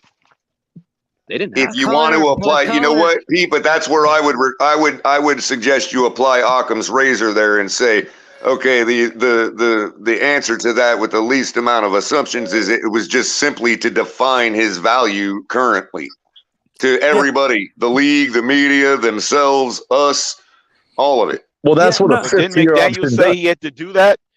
McDaniel said that so he can put the media at rest. He actually said that out of his mouth. Yeah, and that's the simplest answer. I mean, that's the answer that requires the least amount of assumptions. You know what I mean? No. And Color, you know what actually makes me mad? They did this during the first week of the offseason last year. That they said they were going to pick up his. They had already announced ahead of time. Like around January during the playoffs that they were going to pick up his 5th-year option. Yeah, I mean, it sends a clear message to anybody looking at the situation. This is what you have to do, what you have to pay Tua if you want him on your roster. But that again is my point. Like, listen, and I was serious earlier when I said, listen, I feel like his underthrows could be easily fixed if he throws those balls a little earlier. And I feel like he could even be a higher operational quarterback. His arm isn't going to get any stronger. I am super afraid of his longevity, even making it through the season. Until otherwise, and even then, even after a year of health, I'm still not going to feel comfortable. You know what I'm saying? But if he does operate better, say he only misses 2 games. And the team wins 11 games, goes to the playoffs. He plays well, win, loss, whatever. I'm just afraid to see if he does that and it's a moderate step forward. Who's to say he doesn't? Him and his brand new, whatchamacallit, says, we want an extension. Yeah, and people. I brought this up on other panels, Cap, and people say I'm crazy. People need to realize Dolphin fans are operating with a fact that they don't know to be a fact, and that's Tua is going to be a nice guy and not ask for the fucking bag. Yeah. No, and I said this. I said this on other platforms, and people just kicked me off because of it. I said, you guys are forgetting the fact his agent is Aaron Rodgers' agent. Like, you really don't think Tua's going to be arrogant enough to ask, even though his performances and his injury history prove otherwise, that he doesn't I don't deserve think that. he'll ever have that leverage, dude. The guy has a 3-year sample size of not finishing one single season. Well, bro. hold on, Color. You got to remember what narratives we're rolling with right now. Narratives in which that have been brought up through the propaganda, as we'll use as the keyword. And the narrative is that before the offensive line's games, when Tua missed games before last season, it was sabotage from the coach. Yeah, but here's the problem, hold bro. on. Yes, it when was Tua sabotage. missed games last season, it's the offensive line's fault. It's this, it's that. Again, what's the next act of propaganda? I'm going to say this though. Here's the thing though. This time around, though, teams coach. real quick, hold on. He's completely checkmated if he doesn't finish this season, bro. And here's why. It doesn't matter what injury he goes down for.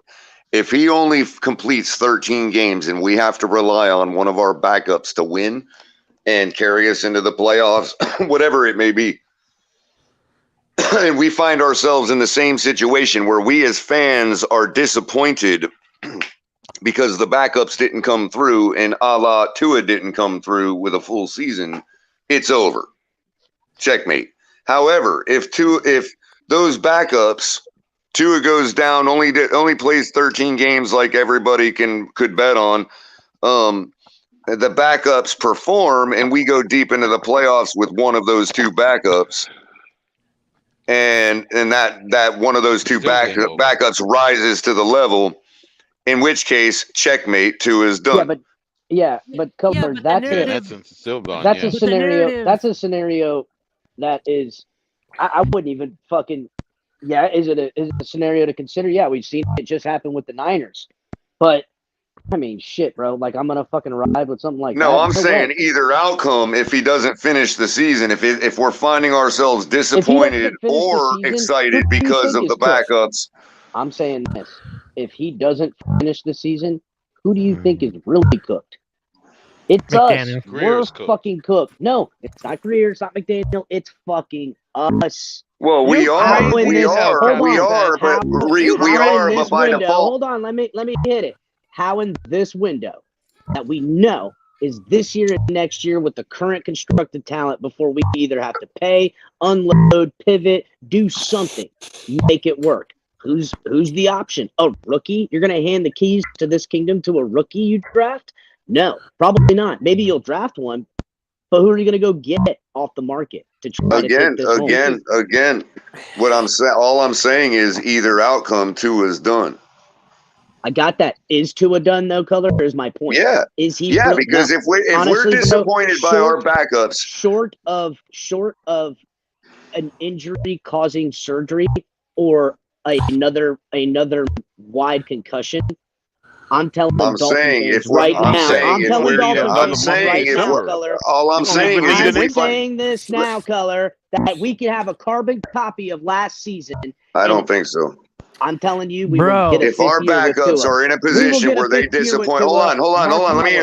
Let me answer. If our backups are in a position to disappoint us, then that means by default we got disappointed again by QB1, and he's done. There's no way he can survive. That's not the narrative that'll be written. That's not the narrative that'll be written. It'll be how the backups fell short. Color, I have a broken take. Well, they won't be able to run that script again. So you asked, what are they going to say? What is the next narrative going to be? Well, let's just say what El Capitan just described actually does come about, where it's one of those 50-50, did he do good or, was he bad, type of years where we could have argued both ways. I'll tell you who the scapegoat is. The Tornadoes are going to turn around and start looking at the backup QBs, saying it's their fault because they provided too much competition for QB1. That's actually, I got a better one. I got a better narrative. You guys got to realize I'm already at the point that I'm expecting everybody to be at next year if Tua doesn't complete a whole season. Actually, or they'll say it's a I'm conspiracy. already at that point now. They'll say that Skylar Thompson sabotaged him, bro. That's going to be they'll say it's a conspiracy. I'm glad you said the name. Point. Because you know that they've already used sabotage and conspiracies, and it's the O-line's fault. It's lack of weapons' fault. I'm just telling you guys. You didn't give them that right tackle. Greer believed in Austin Jackson. That's what they'll say. I'm telling you right now. They're going to say Greer believed in Austin Jackson. That's how they'll say it. Flores could sabotage a QB's entire career. Guess what? Jalen Waddle did it in one game to a backup QB. This is so good luck with that. You see, this is why some of y'all call me crazy or probably think crazy of me or something. But in all reality, I think the opposite, Capitan, of what you believe. I honestly feel when Tua goes down, our season gets better. Look, I don't know, I know some of y'all played and y'all know what I'm about to tell y'all. When there's a leader in the huddle and that's the player you're looking up to, you're looking forward to play football with that guy. And this is what our locker room said last year in the Minnesota Vikings week. Just go do your own due diligence. You hear the players and the coaches say that was our best practice all season. The most fun they had, the best they had. And what did they say late in the season about Skylar? How good he prepares. He's better. He prepares like no other rookie. So when Tua goes down, Capitan, the ship, and it's not going to fall off the cliff. unless Tua sunk us too deep where it can't be fixed. That's the issue. If they keep writing it out and we're 2-6 and Tua's still in there, he hasn't got hurt, I'm gonna be like, man, like why are they having benched him for Then that's losing pretty all much these it. Then the games? season's over. We 2-6. Exactly. There's no So that's what recovering I'm from saying. that. See, But look, the but season this is ain't where it over gets till scary. it's over. The season will be over at that point. But if Skyler can come in tremendous, that's who the quarterback is going to be, right? And let's say he does a Jimmy Garoppolo when he went to the 49ers. I know it was different. He signed there or whatever. But he won to finish the season 5 games. Skyler comes in and goes like 5-0, 6-0. Pete, Gets saved. that script The regime is gets saved. far at And the you know bottom, bro. that script is. Yeah, I'm gonna because tell you they're why going the because script they're is going to far change. at the I'm bottom. gonna They're going to tell you change why the the scheme script of the is not offense far. to I'm gonna fit tell Skylar y'all Thompson why the scream is not from far. from Tua. Listen. The model this year is right. Listen to this and pay attention. The model this year is Skylar Thompson and Mike White are competing for the backup role. You know what next year's model is going to be? I promise you. Not this upcoming season. The one following that one, which is Tua's 5th year, right? You know what that one is going to be like? Oh, no. Y'all going to be like, damn, Pete knows too much. Hold on, let him land. Let him land. Let him land, Color. Let him Let land. me finish. They're going to say on that Tua's 5th year option, it is finally open freaking competition. That's when they're going to say, now it's no longer a backup role. It is for first position. It's going to be Tua versus Skyler. And you heard it here first, fellas. Pete, Mark it down. do you think the Dolphins will ever have a quarterback competition with any quarterback ever? Because I'll tell you what, I've never seen it. Never really seen a true quarterback they don't competition. believe in that. I've never, But here's the thing, ever bro. seen it.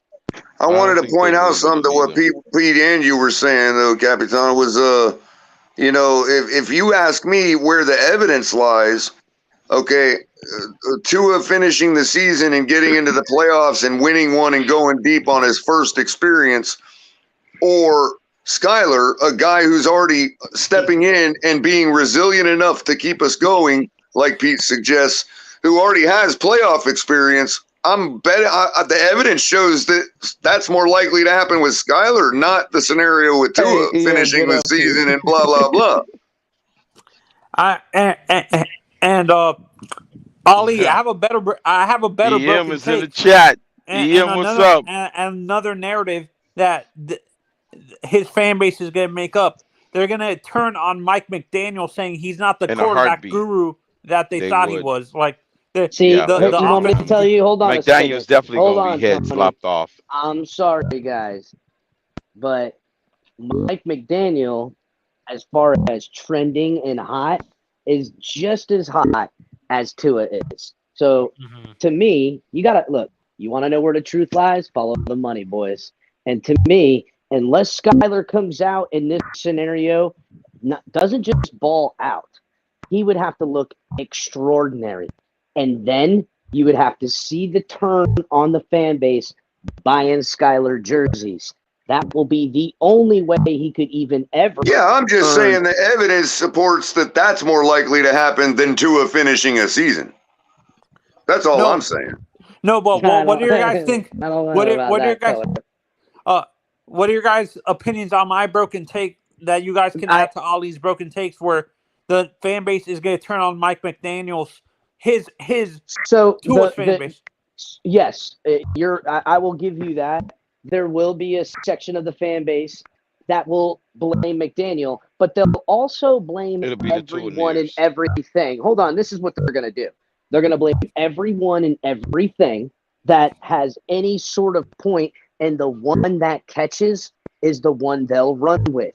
If it's Austin Jackson, if it's the owner, if it's the GM, if it's the coach, if it's the defensive coordinator, the defense, whatever they can spoon feed the fucking sheeple to say this is the reason why it didn't work for profits, that's the one they're going to run with.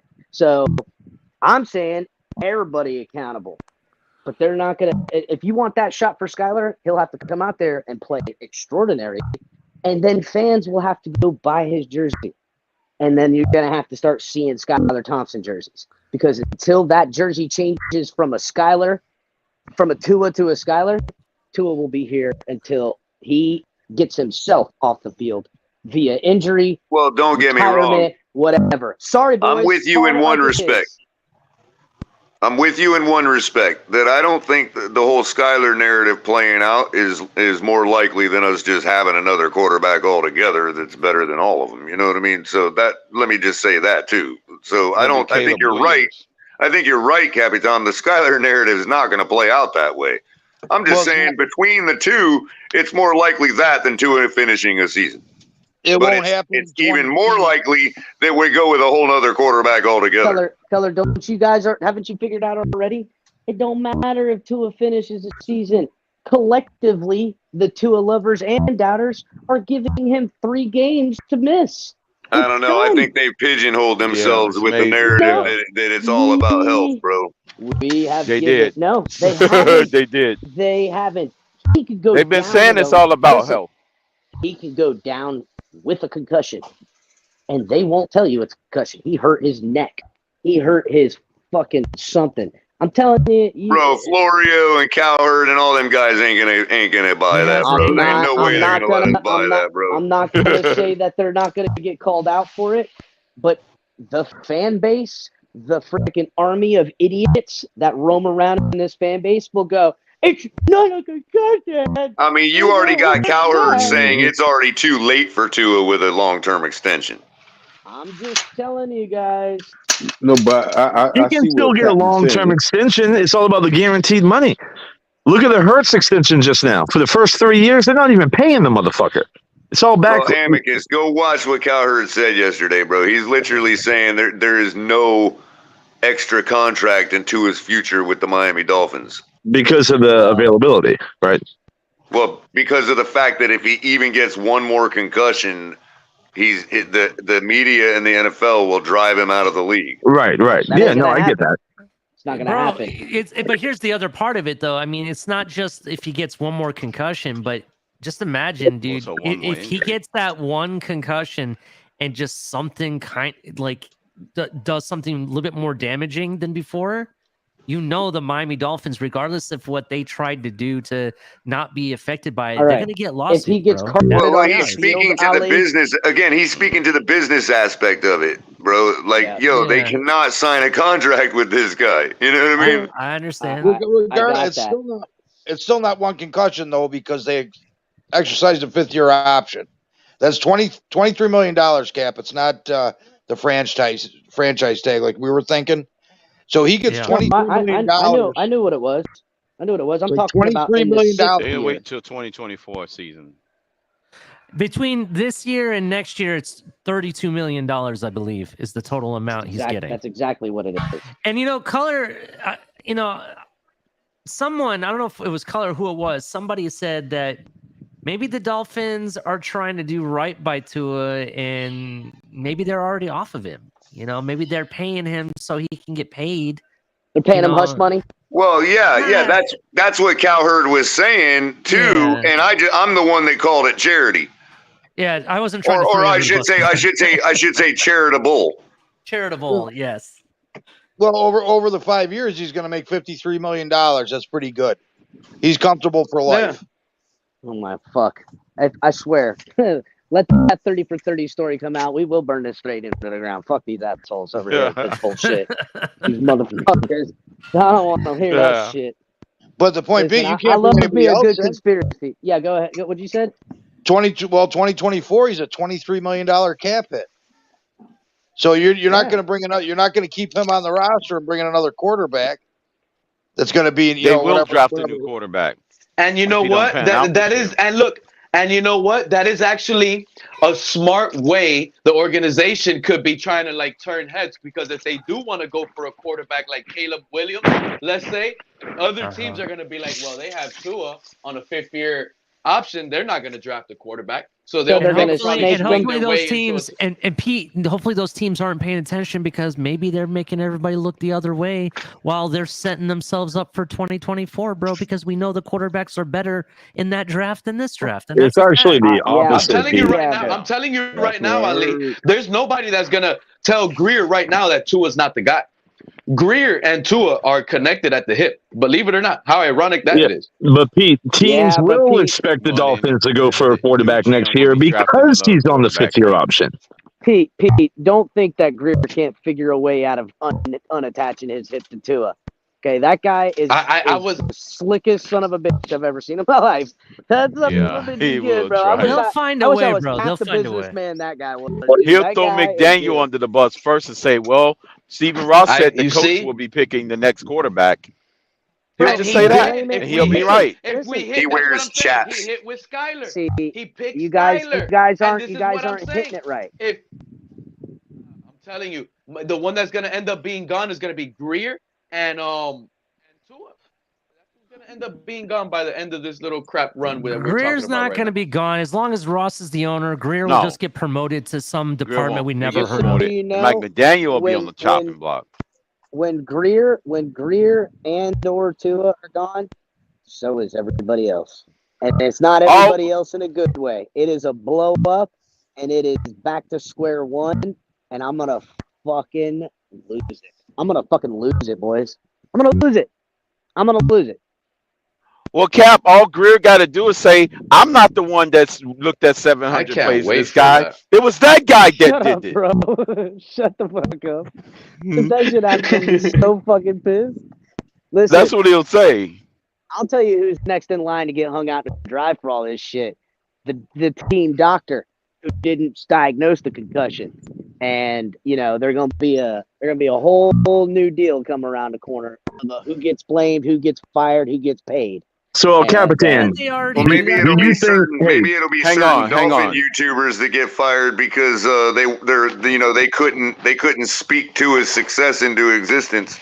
That's true. Maybe they'll be clipping us, boys. These guys aren't. Right. These guys are out here disinformation and shit. Gonna silence me and straight up gatekeep us out this motherfucking fan base. Then I'm gonna have to go out there with my pitchforks and torches out in front of the fucking stadium.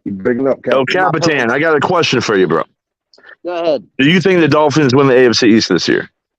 Because if you do, they're extending Tua. How the fuck are you gonna get there? That's my bar. If you want to be real, do I think it's gonna happen? I gotta see it. I gotta see we this extending team. him instead of just letting him ride out his 50 option? If you win the division, you're extending Tua.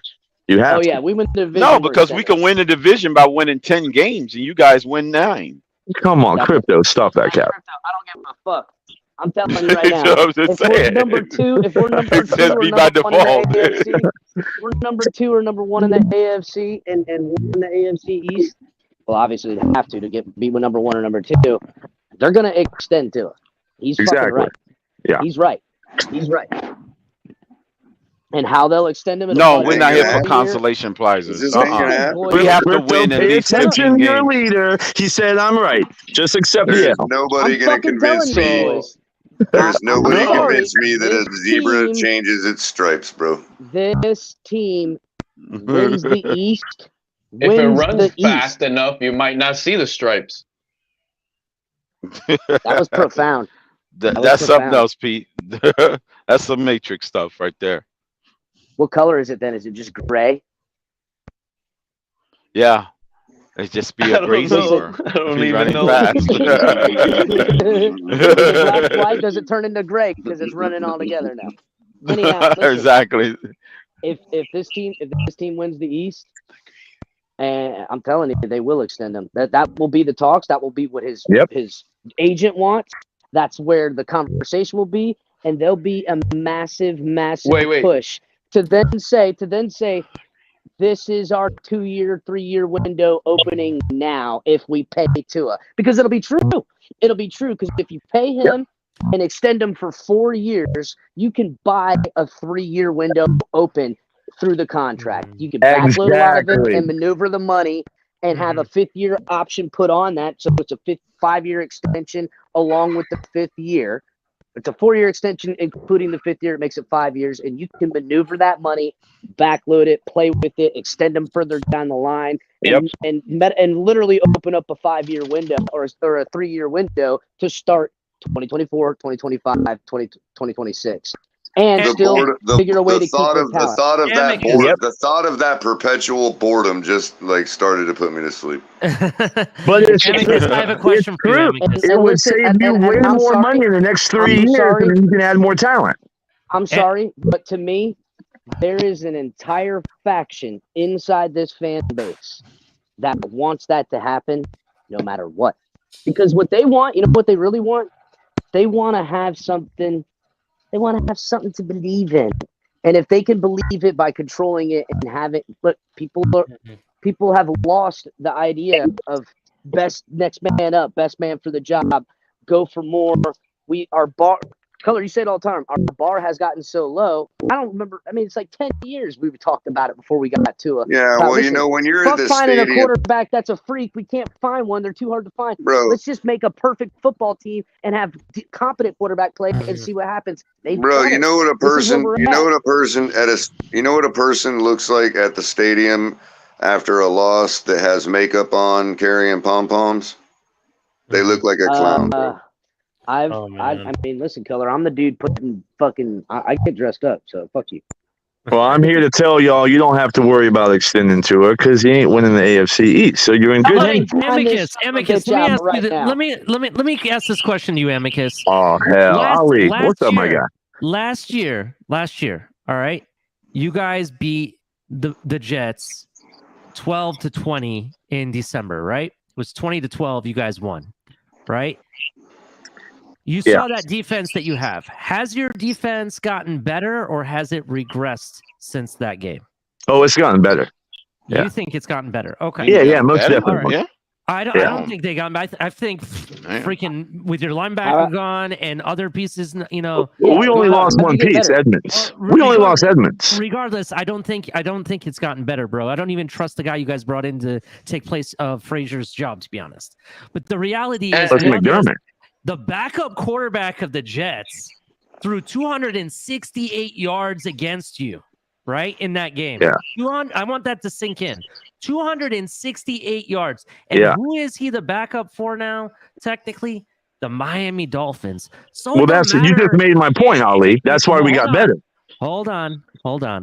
It don't matter that Tua, if he's healthy, he's rocking and rolling, rock and roll. Who cares? But if he's not, dude, we already got we already have the 8 ball in sight, bro. Then y'all are extending to it. We have Mike White on this team. Honestly, I think you need to be more worried about our defense. Exactly. Putting the work to you, honestly. Not that the offense isn't going to operate no matter who's under center. My point, what I was trying Miami's to say, defense has gotten so much better. My point of what I was trying to say is that Mike White, with this offense, I think is going to throw even more yards against you. Mike White in this offense will torch your ass, bro. That's that was against a Frazier defense, but that's why I said we upgraded. He's gone. We got rid of his ass. I don't see how losing Frazier is helping you guys.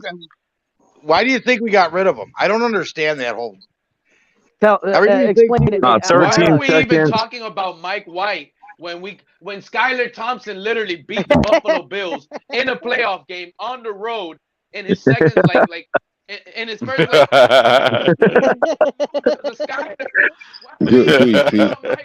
Yeah, I know y'all was gonna get Pete going. Right. You got Skylar the Machine Gun Thompson. He gonna come in there and spit bullets all over the field, bro. Watch out. Yeah. Josh Allen 3 turnovers. That helped. Y'all got Pete Nick. Well, you can ask him like this, Pete. Since Josh Allen had 3 turnovers. Light him up, Pete. You got rid of Frazier. Yeah, that fixed it. So we got. You didn't watch the Bengals game, El Cap? Come on, bro. So Pete, we just gotta ask them. 13 seconds. Pete, we just gotta ask. Pete, we just gotta ask the Buffalo fans one question. Hold on, we just gotta ask them one question.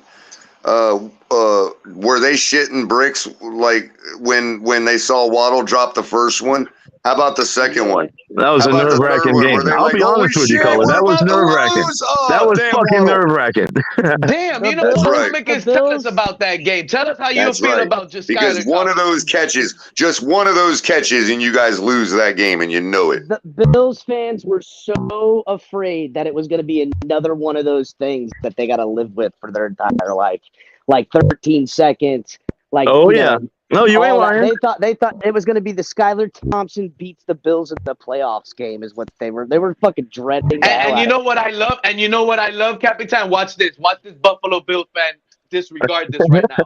But look, all year, right? Didn't they have one of the top defenses? Didn't the Bills have one of the top defenses all year? In the regular All season. year they had one of the. And You played us first in the playoffs. But we still played them the first. You know why in the postseason was so You're the bad? first The team. Dolphins lit your ass up. Listen. So that I regular done season told you stat we- still counts. The playoff game versus the Dolphins, they were claiming Leslie Frazier should actually be another head coach. And now you guys got better on defense because you got rid of Leslie Frazier? Absolutely. Make it Yeah. make it make sense, buddy. You just made it make sense for me. A fucking third string quarterback coming in, almost beating the Bills at home in a fucking playoff game. Then you got the Bengals game, that debacle. The fucking 13 seconds against the Chiefs. I mean, what has Frazier done in the playoffs? Except blow fucking games. That's why his ass is gone. I cannot. And we are better. I can't believe Frazier blowing the games, or is it the offense? El Cap, 13 seconds. The fucking defense. Yeah, but how'd they even get into that position? Bro, Allen put on an all-time performance against Mahomes. Come on, man. That final 3 minutes was legendary. Oh, well, guess what? So was Mahomes. Yeah, both of them were. You're right. It was an epic battle. Don't sit there and say that Allen was better than Mahomes in that game. Well, who the fuck said that, Mikey? Did you hear what I said? Feeling the hit. Yeah, you know that's what you were implying, Amicus. That's not what I was implying, Ali. Stop it.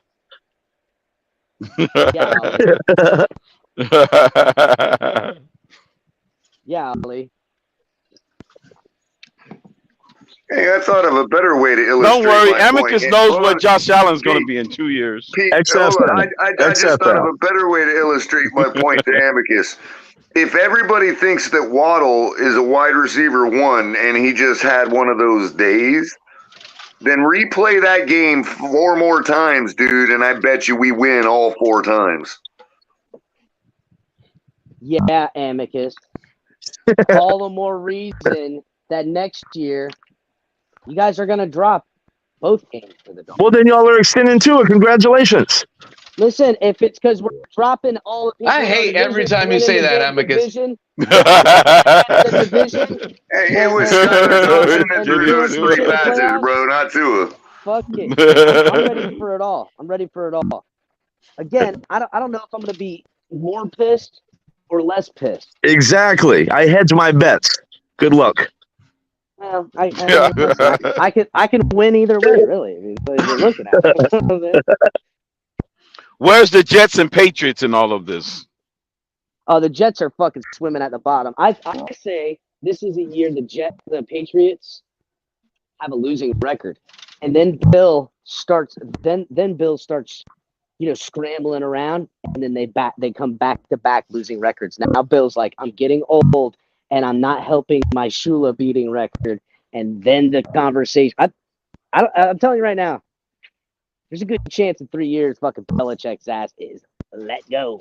It's just gonna be so great. Jets Dude, I can't Patriots, the Jets. Look, the Jets. I don't know because they're tricky. If the they Jets get are gonna Aaron fuck Rodgers, themselves. You know what they're gonna do? They're gonna fail at the quarterback position one way or another. Whether they if they don't get Aaron Rodgers, they immediately fail. If they get They're Aaron drafting Rodgers, his replacement. if they get Aaron Rodgers fails, it ain't gonna be his fault. And if it goes bad enough, they'll end up firing Saleh, who is not the problem. But that's exactly what the Jets do. They fire the guy who's not the problem. I've seen And them in do it a reality, million they only times. have 2 years, right? They only have 2 years with Aaron about Rodgers. 2 years.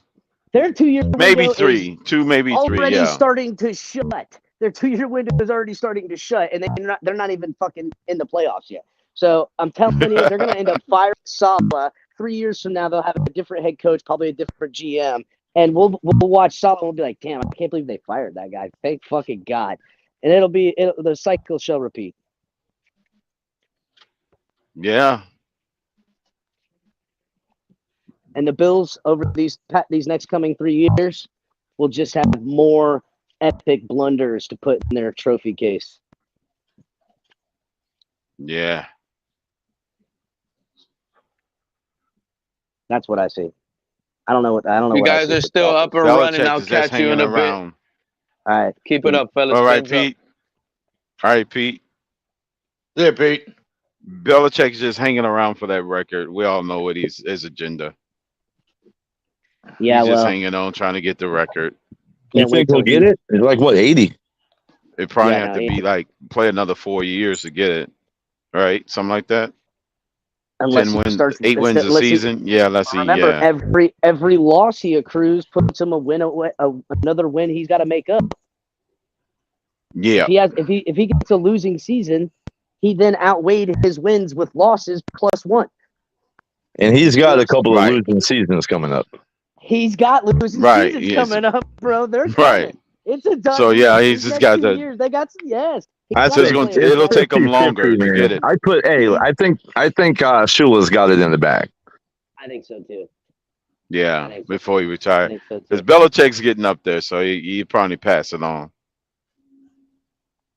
He'll always be second fiddle to Don. I can't wait. I can't wait for them to push him aside and elevate his son, and then in 2 years after that, make his son the head coach, and then we get to watch him tarnish the Belichick name. That's gonna be awesome. I'm gonna ruin your night even more. I'm gonna ruin your night even more, Amicus. Maybe Waddle didn't sabotage Skylar Thompson. Maybe Waddle was taking one for the NFL Shield to make sure that their darling Buffalo Bills didn't lose to a seventh round rookie in the playoffs. Okay, True Talk. We doing that conspiracy shit now? All right. Well, remember too. Makes perfect sense. Everyone and their mother picked the Bills as the favorite all year long. So, and then Amicus, think about it. Why did you guys? They folded under the pressure like they always do. Amicus, think about it. Why did they make sure that they moved the Cleveland game to an indoor stadium in Detroit when it snowed, but they made the Dolphins play you in the snow?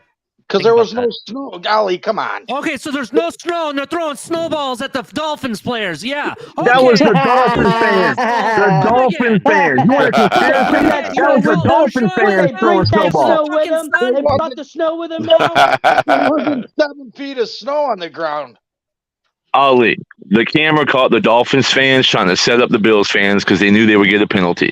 We saw the fix was in. Okay. Yeah. Listen, in the history of the NFL, go back and look at all the situations like this has ever happened. This many changes or accommodations in one fucking season has never happened before, bro. Never has a team gotten the most ridiculous if I remember calls correctly, in their favor in a season as much as Buffalo If I remember correctly, we lost our bye week because of a hurricane and having to move the first game of the season a couple years back. 100% color. Yeah. Why didn't they do that to you guys, huh? That's a good question. Hold on, I come in peace. Friend of Finn. Well, number one, we already had our bye. We come in peace. So that wasn't an option. And secondly, even if we had a dome, the game wouldn't have been played in Buffalo. It would have had to get moved because people couldn't get to the stadium. Players included. Nobody. They couldn't get to the stadium, but they were able to get to Detroit, huh? Ever heard of helicopters? Yeah, actually, Ali, you ever hear of snow bands? I've heard of snow bands. I'm from Northwest fucking Ohio. Of course, I've heard of snow bands. All right, but my point is, ever heard of jet-powered helicopters? You can't get to the stadium. What makes you think they can get to Detroit?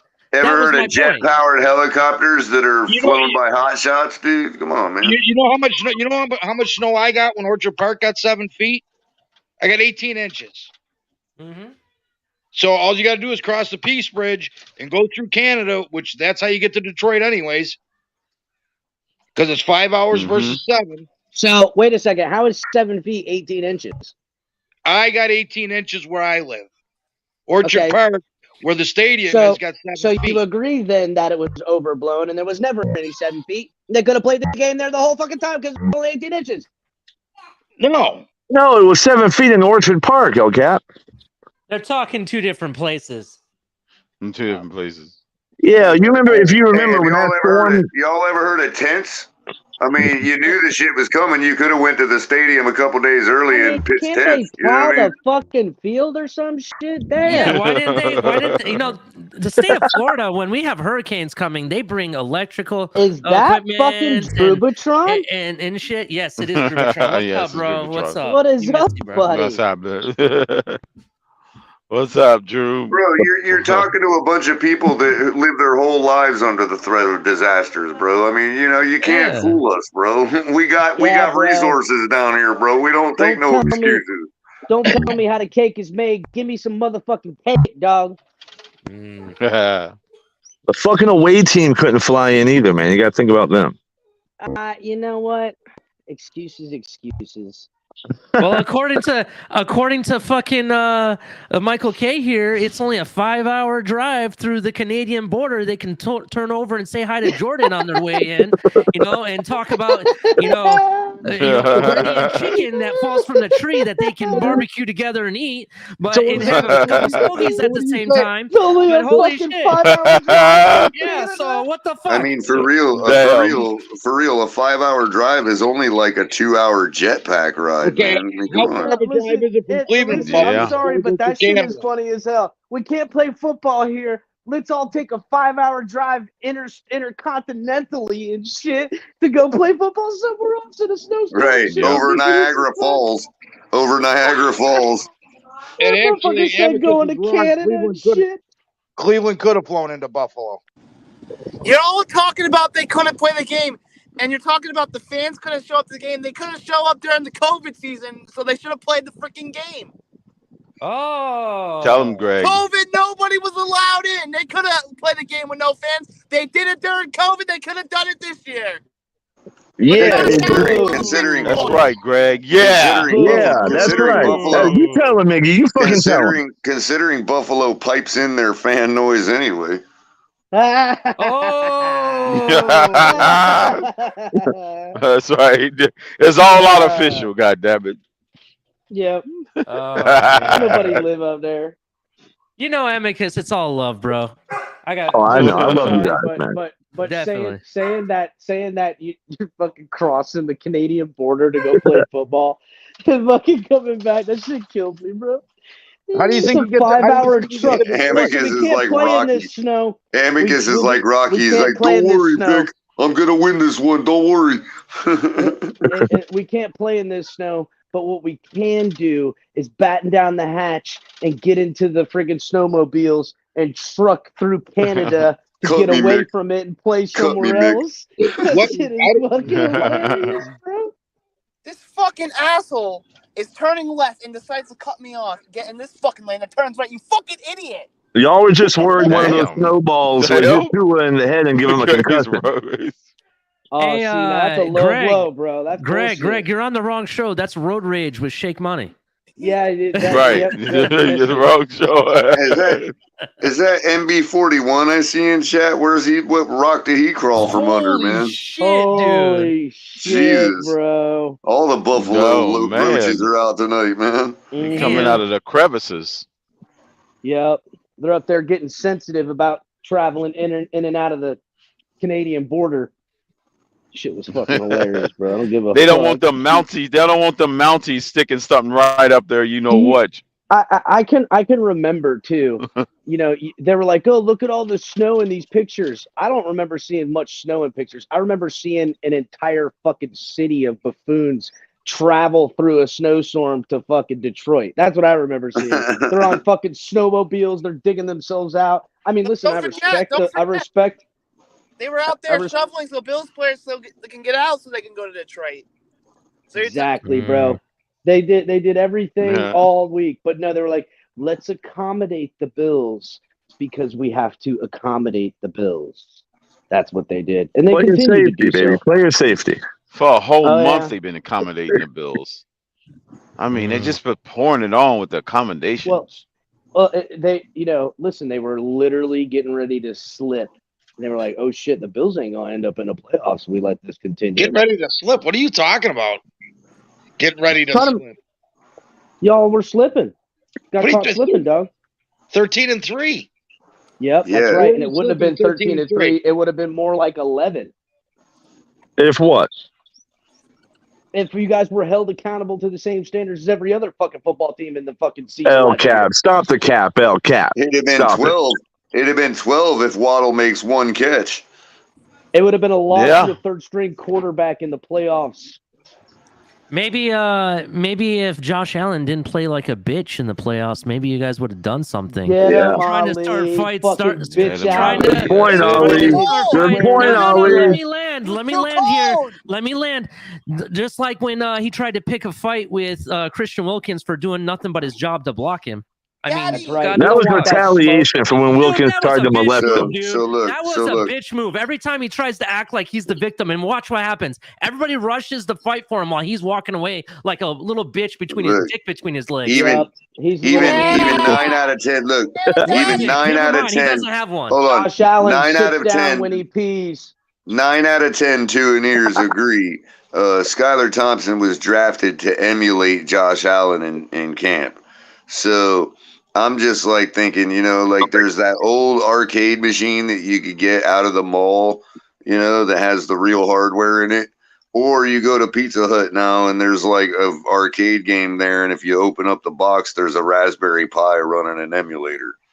Who Color, cares? I'm glad that you brought up Skylar Thompson. There's a big difference between Skylar Thompson and Josh Allen. I'm sorry, Color. I fucking got lost on that whole thing. I don't know what the fuck you just said. I know it's getting late. It's Friday night. It's getting late. I'm getting dry. I'm getting like Stephen Wright dry. You know what I mean? Skylar Thompson. The difference between Skylar Thompson and Josh Allen is Skylar Thompson can actually grow real facial hair, where Josh Allen sits there and takes cut off pubic hair and glues it to his face.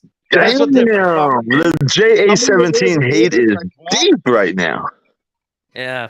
Fuck Josh Allen. Fuck the Buffalo Bills. Yeah, fuck Josh Allen. Fuck the Buffalo Bills. Yeah. If I'm Canadians at the Canadian border, hide your tables because the Buffalo Bills fans are coming for them. Damn, they're thieves? That's fucked up. We're not sure about Josh Allen. Let's go. ST19, baby. We gave Josh Allen a 5th-year option. We're not too sure. Oh man. All right, gentlemen. I gotta really step away this time for real. But you all have a great night. I'm having a great night. The Bruins won 4-0 tonight. Oh, no. Hey, who won the Knicks game? Did anybody watch the Knicks game? Who won that game? All I know is the Hawks beat the Celtics somehow. Which magic? It's still going on right now. I gotta get on Jalen. The Knicks are winning by 11. Fuck! I wanted the Knicks to lose. Damn. All right. Well, what's this quarter? What's the quarter? It's only the 3rd quarter with 2 minutes left. Okay.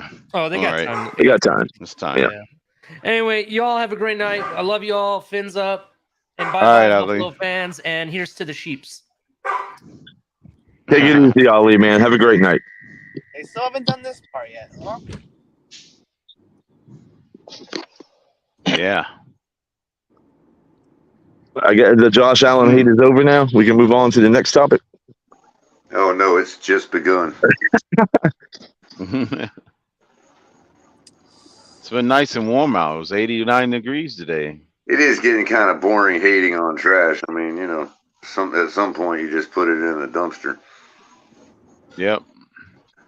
Or you give it the 5th-year option. Cake muffin. What is Duncan smoking?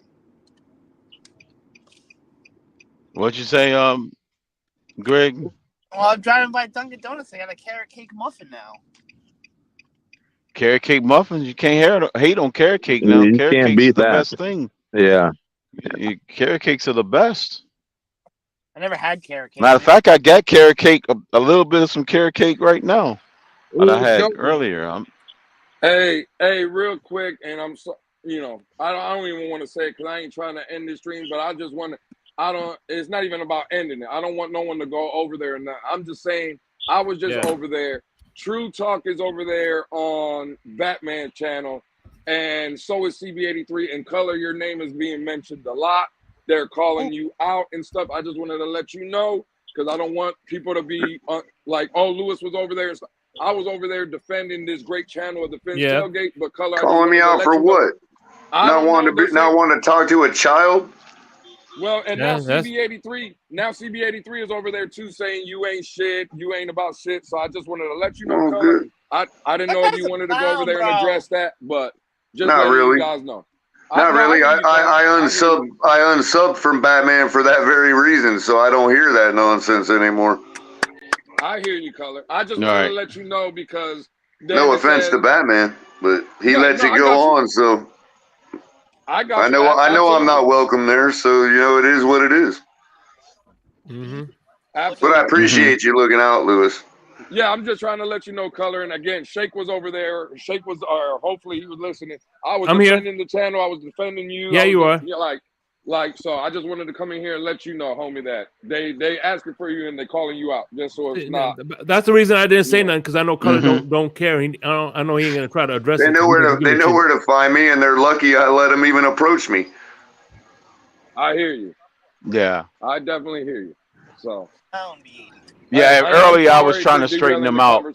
So. No, I was trying to straighten him out earlier about him construing Color's comment. Other greatness pisses me off every day, but there ain't no way I can say nothing to them. So why should I, lower myself, to their level? There you go. Absolutely. Yeah, that's true. I mean, it was totally. There's a lot of people greater than I that I'd like to give my piece of my mind to, but they're greater than I, so I can't do that, and nor can they do that to me. So, it's the benefits of greatness. Yeah. Yeah. Like I said, that's the reason I didn't say nothing because I knew you weren't gonna give two shits. Lewis knows that. Lewis is just being forthright and letting me know. But Lewis and you, Jake, both know where I'm at in life. We've talked about it enough privately. You know what I mean? See, the thing about it is, I give them power if I address it. Yeah, exactly. Let them talk. Whatever. Who cares? We're doing our thing, man. Yeah. But it has, and it really has nothing to do with anything True Talk says because he's on record as saying somebody's going to throw for 9,000 yards in a season. So obviously, I can take hyperbole. What I am no longer accepting is outright disrespect, especially from somebody that has never supported our channel, has never been here more than one day. And has done nothing but shit on our takes. So what am I going to let him disrespect Mr. Polk for? If they're all cool with that guy disrespecting Mr. Polk, then they got a leg to stand on. Maybe I should go address him. I don't know, but it wasn't. It's not just me. It's the degradation of this channel so that they can turn right around and say, see, look, they don't bring nothing but freaking drama there. And I ain't feeding into it anymore. I know who they work for. I know what their agenda is, and it is what it is. Yeah. They bait us into this stuff all the time just so their real master can turn around and say, look, that's crappy content. I ain't doing it.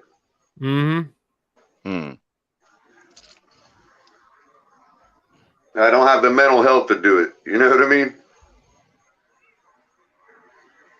That's what I found out about myself. So that's kind of why I've been the way I have lately. Like, I took a little while off after the season ended because it's like, and then I come back and it's like, yeah, we're all talking the same exact stuff we talked last year. And if they can't handle that and they want to hate on me for it, then so what? I told everybody at the end of the season, I am not going to be, if I wanted to repeat everything I said last year and fall into the trap again, I would just repost all the content that we put out last off season. There's no point in me spending the energy again unless I'm going to change my position. And my position has now changed to I do not believe in this quarterback until proven otherwise. And I'm not going to hold back anymore. I'm not going to believe that it's going to make a difference. Yeah, we can win despite him. And I'm going to continue to say despite him, no matter who it offends.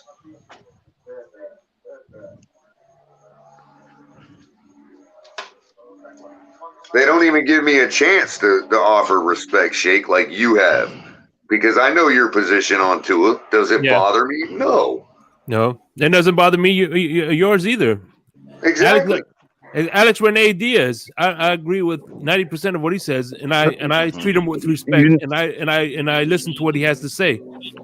Because you know why it doesn't bother y'all? Because if the Dolphins go 14-3, you're all cheering the exact same way. Because the Dolphins are 14-3. And Amicus, you know why it really? I'll tell you, you're almost there. But take for instance, when Tua started balling out against everybody, I'm not gonna litigate whether those were good teams or not. I'm not gonna go down that road. But what I'm gonna say is, when that started happening, and we started praising him for it, people wanted to come out and start this whole receipt game. Oh, you know, you can't. You know how it is, right?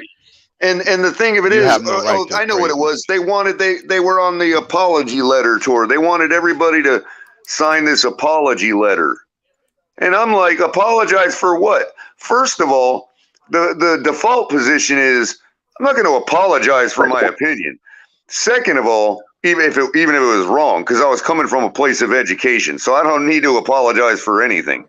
However, if I were to entertain the need to apologize, what the fuck was I wrong about? I told you all what Tua needed to do to improve. He did those things, and it started to improve and have success. What the fuck was I wrong about? What they can't handle is that I wasn't willing to say all that before the evidence showed it. That's what I was wrong for. Not being a sycophant like them. Hey, and that's what they want me to apologize for. Ain't gonna happen. Don't want to cut you off, man. Oh, no problem. I'm just saying I wasn't wrong. So I don't disagree with you.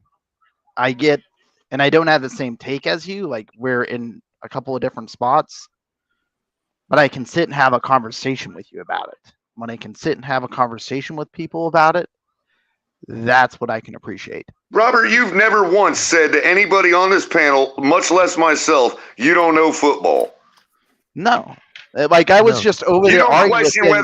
You don't question whether I'm actually watching the games or not after I put in the time and effort that I do week in and week out to call the games on this network. And this asshole comes up here without even knowing none of that and wants to challenge what I watch.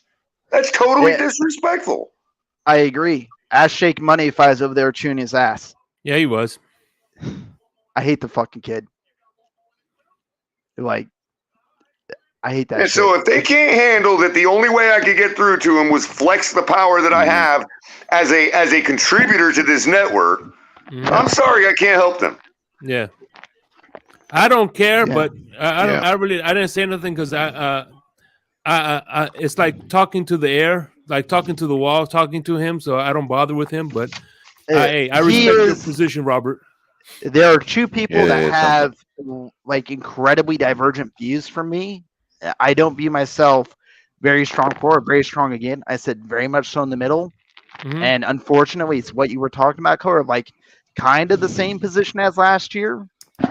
And I really don't want to be there, but just based upon the way the year went, that's where I'm sitting. But there's no leeway, no room, no rope. Like injuries, if you can't stay healthy, that's where I have a problem, and that's where you're done. Play-wise, I saw enough in play to where I was very happy with it. He did have hiccups. He did have mistakes. Injuries play a factor under that. It's real murky to say. Well, because they feel validated that because Boyer got fired, they feel validated in blaming everything on the defense while ignoring the fact that other than when the floodgates opened up against the Jets, we didn't lose by more than 4 points in a game. So Cincinnati, I guess, but whatever. You're right. Yeah, that was our only blowout loss was the Jets. I don't love the way our defense played, but it wasn't all on our defense. The offense had some issues with it. The offensive play calls had some issues with it. Right. And far be it for me to expect that this high-powered offense, as it was touted last offseason, far be it for me to expect that they can score the same number of points per game that we did in 2020. Yeah, the point difference, you looked it up before, and it was what, 2 points or something per game? I mean, we were scoring 25 in 2020. If our defense was giving up, what, 23.6 this year? 23. Something like that, 23. That year was like we giving up 20. Yeah. 24.6, 24.3. Shouldn't we win every game by 1 point? I agree with you where you're coming from with that. Like, I know that's pure statistics, and we shouldn't think of it that way because, obviously there's going to be some games 40-10 and some games 12-9. I get that. But I look at it in like a betting scenario. That is math I would bet on, right? Well, the reason we bet on Kansas City, who gave up 23 plus points a game while scoring 27s plus. I mean, they should have been undefeated. They weren't, but damn close. Yeah, shit happens. Like, nobody's. And what did they go on to do? They won the Super Bowl. Hey, I mean, that's all I can say, bro. And they want to act like I'm outrageous for saying this shit, dude. No, I don't think you're there. Like, I don't agree with how staunchly some people come against, but I get the viewpoint you're coming from, and I can't sit here and on top of the fact that I already believe that if you compound that with the offense scoring more points a game would also inherently shave off some of those points per game we're giving up. We could have been better than Kansas City. I agree. And like it's multifaceted. So I think my biggest difference in all of it is I very much so sit in the middle ground. I think it was a culmination of things. I think Tua showed enough, and I really hate to say it, but he showed enough to have this next year to make sure health's not a problem. And if health's a problem in any fashion, you move on. I agree, but I think it's disingenuous of the organization to not take in consideration the quality of opponent when they look at that. That's fair. And how they can just ignore the games he lost because of one game, even if you grant the concussion affecting him against Pittsburgh. That settles nothing about San Francisco and the 26th ranked defense of the Los Angeles Chargers. He had 3 or 4 horrible games. But we're just ignoring that, saying that, those weren't, why were they horrible? Can we ask those questions? Well, they're not lackluster opponents, and they're not lackluster situations. That's fair. And, like, I look at it when I view it. He had probably 4 really good games. Definitely had 3 or 4 bad games. The rest were middle of the road to good. And because the Steelers are actually a good defense. If you think about it, right? So they stopped the bleeding by running with this concussion narrative, so he can sit there and contemplate retirement while our 7th round rookie gets excoriated by the fans for losing against the Buffalo Bills in the playoffs. So I will be disgusting, fair, man. What was the Steelers' record? 8-8, 8-9. Hold on 1 second. Hold on 1 second. So I get where you're coming with. I don't hate on Skywar. I'm not a big believer in Skywar, to be honest. I get the statistics you guys are talking about with the drop passes and whatnot, and that definitely plays a factor into it. But there's certain points about that narrative that we just aren't in the room on, and that conversation is multifaceted, and it's really hard to speculate. So when you're talking health and doctors and retirement, that is a fair consideration for anybody that went through that. Choose sit there and take time to evaluate that. When you're talking when he was legally eligible to play, whether he's held out by the team or whether he's held out by the NFL, I can't penalize him for that. No, I was being speculative, and maybe hyperbolic by saying that it was they pulled him so he could sit there and contemplate. I get that. That was wrong of me to say. You know what I mean? But it's just the mood of it, bro. It's like I get it, and I don't like. Tyreek even said it himself. That I know that was his point when he's bringing up availability and that kind of thing. Mm-hmm. Yeah, and I agree. Availability is what needs to be answered this year more than anything. Like we can fundamentally agree on that. The whole right, but in the meantime, can we give our takes based on the context of the games he failed at too, instead of just the fact that he needs to finish the whole season? Yeah, my answer is I agree. It was I need more consistency. If I rate the overall season, I look at the season B performance. In my franchise QB, I want a B plus or an A performance. I don't even care if it's a C performance, if it's an A performance when it matters. That's valid. Mm-hmm. Like the when it matters part is really weird with this year too. Because there are 2 games that we can look at and say he really should have performed better in those games, and that would definitely be. And can you also concede that in the games that we won against the quote unquote lesser grade opponents, that the manner in which we won those games, even on offense, could be an indicator that we were going to struggle against better teams? I mean, Pete makes that point all the time, and he gets lambasted for it.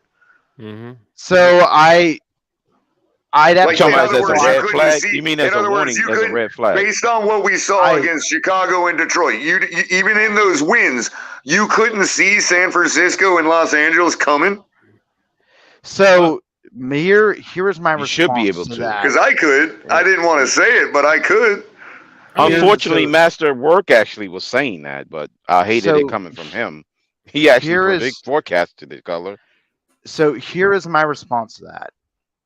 I would need to go back and rewatch that games to answer it fairly and honestly. You can make an assumption that since we kind of met point for point against a not top performing defense, that we might struggle against a top performing defense. I would be okay with that sentiment.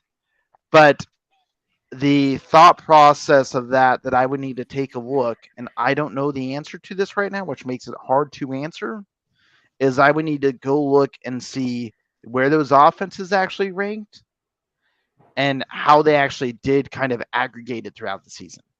But I get the point you're making, and I think that full context needs to be put into effect. Yeah, but here's one thing that people don't realize is that the same, Detroit defense that Tua lit up, Aaron Rodgers had struggle against in Green Bay. That was later in the season after they got better too. Yeah, but still, I want to say also they're a division opponent that's built to beat Aaron Rodgers. And also, Shakeman, you got to realize Geno Smith lit that defense up too for 48 points. Geno Smith lit a lot of people up this year. Yeah, exactly. Like he had a good year. But that's my whole point. I hate this concept of you played a good defense, you played a strong defense. They're all NFL teams. This weekend strength schedule only matters in the NFL. It's all about matchups. There are some 1-5 teams that can match up against a good 13-3 teams, and there's and vice versa. So at the end of the day, it's all about matchups and where your strong points are and where their strong points are. So then, and I might be inclined to agree with you, Shake. But what happened? Why is it that we can't talk about the reasons Tua exited the MVP conversation instead of the fact that he was in it? Yeah, I never brought up I will never bring up the MVP conversation because it was a popularity contest in the. But what I'm saying is, those better teams, quote unquote, are also NFL defenses that he failed against. Mm-hmm. So cover, even if they're not better than the other opponents. So cover, I think the root of that problem is people swinging too hard one way or the other. Like, there definitely takes on both sides I agree with. And when you sit there and you come at it from a perspective of I'm not perfect, we screwed shit up, the QB made mistakes clearly, whether it was Bridgewater, Skylar Thompson, Tua. The offensive play calling had a couple mistakes. The defensive play call had a lot of mistakes. There were just mistakes, and that was a problem. That's why we didn't win. Injuries were a part of it. We had a ton of them, but I don't think it excuses everything. And it's having a that's perpetual. I mean, that's going to happen every single season. That's what the quarterback is supposed to overcome. That's what separates the teams with good quarterbacks from the ones that bad. You don't think those other teams with good quarterbacks don't have the same issues throughout the season? I think the volume of injuries is what makes this year a little different. I'm not saying it excuses everything. Right. But see, how many more years of our lives are we gonna just sit here and accept the fact that that's how our team is? That we have all these issues that no other team with a good quarterback seems to have. It's weird to me. It's like we're the only I get where you're coming from, and like I'm just trying to think of other teams with quarterbacks that struggled this year. Well, Buffalo that had in the playoffs. The Buffalo injuries was early in the season, and they got late in the healthy a season. little They later. struggled in that playoffs big time. Why did we lose that? Why did we lose the second regular season game against Buffalo? My reasoning is that we couldn't salt the game away when we had the lead when the snow started to fall. We relinquished the ball. We relinquished the ball back to Josh Allen, who proceeded to roll right through our defense because he's Josh Allen. Well, I mean, he's Josh Allen's a part of it. Our defense. Well, but up to that point, the game was an even game, and there was a great equalizer of the snow that just started to fall. What separated them from us?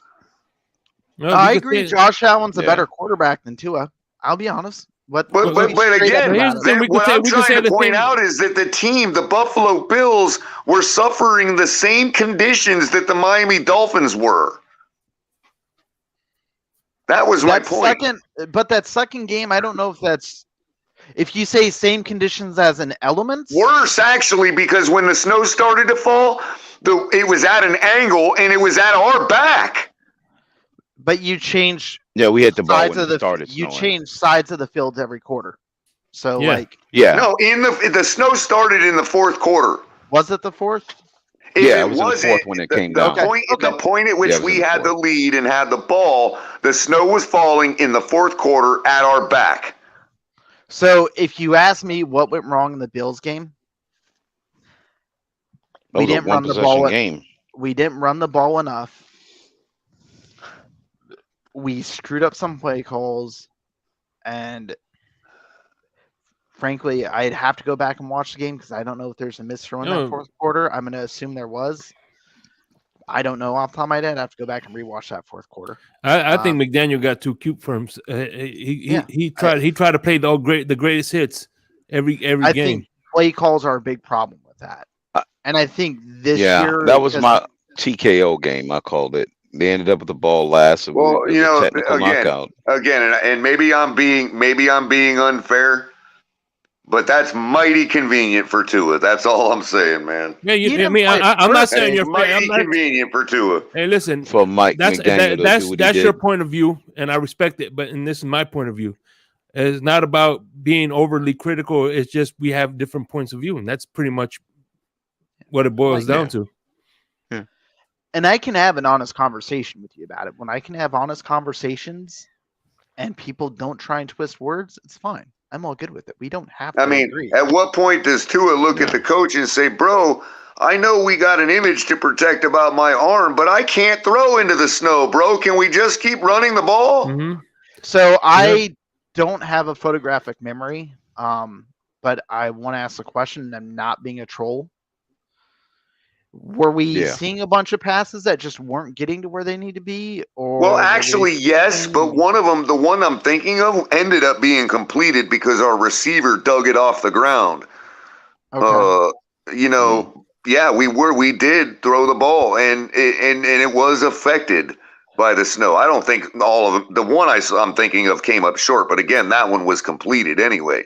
And Waddle made a great catch. But Waddle, no way to run with it. No way to gain any yardage from it. You know what I mean? So we went 3 and out, practically. Yeah, like that. That's a problem, and we should have been running the ball a little bit more at that point too. So like that's where the differences in takes comes in there. In that environment, I would have expected McDaniel to take a little bit more of an emphasis on the run and run a little bit more instead of passing the ball 3 straight times. Yeah, because we got the ball back out. It was tied, so it was our game to win, and they forced us into a punt, and this is all fair. This is all fair, and it gets back to what I said a couple days ago. If I'm to come to your guys' side of this, debate or disagreement or whatever you want to call it, this is a conversation.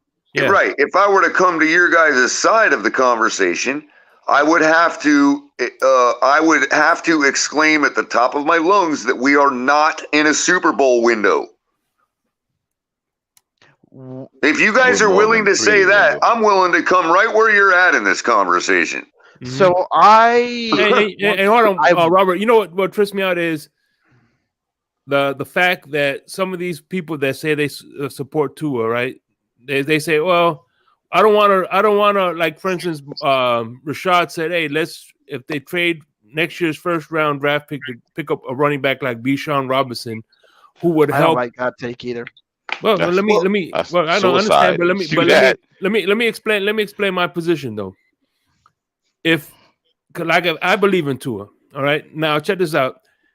They said their reasoning is, if Tua doesn't work out, then we need that first round draft pick. But the more help you give Tua, especially with a strong running back, the better chances of him working out this year. So if he's gonna work, if you secure a strong running back and help him get that chip that's gonna help him get over the hump, what the hell is that first round draft pick anyway? It's gonna be what, number 32, early second round draft pick. Right. Now, one other thing I wanted to add real quick was about the whole paper discussion. The whole paper discussion. Here's the thing, bro. If all of those things, like the bad, the questionable play calling, the whatever, all these things that we need to quote unquote fix, all of that was done with good paper. So it doesn't matter what your paper is. If like those things are happening, what does it matter how good our team is and what our roster is if our coach is doing the wrong thing? I mean, so I think this is where me and you have maybe a slight difference in our take. I think they were problems last year for a rookie head coach that was kind of growing into a role, for a lack of a better way to phrase it. Sidebar, I don't disagree with that particular statement. Okay. I do not expect those same things, nor do I. Yeah, I can say it this way. I do not expect those same things to be problems this year. He's a self-aware individual from what we've seen, and his ability to do self-reflection based upon the limited amount of information we have seems high. And if someone is good with self-reflection, they are generally good about going back and cleaning up their mistakes. And if you have time, I can accept that. I can accept that, but there are still plenty more mistakes to be made. What I'm saying is, that's fair. There's, I mean, to me, it's always been the great quarterback that is the denominator that takes it, that overcomes that stuff. And besides the fact that, again, all of that can be true, he could still make some other mistakes. My point was only that your paper, as good as your team is, you could have a Ferrari, but if your driver runs it off a cliff, it's a piece of garbage. I agree with you. And there is a now on the way to the edge of the cliff, nobody's going to argue that your car is a piece of garbage, but it's about to be. It's about to become. So right. There would be. I agree with you, in that sentiment.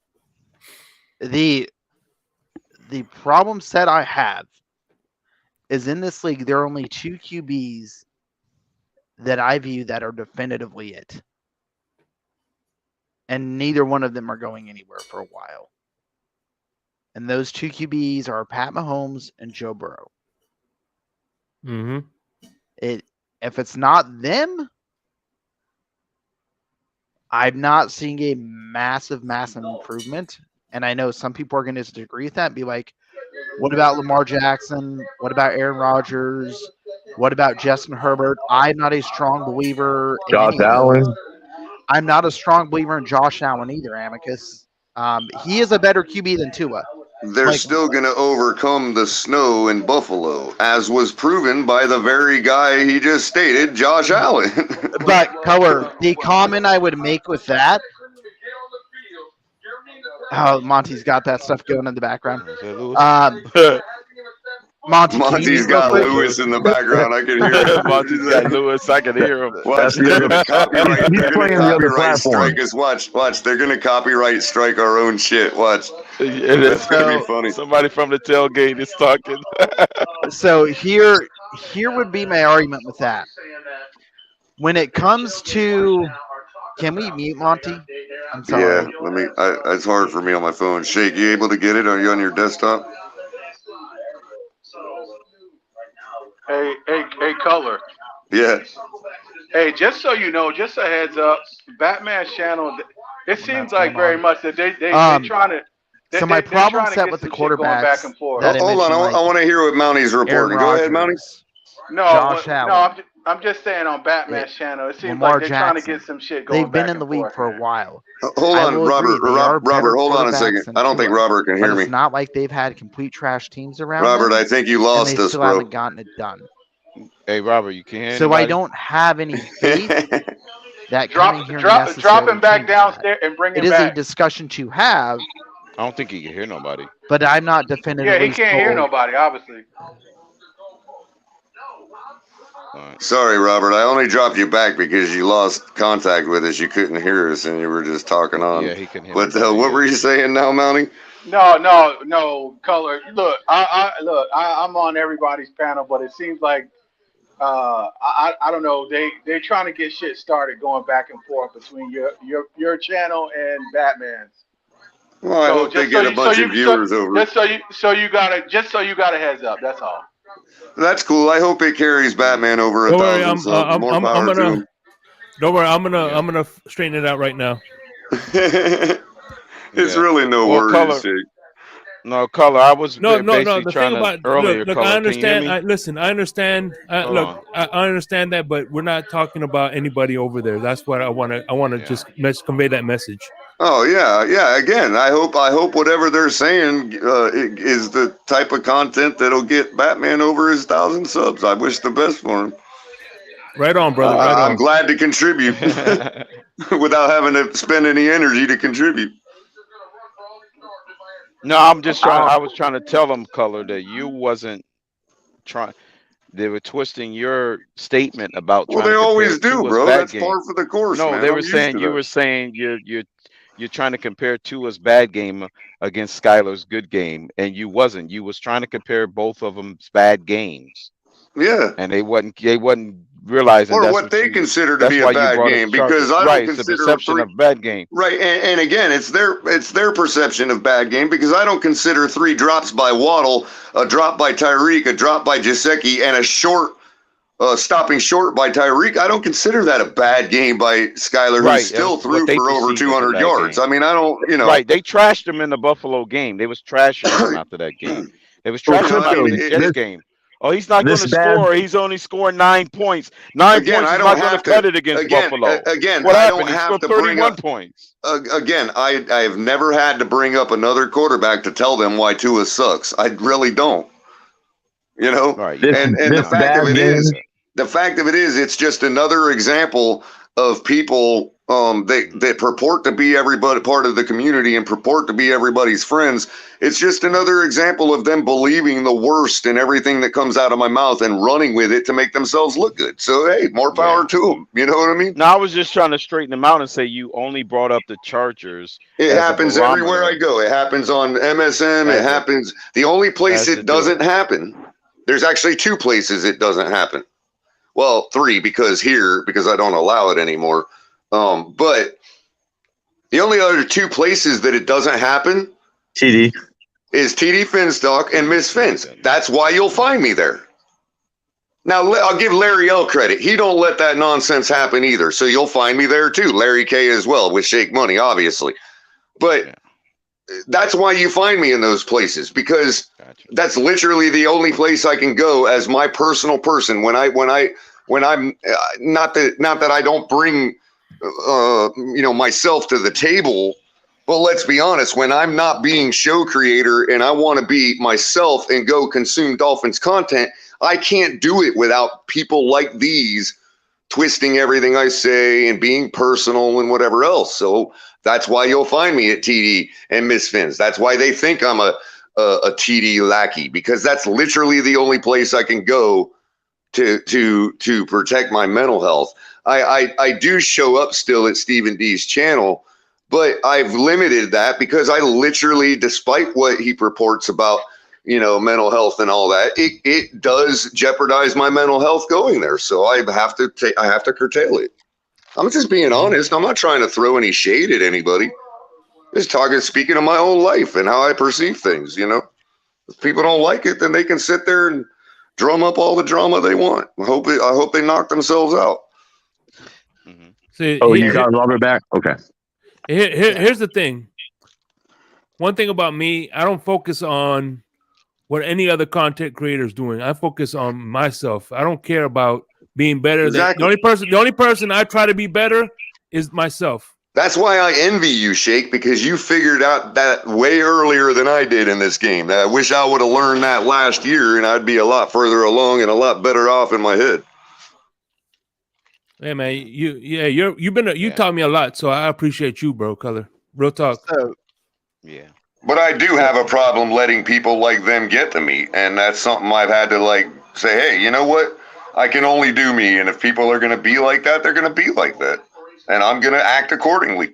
I think I'm probably like one of the juniorest, the greenest guys that are coming to these spaces, and I always used to wonder, what is the animus towards another content creator on another show? People beefing across shows for what? I mean, and then you come in and the Twitter spaces, and you get some of these guys that come in here. Monty, you've seen me lose it a couple of times in Twitter spaces. Hey, and by the way, Batman, when True Talk was talking reckless about the Fence tailgate, he stopped him right away. So yeah, I was going to say that, Shay, because I went over there to listen to a little bit of it. And by the way, kudos to you, Robert, man. You fucking. I hate that guy. Robert, it's good to hear that. It's good to hear that. Hold on, Shake. Thank you for informing me of that. So I'm working with accurate information. I want to give one thing. Finn's tailgate. Look, bro, I give y'all high praise, man. I rock with every one of you guys, from Color to Ali to DTA to Lewis and now Shake. Man, I love y'all, man. I love y'all takes. I love everything. I've learned a lot. Color, I already called you. I said you're the Matrix. Because you help to shape some of my takes sometimes. And that's always what's up, man. And you don't make me blush too much, man. I really appreciate the sentiment. I just want everybody to know I am a regular dude too, man. You know what I mean? Real quick, if I can just say 2 things, because I'm not part of the Dolphins community. Can y'all hear me? Yeah, you hear me, right? Yeah, I'm not part of the Dolphins community because I really don't give a fuck, to be honest with you. I'm Bills Mafia. So, but I will say this, man, kudos to Robert, because the little pieces I heard, that motherfucker was defending. He was going in, and that just shows his character. So I can Robert definitely and I got off respect on a pretty shaky footing too.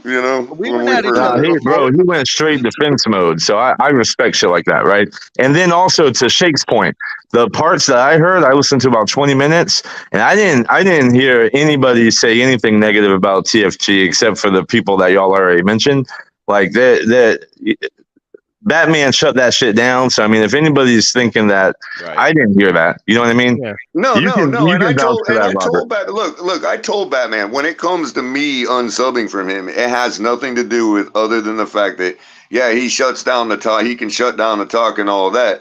but I can't control, his audience. He's a grown adult, and I can't. I'm not here to patronize anybody or be anybody's daddy. So the fact that I'm protecting my own self by not going there, it has nothing to do with Batman and his content and my feelings toward Batman. It has to do with I can't go there, and by it coming up in my feed, it tempts me to go there, and so I unsub from him so it doesn't show up in my feed. I got you. I was just letting you know. I was just letting you know that it's not a personal attack against Batman to unsub from him.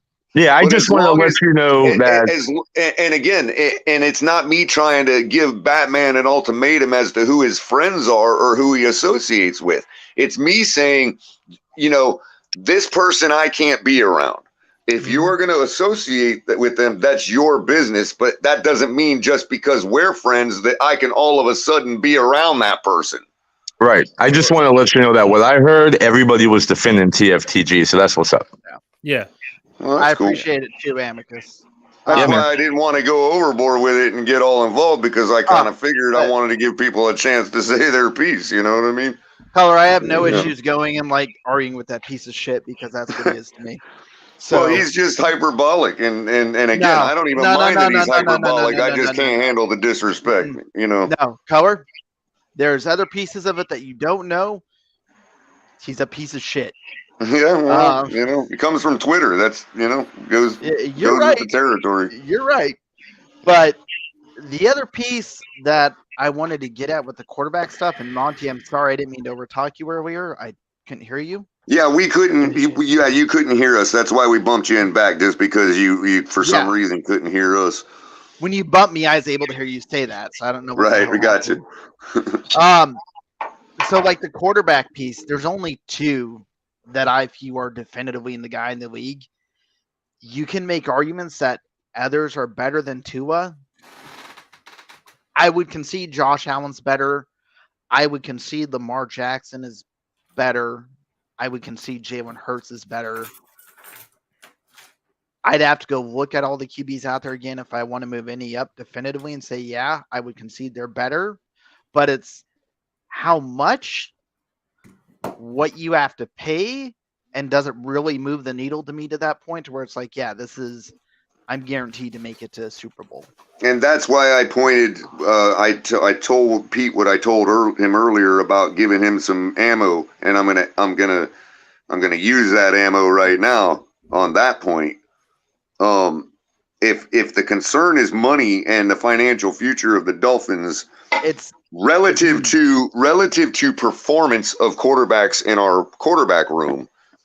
The best financial play is Skylar Thompson. We have more control over him than we do Tua. I won't argue that. And so if Tua doesn't work out this year, and what I mean by that is those guys. Here's the thing, though. There's a threshold. There's like an event horizon, if you will.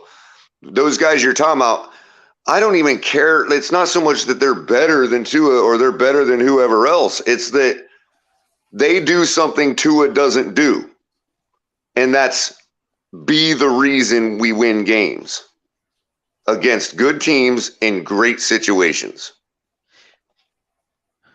I get where you're coming from. So one could be better than the other, but Tua doesn't meet that threshold to me. He doesn't meet that event horizon. He's not inside the singularity with them. So I get that that's your viewpoint. I don't necessarily agree that we don't win games against good teams because of him. But like that's a nuanced debate that I'm not prepared to have at this point. Fair enough. Robert, maybe I can help you. You could argue that without having a deeper debate, you could argue that at this point that's subjective. Absolutely. Well, I can help you with that, Robert, because you put Josh Allen kind of on the lower tiers, right? If Josh Allen was on, so I put Josh Allen above Tua. Right. My problem set with Amicus Josh Allen. Sorry, hold up. Let me reverse that. My bad, man. My problem set with Josh Allen is I don't trust him to win a game in the playoffs. I don't trust him to not turn the ball over. He plays a ton of hero ball to me. Mm-hmm. and that is problematic. And I want to see that stuff cleaned up. And I agree with you there. I agree with you there, Robert. The problem is I do trust him to beat Tua. Well, one second, Color. So, Robert, I would ask you one simple question. If Josh Allen was the quarterback of the Dolphins, do you think with this roster, the Dolphins go 14-3? So our number This 30, roster, Josh Allen? Hold up. Our number 30 defense and our number 6 offense, is that what we're talking about? The roster is currently constructed, or even last year's. I don't care. Whichever one. Okay, so if we go with last year, your defense is way better than ours. Well, I'm not talking about the Bills. I'm just saying if Josh Allen was the quarterback of the Dolphins last year or this year, would you go 14-3? Is that fair? Because if you say yes, then you're admitting that there's a deficiency in your quarterback. Oh, I already agreed that Josh Allen's better than Tua. Like that's not the statement. Well, how much better do you think Burrow would be on the Dolphins? 17-0? I don't think he'd be 17-0. Probably but the I same think record, Burrow would get it 13-4, in. 14-3 I think Burrow would get it done in the playoffs. I don't have. Well, what about the Josh Super Bowl runner-up? All right, I get your point. I see what you're saying. You're basically just saying that he's folding in the playoffs. I mean, I disagree, but I get your point. I mean, so realistically, I think Josh Allen is a good quarterback. I think he thrives off hero ball. I don't think he would necessarily do great in this offense. We have weapons he would leverage and use. But when it comes to timing-based passing, I don't think that's his strength. And you watch more of Josh Allen than I do. Every snap. Like I said, you watch more of Josh Allen than I do. So if something needs to be said about that timing-based offense and all that. Like, at what point do we decide, you know what? Maybe that's the problem. Because we have nothing but offensive line problems. We have nothing but timing problems with the quarterback and the receivers. We have nothing but this, nothing but that. And we're sitting here going, oh, this quarterback and that quarterback wouldn't be able to operate in our timing-based system. Well, it seems like nobody can because nobody seems to be able to execute on our offense up and down the roster. So my argument with that would be it was still the 6th offense in the league, so it executed at some point in fashion at a high clip. I don't necessarily agree with that take. We had problems. I'm just saying that it doesn't seem to be anything that anybody couldn't handle. Yeah. Because I was thinking more so the nobody can defenses handle can it. You stop know what it. I mean?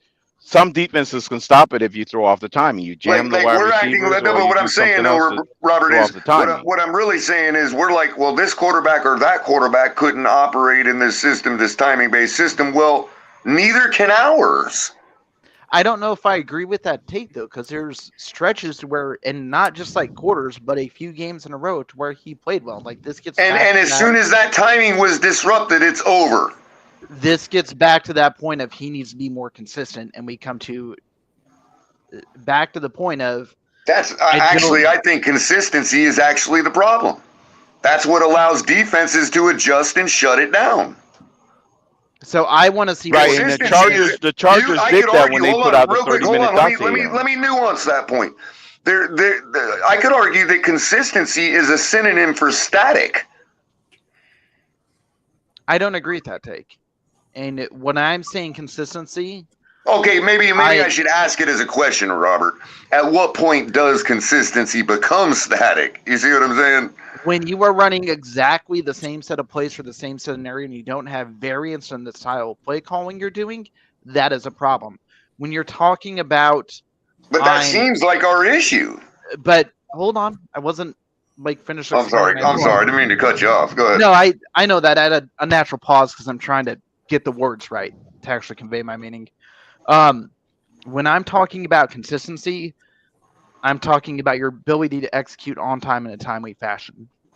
Well, I understand what you meant by consistency. What I fear is that even that form of from that context could still, at what point does that evolve into just being static and not being dynamic enough? I think your dynamicness comes from your play calls, comes from your design.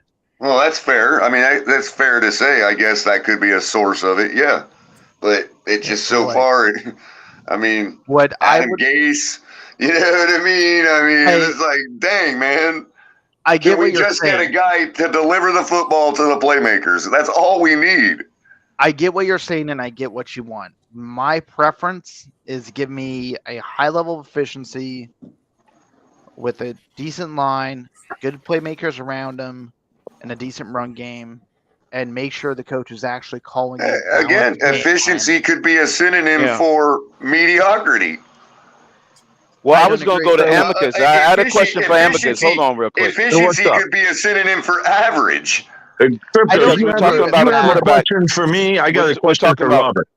Hold on, Amicus. I was going to ask you this because it's a notion that Josh Allen can't play in timing-based offense. I'll ask you this question: how many passes or touchdowns did Josh Allen throw that was strictly off strip versus what was within the system of what your coaching staff tried to do?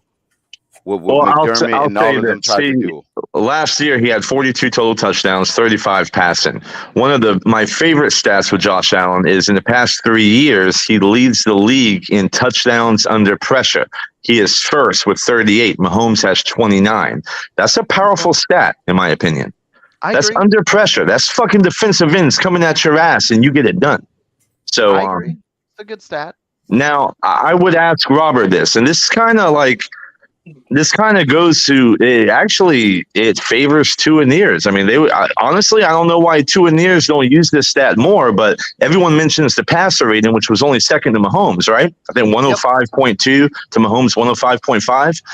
Another powerful stat is QBR. Nobody ever mentions QBR. Now, QBR was the alternative to the passer rating stat. Yeah, but hold on, real quick. You for a second. Wait, before why are you clipping my wings, fella? You're putting yourself out there for 2 Ears, man, and you may not need to. Is all I'm saying. Well, I'm believe it or not, there's a method to the madness. Talking about the second one, QBR versus.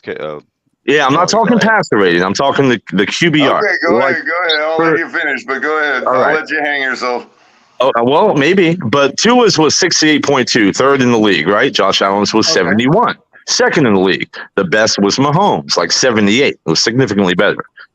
But the QBR is an interesting stat because it factors in the difficulty of the play, certain adjustments, whether they're 40-yard passes. It factors all that.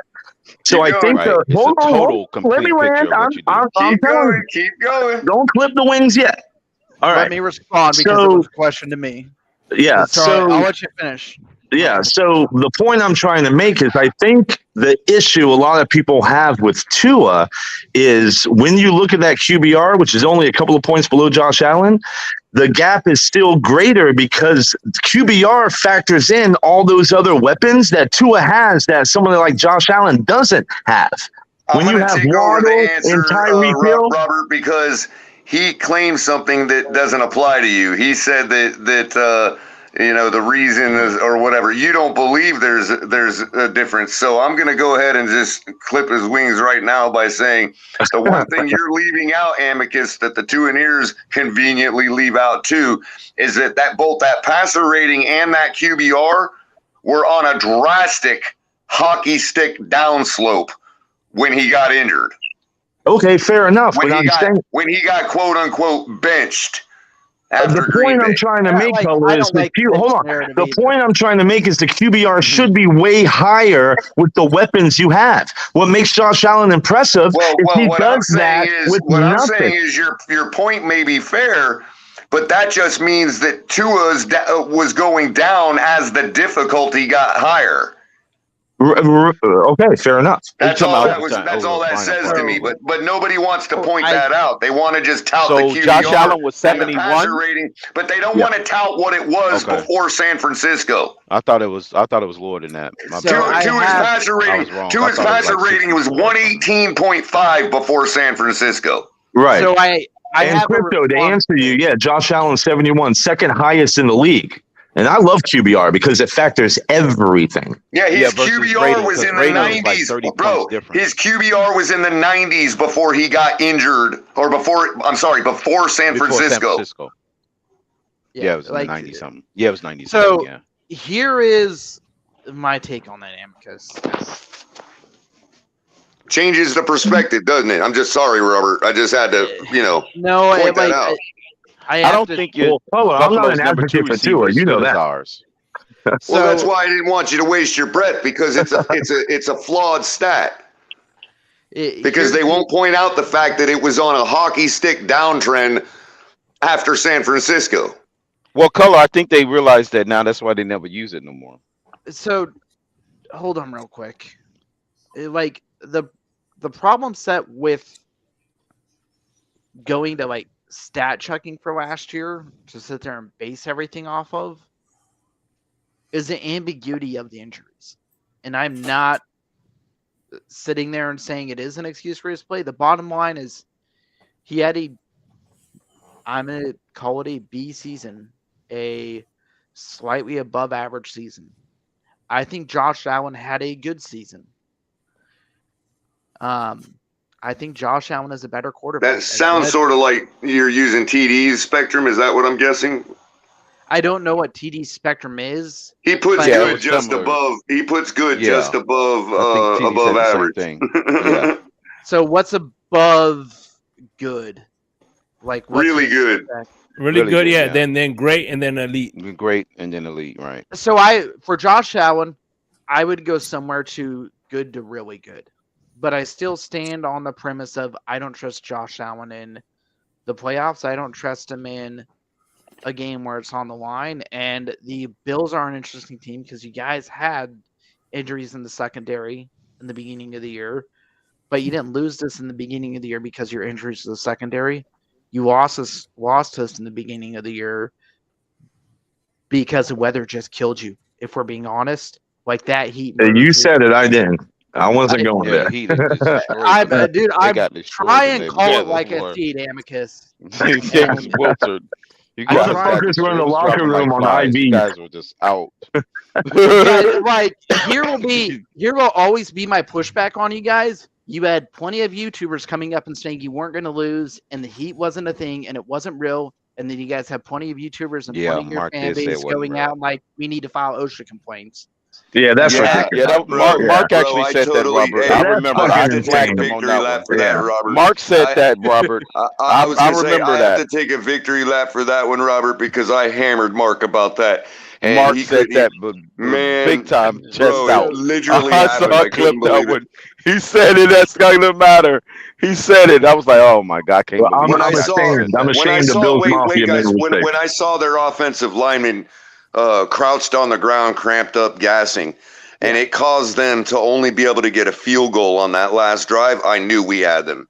No, they was doing that, calling fake timeouts, phantom timeouts, and the extra seconds on the clock. Well, whatever the reason, when we held them to that field goal on that one drive, I knew we had them.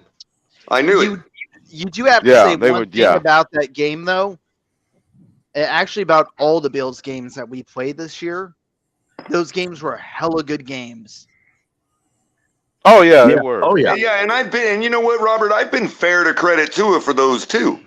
I've but never what said you separated, haven't, like in the second Buffalo they were game. Good games. I loved them. There again, in the second Buffalo game, who rose to the occasion? I will agree with the statement you're making here that Josh Allen rose to the occasion, yes. But there's also the thought process of Josh Allen made off-script plays, which he is more likely to do, and our coaching staff, and this will go back to your point, and I get that, but I think it's a fair statement. Our coaching staff, young as it was, should have ran the ball instead of passing it 3 times. Agreed. Robert. I'll say that's agreeable. But I would say with this caveat, a young coaching staff going to lean towards what they most comfortable with is what got you to the dance. But that's the air attack that got them there. Again, and it's just so odd, but it just, I don't know, man. There was no reason for it, like purposely, like there had been in the past with our backups in, but or to control a certain narrative. But at that point, I mean, something's got to give there. The correct answer would have been run the ball, right? The better quarterback that day, if we're being honest, was Josh Allen, hands down. Like, I mean, I don't know if Josh Allen would do what I'm suggesting, but there's something to be said for a quarterback getting in the huddle and saying, you know what, coach is off his fucking rocker. It's fucking snowing. You know what I mean? This is the play I'm calling. I hear you. Yeah, you got to be able to draw a play in the dirt. And I don't think anybody in the media, if it came down to them having a fight over it, I don't think anybody in the media or the fan base, hell, I'd be out there in the streets marching for Tua if he said, yo, I did this because, it was snowing. I'd be like, right on, bro. And we lost the game, but so the fuck what? I'll be out there marching for you. And that's fine. I get where you're coming Yeah, from. if he took it on and say, yeah, I'm an audible into a run. For anybody to say, well, you don't go against the coach like that. Bullshit, man. Because politically speaking, he'd have the entire fan base, including people like me, on his side. And Coach McDaniel wouldn't have nothing to say about it. Yeah, I ran the ball. Yeah, I changed the play in the huddle. What you going to do? Cover, I agree. There are definitely times the QB should do that. I do think Tua missed the mark on one or two of those times, for sure. And that's one of the mistakes I want to see cleaned up this year.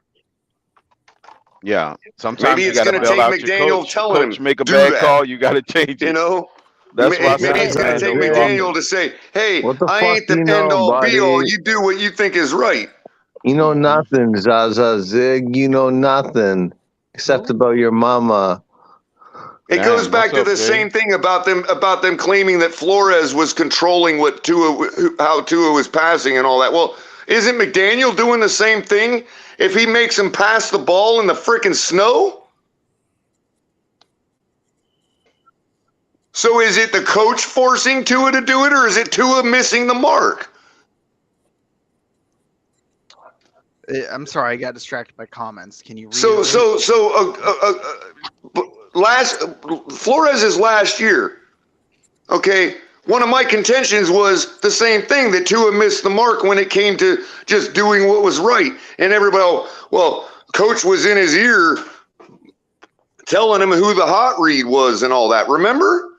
So here's the issue. But McDaniel's allowed to do the same thing? At what point do we say it's not the coach, it's Tua not making the right decision in the huddle to change the play? So, Cover, I don't think I'm arguing against you on the sentiment there, but I have an issue. No, you're not. You're not. I just wanted to point out the fallacy of everybody saying that Coach Flores was chirping in Tua's ear. So, yeah, that was unbelievable to say that. That's just common sense. When it comes to Flores, I really want to see what the hell actually happened in the building when it comes to Flores. Because I think there's a lot we don't know. No one likes Flores, Bob. What are you talking about? We keep talking about Brian Flores. He's real quick. Let me ask you this, Robert. Let me ask it this way. Brian Flores is a fucking rat. Hold on, Jay. Let me ask you this way. I know how you feel about that, Jay. I'm not going to litigate that. That's not what I'm trying to do. What I'm trying to say is, what's the difference between Flores telling Tua in his earpiece what the hot read is, insinuating that he's being ordered to throw it there, okay, without any flexibility?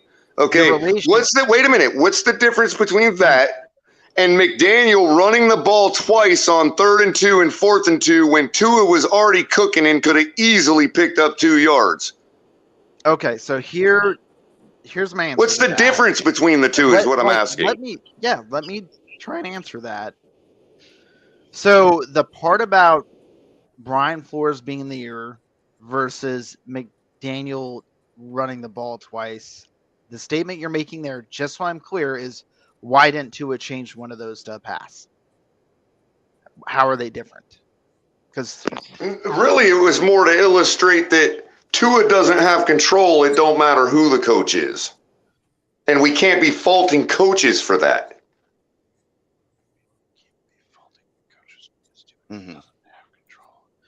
So there is one difference, I think. Mm-hmm. Hey, hold on. Ron Levy. Hold on one second, Robert. Shout out to Ron Levy with the $10 donation. McDaniel already owned up to not running enough. Thank you, Ron Levy, for the $10 donation. Appreciate you. Yeah, appreciate the $10, Ron. But you know what I'm about to say. I'm about to say, well, then why'd he hand the ball twice off to Chase Edmonds? Well, Chase Edmonds was a mistake. I've never seen Ron this quiet. This is strange.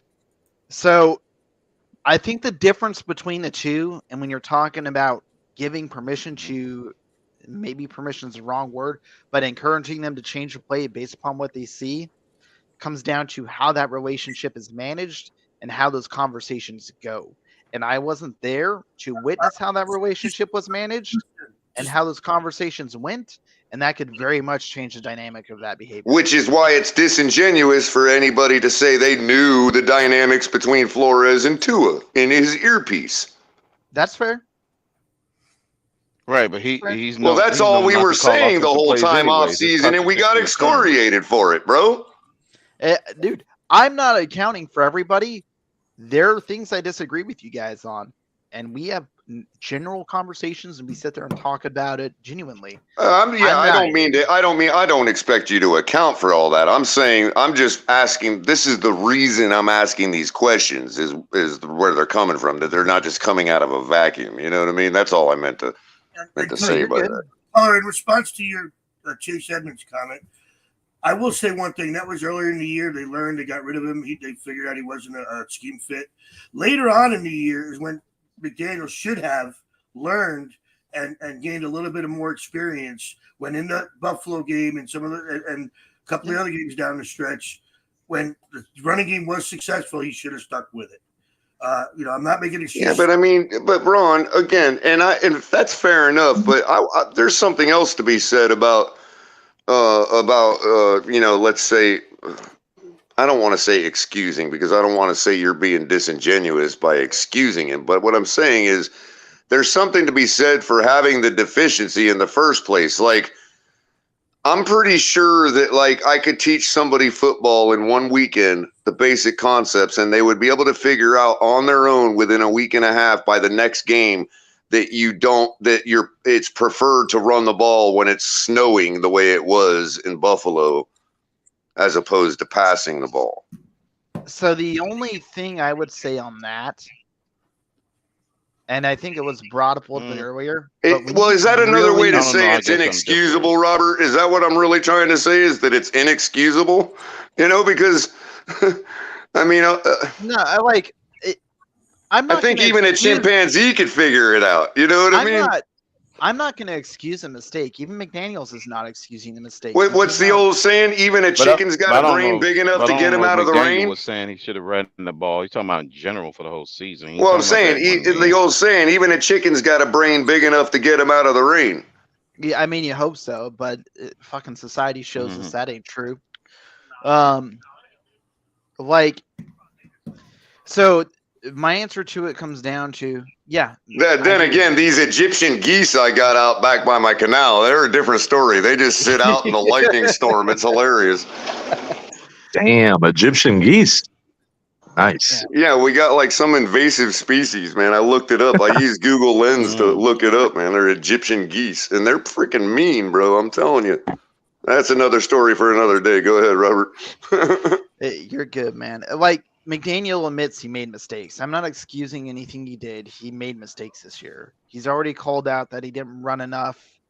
If he called it out for the season, he knows it's a trend he has to fix going forward in games. And all we can really do is look at it and sit there and it's shitty because we want answers now, but we aren't going to get them.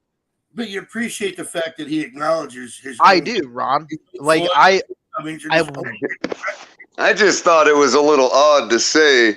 I mean, I get that he's speaking in the micro. It's situational. Well, here's the thing. Exactly, Crypto. He's apologizing for the micro because in the macro, as I pointed out, we actually passed the ball less per game than we did last year. Did we run more than we did last year? Well, bro. A tad bit. I have to look up the exact number again, okay? Maybe a few percentage points. And I could be the other way around, that we only passed the ball 2 more times. It could be the other way around. But suffice it to say, we didn't increase our passing per game. What I would be interested to see is time of possession per game and plays ran per game versus last year's plays ran per game and time of possession per game. Fewest running attempts. Well, I just meant that for not having, for a year where we didn't have, where our receivers couldn't get separation and Devontae Parker sucks, and all this other stuff. in that year, we passed the ball 36 times per game, right? We fired Flores. We hired McDaniel. And right after we hired McDaniel, Giuseppe makes a cryptic post on Instagram or something saying, 40. oh boy, and it was directed at Tua, and it said, oh boy, we're going to be passing 40 times per game. As if he was like telegraphing that, or maybe retro shitting on the last regime as if we didn't pass enough. You see what I'm saying? And I thought to myself, at that point, when I saw him say that, I got curious. I'm like, well, how many times did we pass per game under Flores' last year? And I looked it up, and it was 36. I thought, well, 36. That's only 4 more times. He's talking about passing 4 more times per game, and I'm supposed to be impressed by that, or but that was feel animus towards Flores or something. So then I looked this year at the end of it. Well, real quick, I looked at the end of it. I looked at the end of this season, Mike McDaniel's first year, and lo and behold, we passed the ball like less per game than we did the year before. I would like to see that tied to percentages, though, because that's really the only way we can accurately measure it. Well, we did pass the ball longer. Like our air yards was up, obviously. No. You know what I mean? Stuff like that. But I meant percentages of plays, not percentages of yards or anything. Like if we're talking about plays ran, the only way to accurately gauge whether I tended towards something more versus. I see what you're saying, because the overall plays ran could be so much higher, but I can't imagine there being such a disparity there, Robert. It all depends on the how many ratio turnovers, doesn't how many play extra out. You know what I mean? Right. Well, that's only if we got an extra possession. I mean, I see what you're saying, Robert. Like if let's say what Robert's trying to say for the students in the back of the room, what he's trying to basically say is we could have passed the ball both years 36 times a game, but one of the years we could have rushed it 28 and only rushed it 20 another year, because the overall plays that we ran, there's a discrepancy. You see what I'm saying? And that's a fair point.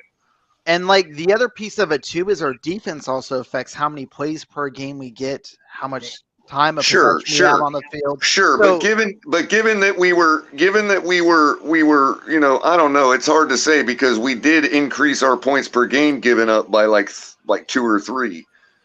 We also went from like a top 15 defense to bottom tier defense. But that suggests that we'd have more time because teams would be scoring on us more often, and we get the ball back after they score. You know that's not necessarily true, because it depends on how long they're taking to score on us. Only one that'll tell the time is time of possession. Time of possession, exactly.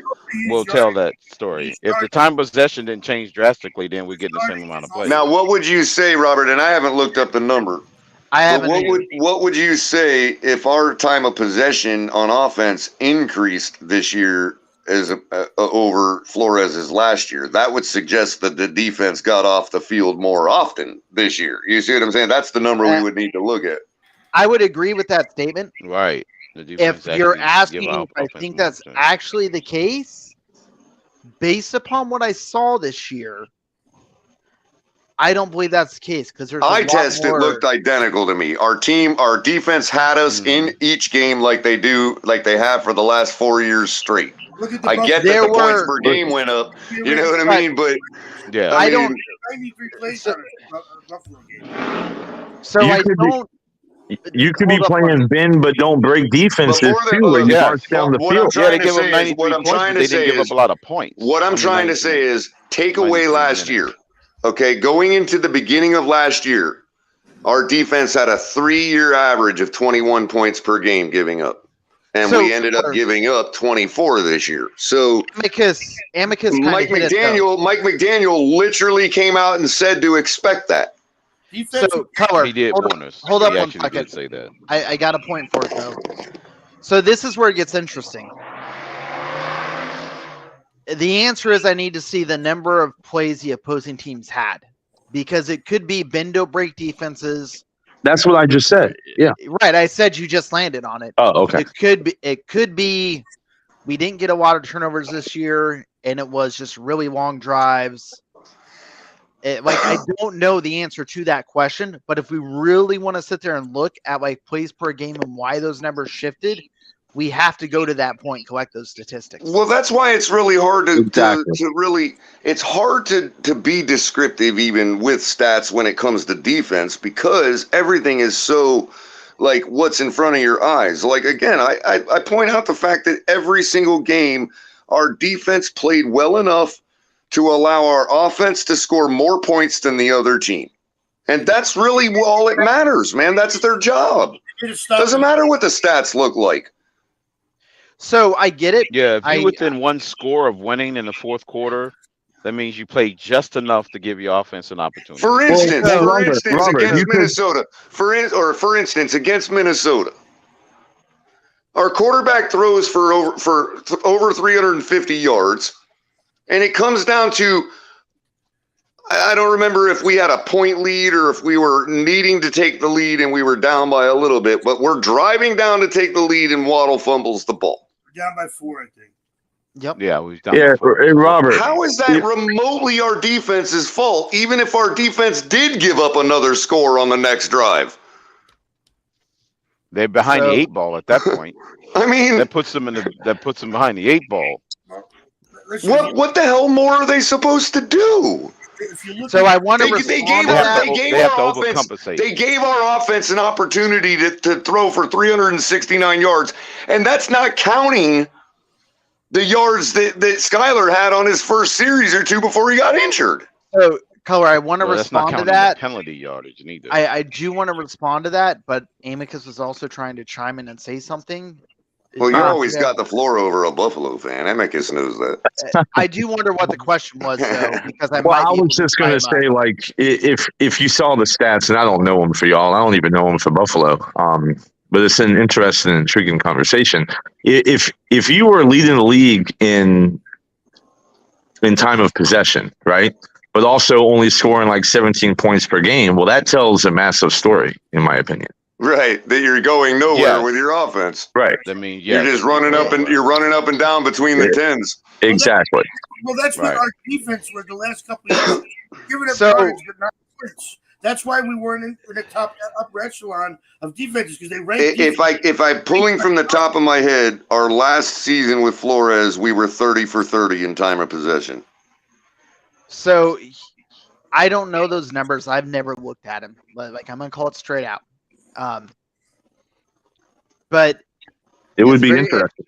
It is a very interesting thing to sit there and poll, because it would probably actually. I mean, I have pointed out time of possession on previous shows last, like, off season and throughout the season, but it wasn't. We didn't have this year's results in during those times. Now we have won some games where we lost the time of possession like lopsided, like 2-1.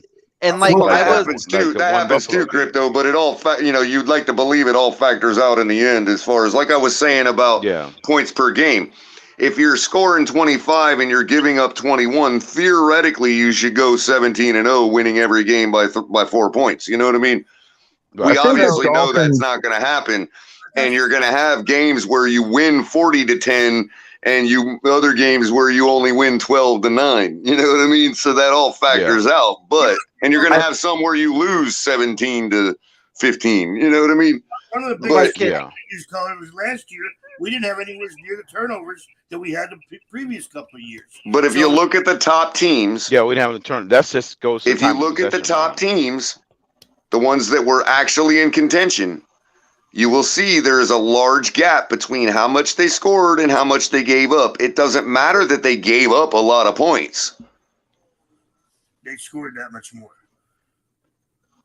And to me, it's a little hard to, other than the new coach thing, and all that, it's hard to say, okay, well, we got the team that puts up 29 points a game, we got their best weapon. Well, I should say, they were putting up 27 last year. We get their best weapon, and then they proceed to put up 29. Yeah, they increased by another 2. Their defense only gave up 1 less point than we did over the year. So, like, here's where stuff gets really, really weird and really awkward. And, like, football analysis is really weird and annoying when you're trying to do it. And there are things that I'm just like, okay, it's hard to sit there and say. But if you look at that division for the AFC West, all three teams but one got a lot worse. Because the Broncos look like trash. The Raiders look they like were trash. projected to do good though. But that's kind of to my point. Well, I get it, but they had other teams to Yeah. play. You got to remember, they're playing a first place schedule, dude, other than their Right. division opponents. But it's like the Patriots playing the AFC East back when the Patriots were at the top of their run. So I looked up the stats if you're interested. Well, real quick before you go with it, Amicus, I also wanted to point out that the only one that balked that trend that I was talking about a second ago was actually the Detroit Lions, who scored 27.5 points per game this year. They did. They scored 27.5. That's why I'm so high they on started out Detroit, man. pretty People good. got it. They're totally sleeping. Hell, they on had them, like man. the most 40-point games No, I think they're gonna be great. this season. I think So they had the the, most 40-point games this year. The Bills and the Dolphins are actually on the back half of the league with 29 minutes of possession. They're What's the tied. top, like They're tied. 33, 34? Yeah, 33. So it's only a few minutes that separates first place from like 18th. I think the Bills are 18th, Miami somewhere like 20, 21. At any rate, they're both But see, at 29. even though it's only a minute, but here's the thing: even though That's it's still only 4 a or 5 minute, plays. even though it's only a minute lower, even if it was the same, this is what I'm pointing out. Look what we did when people talk about paper and being able to indicate our future because of paper. Look what we did in the offseason last year, and we dropped in time of possession by a minute. But here's the difference. The difference is the Bills were 28 points per game. The Dolphins were 23. So same time of possession. But what I'm saying, 5-point Amicus, is that for everybody that says, this is a massive improvement by Tua, why didn't we hold on to the ball longer than we did in 2021? No, we gave you this year's for these two. Do we know what Crypto, that's 2021 interesting too. Kansas City was what is 29. Kansas City's time Kansas City was 29 minutes as well, and they scored 29 points per game. So I mean, right. So what the hell are we doing in our 29 They minutes? literally scoring 1 point per Nothing. minute. You know what we're doing in 29 minutes? We're gaining a whole bunch of passing yards for everybody to throw at me to tell me Tua improved. The Chiefs literally score 1 point per minute. Do you not? yeah, and the Chiefs are in the bottom half of the league too with time of possession. But if you score fast, you're going to have low minutes. Yeah, you don't eat the ball that long. So there's so many variables and intangibles in this shit. It's hard to quantify. It's a lot of nuances. I agree with to that. it. Yeah, I very much so yeah, agree because with if you're that. efficient, you don't even need the ball that long. Right. Well, you Like- guys, Amicus, authored the damn no huddle offense with freaking the Bengals.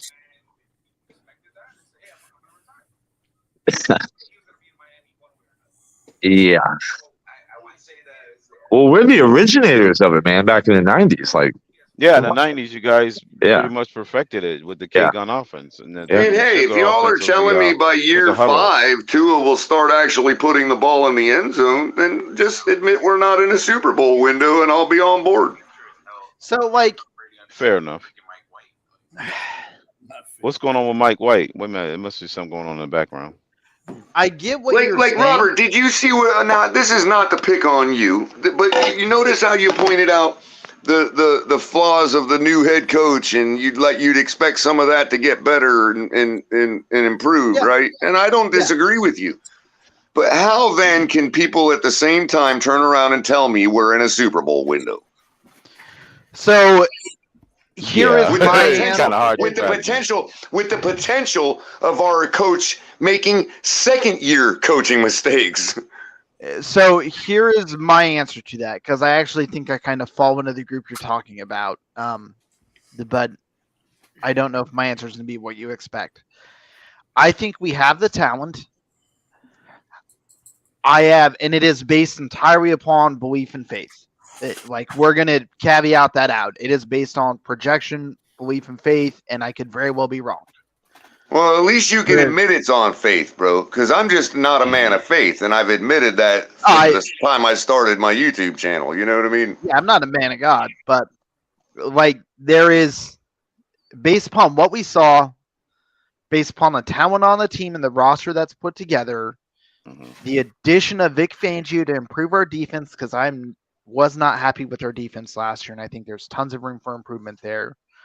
And a head coach coming in his second year, I expect a bunch of the small things that plagued us to be cleaned up. If those things are cleaned up, in my viewpoint, it is reasonable to say we are in our Super Bowl window because we have the talent to compete with anyone, from my viewpoint. All of those things are true, but all of those things are not the edge that it takes to get to the Super Bowl and win it. All of those things make you a playoff contender, not a Super Bowl contender. So other than your stance on Tua not being the guy, and like I've said, I think he can be. I need to see it before I definitively say it. If he doesn't get it this year, fair enough. Because as we were talking about points per game, I actually do have a little bit of faith. I wouldn't call it faith. It's actually belief proportional to the evidence at hand, and that's that Vic Fangio will definitely shave off 3 points per game on our defense, if not more.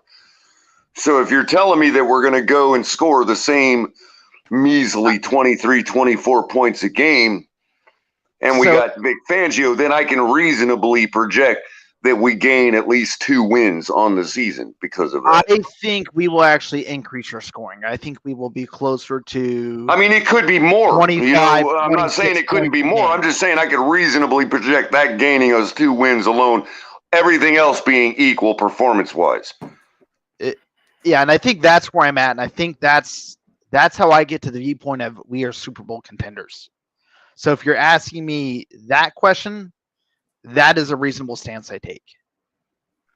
I think it's possible for another year in camp with Mike McDaniel, another year at the helm, another year for both of them, Tua and McDaniel. I think that alone is good enough to chalk up 1 more win, but that just makes Tua a 9-5 quarterback instead of an 8-5 quarterback. Personally, it's better for our team, because now we're a 12-win team. Okay, now if you do things like, that covers everything we've already done. Let's say we go and do this has been the talk of the day. Dalvin Cook, Derrick Henry. I don't, necessarily want to devolve it back to that. But let's say you bring in a guy like Derrick Henry that almost guarantees you a touchdown inside the 10-yard line. That's going to buy you another win. So we're back to 13 wins without improving the quarterback. I get where people are coming from. It's just not enough for me. I don't think that makes you a Super Bowl contender based on my personal subjective definition of what separates a Super Bowl contender from a playoff contender. So here's I think it makes you a contender for sure. Yeah, you have 49ers versus. But again, Amicus, let me explain it to the people who've never heard real quick before you go, Robert, or before you cook. My difference is simply this.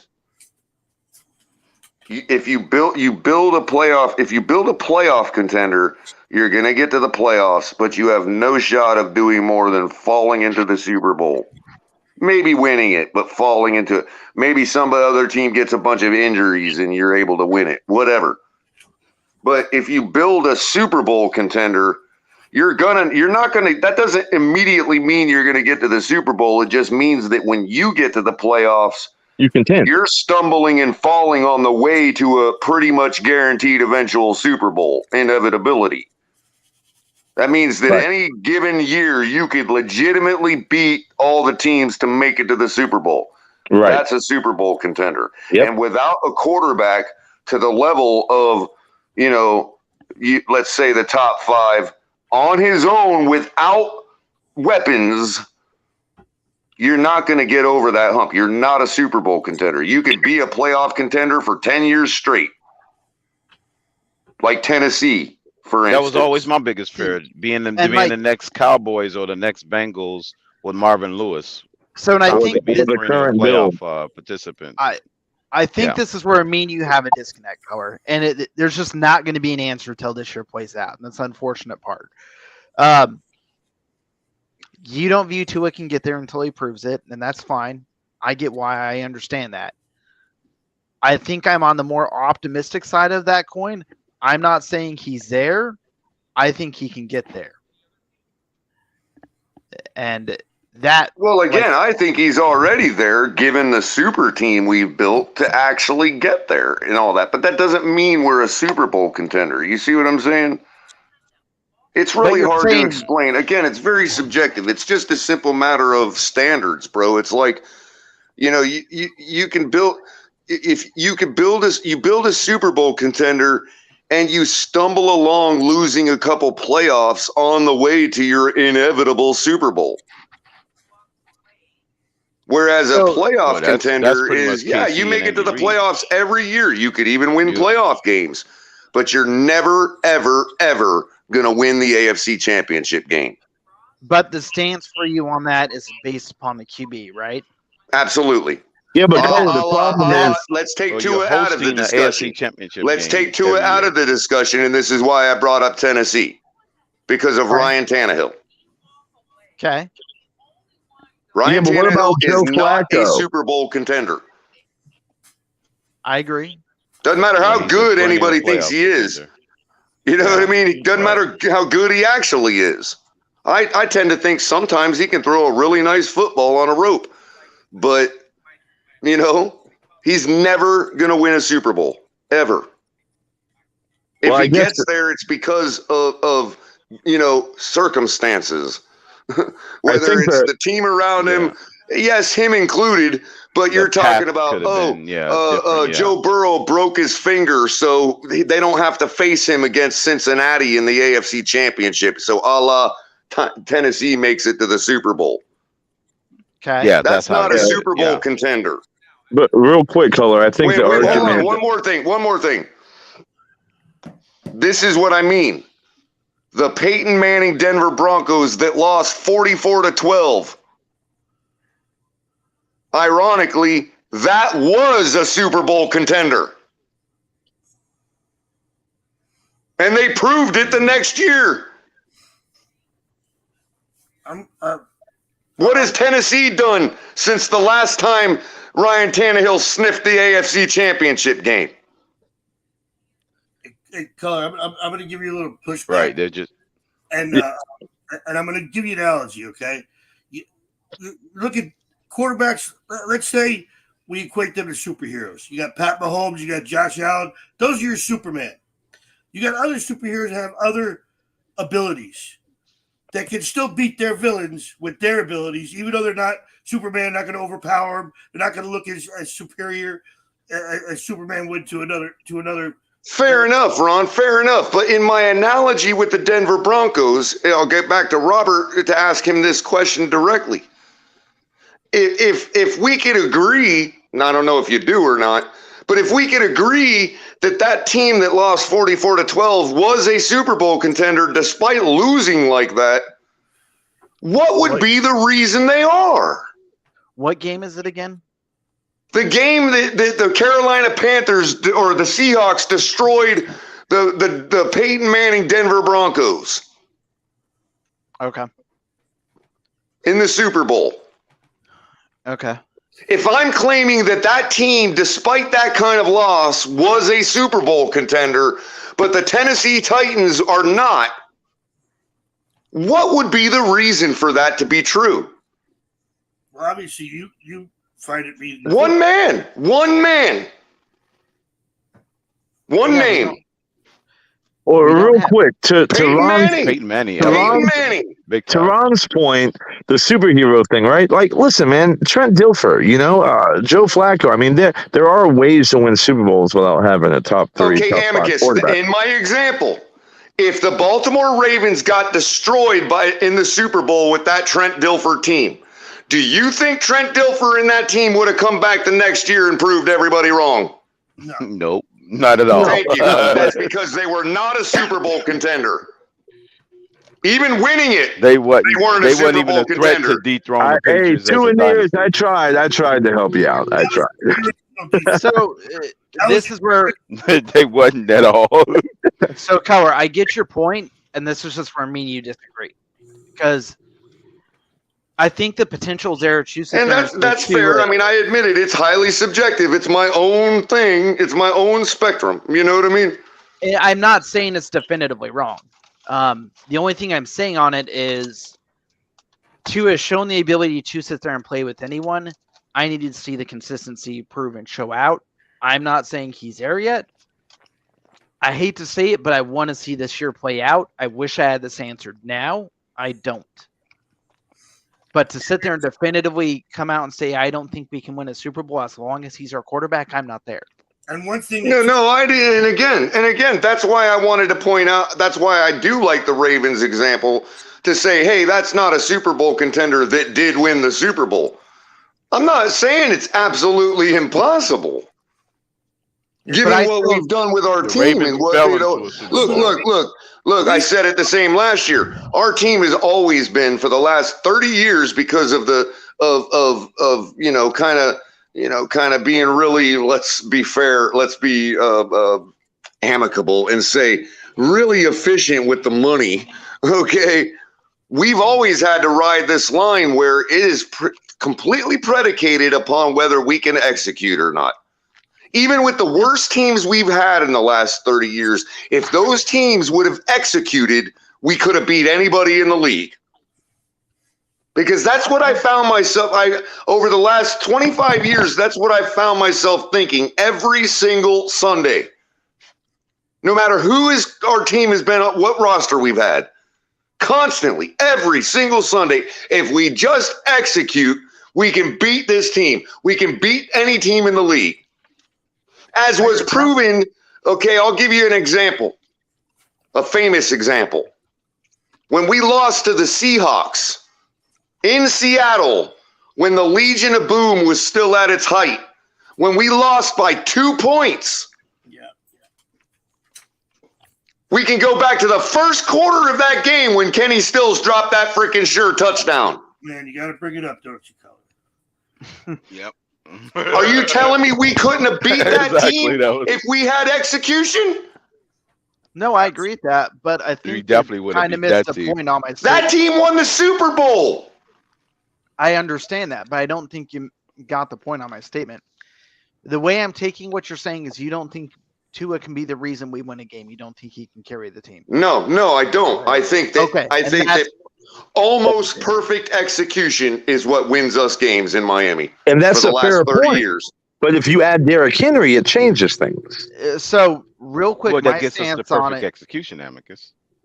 Well, okay, exactly. Henry increase. What would it be? It makes sure your plays higher probability of success. Right. It just makes the probability higher towards perfection. That's all. Here's the analysis. Superman can win a game by himself, but Spider-Man can't. So you have to have those superior traits, athletic abilities in Color's mind to be able to win a game on your own. Which, I'm not going to disagree with that. Not necessarily, because Patrick Mahomes doesn't actually have the strongest arm in the league, people. I mean, his athletic we have is far superior. We just have a fundamental different viewpoint, and it's fine to have. Like I'm not coming at you for it. It's just I think I saw the potential and I saw the play to sit there and say, yes, he can be the reason we win games. In fairness to you on that, let me say that he could be. Absolutely. With more improvement and more this and that. Yeah, absolutely. He could be. He could finally do it and say, Color, look at this. You know what I mean? And I have optimism because every year he's done what was necessary. So Look, I'm not going to say that even with the defensive collapse in Baltimore, I'm not going to say that he didn't damn. You know what I mean? I know he has the ability. Well, to be fair to that Ravens team, there were some games during that season That's why I turned can't out for stand one it when because of people. him. I'm sorry, Crypto. I just have to say that's why I can't stand it when two and ears sit there and question my eye test and tell me I'm not watching the games and this and that. Because I've never denied that the guy has the ability. I've seen him do it. That's what they throw at me to say, oh, this means he's the GOAT. No, I'm sorry. We've done absolutely nothing in the last 3 years. If you really factor it. And when you start thinking about things like winning percentage, we actually regressed.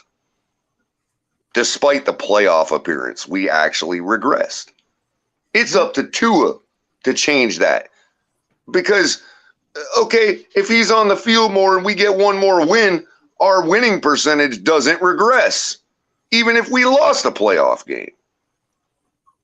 Yeah, he's I got don't disagree. to So I don't disagree with the statement you just made. But either way it goes, the wins and losses are not just on one player. Like there's enough blame to pass around. I And I'm not totally get what accusing- you're saying, bro. I totally Yeah, get what fair you're enough. saying, man. As long as they don't go so hard on But saying that he's 8 again, and that 3 happens to every team. before That the happens to downfall. every That's the team. problem. That happens to every team, even the ones with good quarterbacks. The difference being with the ones with quarterbacks, if they have those issues for whatever reason on a given year, that means they go 12 wins instead of 14. I hear you. So in other words, if we don't have the Josh Boyer issue, do we get 10 or 11 wins? And a good quarterback would mean that we'd have 13 or 14 wins. Tua doesn't get hurt those 4 games, we'd have 12 or 13. I disagree with that. I disagree with that wholeheartedly, Ron, because you're not taking into account the performance of the games before that led up to the quote-unquote injury. So you're just not taking into consideration the downtrend. I would take into consideration he was playing great up until he got hurt in Cincinnati. They were 8-3. So when he got hurt in Cincinnati, Cincinnati was the 4th game of the week. I mean, right, season, what you talking about? Minnesota, they lost 3 games when he was out there. Hey, by the way, real quick, shout out thank to you, Shake, because I Kane. can't see it. Thank you, Shake. Ice Cold Kane with the 81 with the $20 donation. Tua can't even take us to the playoffs, so definitely can't see him taking us to a Super Bowl. He has choked 3 seasons in a row. Must win games to get us into the playoffs. Once again, Ice Cold Canes, salute to you, brother. Thank you. Yep, thank you, Ice Cold Canes. And shout out to the U. We're getting there. That's a great take, too. Ridiculous. Don't forget about that. And for whatever reason, I understand it's kind of sometimes people take it as a little unfair to say that, okay, well, we're talking about performance on the field. It's kind of unfair to go out of the realm of, when he's not on the field. But if you're talking in the macro, that does apply. That is a thing, like. He's got to be on the field. Man. And if Ron is, let's say I'm wrong and Ron is right. Right? I'm going to give you that, Ron. Okay. If Tua is in the game, we win a couple more games. Okay. But he wasn't in the game. Correct. That's a deficiency. Yes. You understand what I'm saying? And it's hard to blame him for that, but that literally is in the macro. You have to. I agree. So availability is the number one ability. It's kind of like I'm a really skinny guy. I didn't really ever have the frame to go further than high school football. Does that mean I should just be afforded a spot on an NFL roster as a wide receiver because I'm really good at catching the football? So I would dare I say elite at catching the football, So I have said injury is part of it, and it's part of what I'd sit there and need to factor in. And this gets back to where people just have unrealistic arguments, unrealistic expectations. I don't agree with Ice Cold's take that I get the point that he hasn't taken us to the playoff in the last 3 years, but this last year is weird and awkward because 1, concussions are not normal injuries. 2, there are games he won that were big games. He did lose the Chargers game, the Niners game, and the Packers game. But the Packers game is an interesting one where you have to look at it and sit there and say, okay, did a concussion occur there, and what did that actually change, which goes to an injury point? If you want to argue based solely on availability and injuries, I will not ever have that argument because that is a loss. If you don't believe him at all because you don't trust injury history, that's perfectly fine. If you don't believe in him because you've seen us play, I think that's a point for discussion. If it is a point for discussion, I just want the discussion to be, I want people to realize it's a point of discussion because we're glossing over it. No, it's definitely like we're totally ignoring the games before he got injured. No, it's definitely. And I think me and you are having a good dialogue about it. I think Ron's having a good dialogue about it. It's the extremes that on both sides that are bad. Sure. Like you. And what happens on the other side in the extreme is they just shit on every backup we've had while Tua's been out. You know, like that's supposed to like excuse Tua for being out. Yeah, even if I were to agree with them, which I don't, about the quality of our backups, you know, even if I were to agree with them on those points, that still doesn't excuse Tua for being out. I'm sorry, Shake. No, I just say I like to think of myself. I'm in the middle as well. I'm kind of with Robert when it comes to Tua. I agree with his viewpoints. How often do I get called biased in a 2-year Shake? Well, I know all the time, bro. Come July. Look, come July. Especially on Miami sports music. Look, come July when all options have been exhausted, and it is a reality that Tua is going to take the first snap of the game in August. I mean, what am I going to do, bro? I'm going to suit up for Tua, bro. You know what I mean? What can I do, man? You know? I have no issues. And there's going to be a lot of people, just like last offseason, there's going to be a lot of people that come at me from both sides because there's going to be those of the 2-years that say I don't deserve to do that. And then there's going to be the ones that follow me that know I don't like Tua that are going to be like, Color, you've drank the Kool-Aid. You know what I mean? And it's like, no, it's just I'm a man of my word. It's like, this is my team. It's my team. But until all options are exhausted, I am going to argue that Tua is not our best option going forward. And like that's fine. And it's based on performance. As much there is, you know, long-term contractually wise, it's based on injury and you know, soundness there. But when it comes to who I think should start the game come August, I'm sorry, Tua is not the guy I think is the best quarterback in the room. Let me just say this. Okay. Stuff. If you watch, I mean, it's you know that's how I feel, Robert. But again, if that's the guy that the guys who get paid to make the decisions decide to start, then what am I going to do? I'm going to tell you how we can win with Tua. You know what I mean? Please, if you look at the games last year, you have to admit with the eye test, the offense did look far superior when Tua was on the field. I disagree. I just disagree. Far superior? Yeah, they give me an example. I just disagree for the points that I've illustrated a zillion times. Why I interject to stop the. You could kind of say that's an extreme statement, but go ahead. The Vikings game did happen without Tua, so I'm not trying to hate on Tua, but that did happen. He did play well. I'm not going to say he didn't, but I just think when you look, there were 2 QBs in that game as well. We threw for over 400 yards between those but the offense QBs. was accounted. It was 400, almost 500 yards of total offense in that game. The offense played well in that game. I'm not arguing that.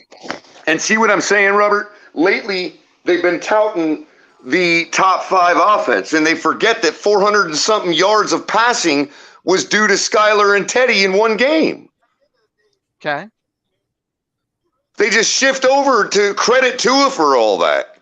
But it's that game had to be playing to maintain that average. To maintain that average early like that, that performance had to happen. So I'm saying. We averaged I get it. On offense without Tua.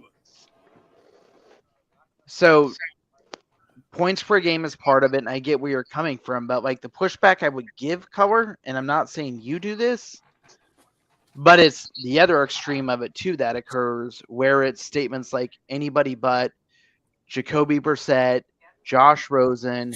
I wouldn't necessarily go that far. Again, I'm not saying I want to be fair. I want to just clarify for you because I've never gone that far. Well, real quick, I want to clarify for you, Robert, because you're not new around here, but at the same time, you did come at a time after I had already said a whole bunch of stuff, you know, on this channel. You know what I mean? Yeah. And so I don't know where that would be exactly, but let me just reiterate why I've ever brought up Josh Rosen. And Pete, yeah, he says Josh Rosen's better, but originally he's just piling on to a fair point that was brought up, and it had nothing to do with Josh Rosen actually being better or not than Tua. That's a side debate that Pete dragged out over the months. You see what I'm saying? But my initial reason for even invoking the name Josh Rosen was to ask the question, who marches for Josh Rosen? Who cries for him? The answer to that's no one. But because without even, you know, okay, so the Cardinals literally turn out because they end up with the number 1 pick somehow to get Kyler Murray. Okay, so they stick Josh Rosen and they basically say 1 year, no problem. Fuck what the fan base might think. We're off of him. Get him out of here, right? Miami picks him up, right? We literally all know now, even the ones that didn't know beforehand, which there were a few, and it's not that we didn't know, it's that some of us were new but didn't accept it, okay, and just kept our mouths shut and spent money anyway, like fools, okay? That's fine. You know, that's the type of receipts I can show, but that's a side note, okay? What I'm getting at, though, is when we ran Josh Rosen out there, we ran him behind what everybody knows was a completely tanked offense that we were trying to purposely lose with. Facts, true. Yet we hold Josh Rosen to the standard of Tua when it comes to evaluating the performance while he was here. And I'm just asking, when we got off of Josh Rosen and sent him packing, who was crying for him? Because you're going to tell me that's a fair evaluation for a guy that was drafted 10th or whatever it was? Yeah, no, I'm not necessarily calling it fair. I mean, if we're going to give deference to Tua and say, well, shit didn't work out, but he was still 5th overall, so that means something. No, what did it mean for Josh Rosen? The draft status doesn't mean shit to me. Like, let's put that out. Okay, but it obviously does for 2 years. That's fine. But my point is actually kind of leaning towards that. It's both sides of it that cause a massive problem. Again, I'm not trying. Again, I'm sorry. I didn't mean to sound like I was relitigating that. Again, I'm only trying to point out why I ever brought up Josh Rosen. It wasn't to actually compare his ability to Tua. It was just to say, like, what's the difference when it comes to giving him deference to improve? The opportunity.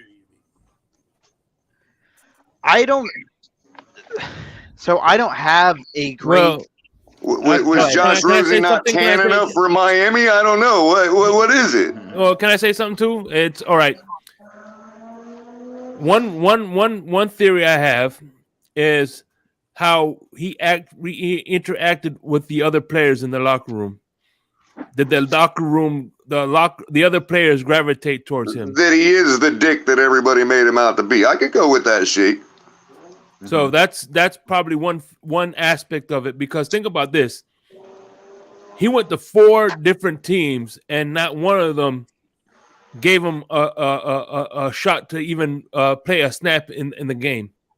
Even Shanahan, the guy who allowed some of the worst quarterbacks out there to play a game, didn't allow him to play 1 snap. Right. That should say something. Yeah, I get it, man. I get it. Proof is in the track record. I mean, you know. Yeah, some would argue Kyler Murray is a complete asshole too, but you know, whatever. Yeah. And trust me, that wait, he's gonna be gone in a few a few years. Right. He should have played baseball. Yeah, I agree.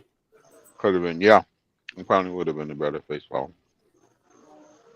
Yeah, again, these are reasons, fair reasons why, but I'm just saying, like, you know, I don't know. It just seems to me like nobody ever even asked those questions, Shake, is what I really mean. Mm-hmm. Like, nobody ever even litigated why. Like, why are we getting off this guy? He was a high-end draft pick. You know what I mean? Yeah, there were people saying that they should have kept him based only on his draft status. There were people saying that. So you're especially if I'm not allowed to compare Skylar Thompson, a 7th-round rookie, to a 5th overall pick. That's my point. Color, I don't have any issues with that comparison. The point of my what do you think about what do you think about Skylar Thompson compared to Josh Rosen? Between the two, I would take Skylar Thompson over Josh Rosen. Of course. Attitude. Right. All day long. No matter how high Josh Rosen was drafted. And that should apply to Tua.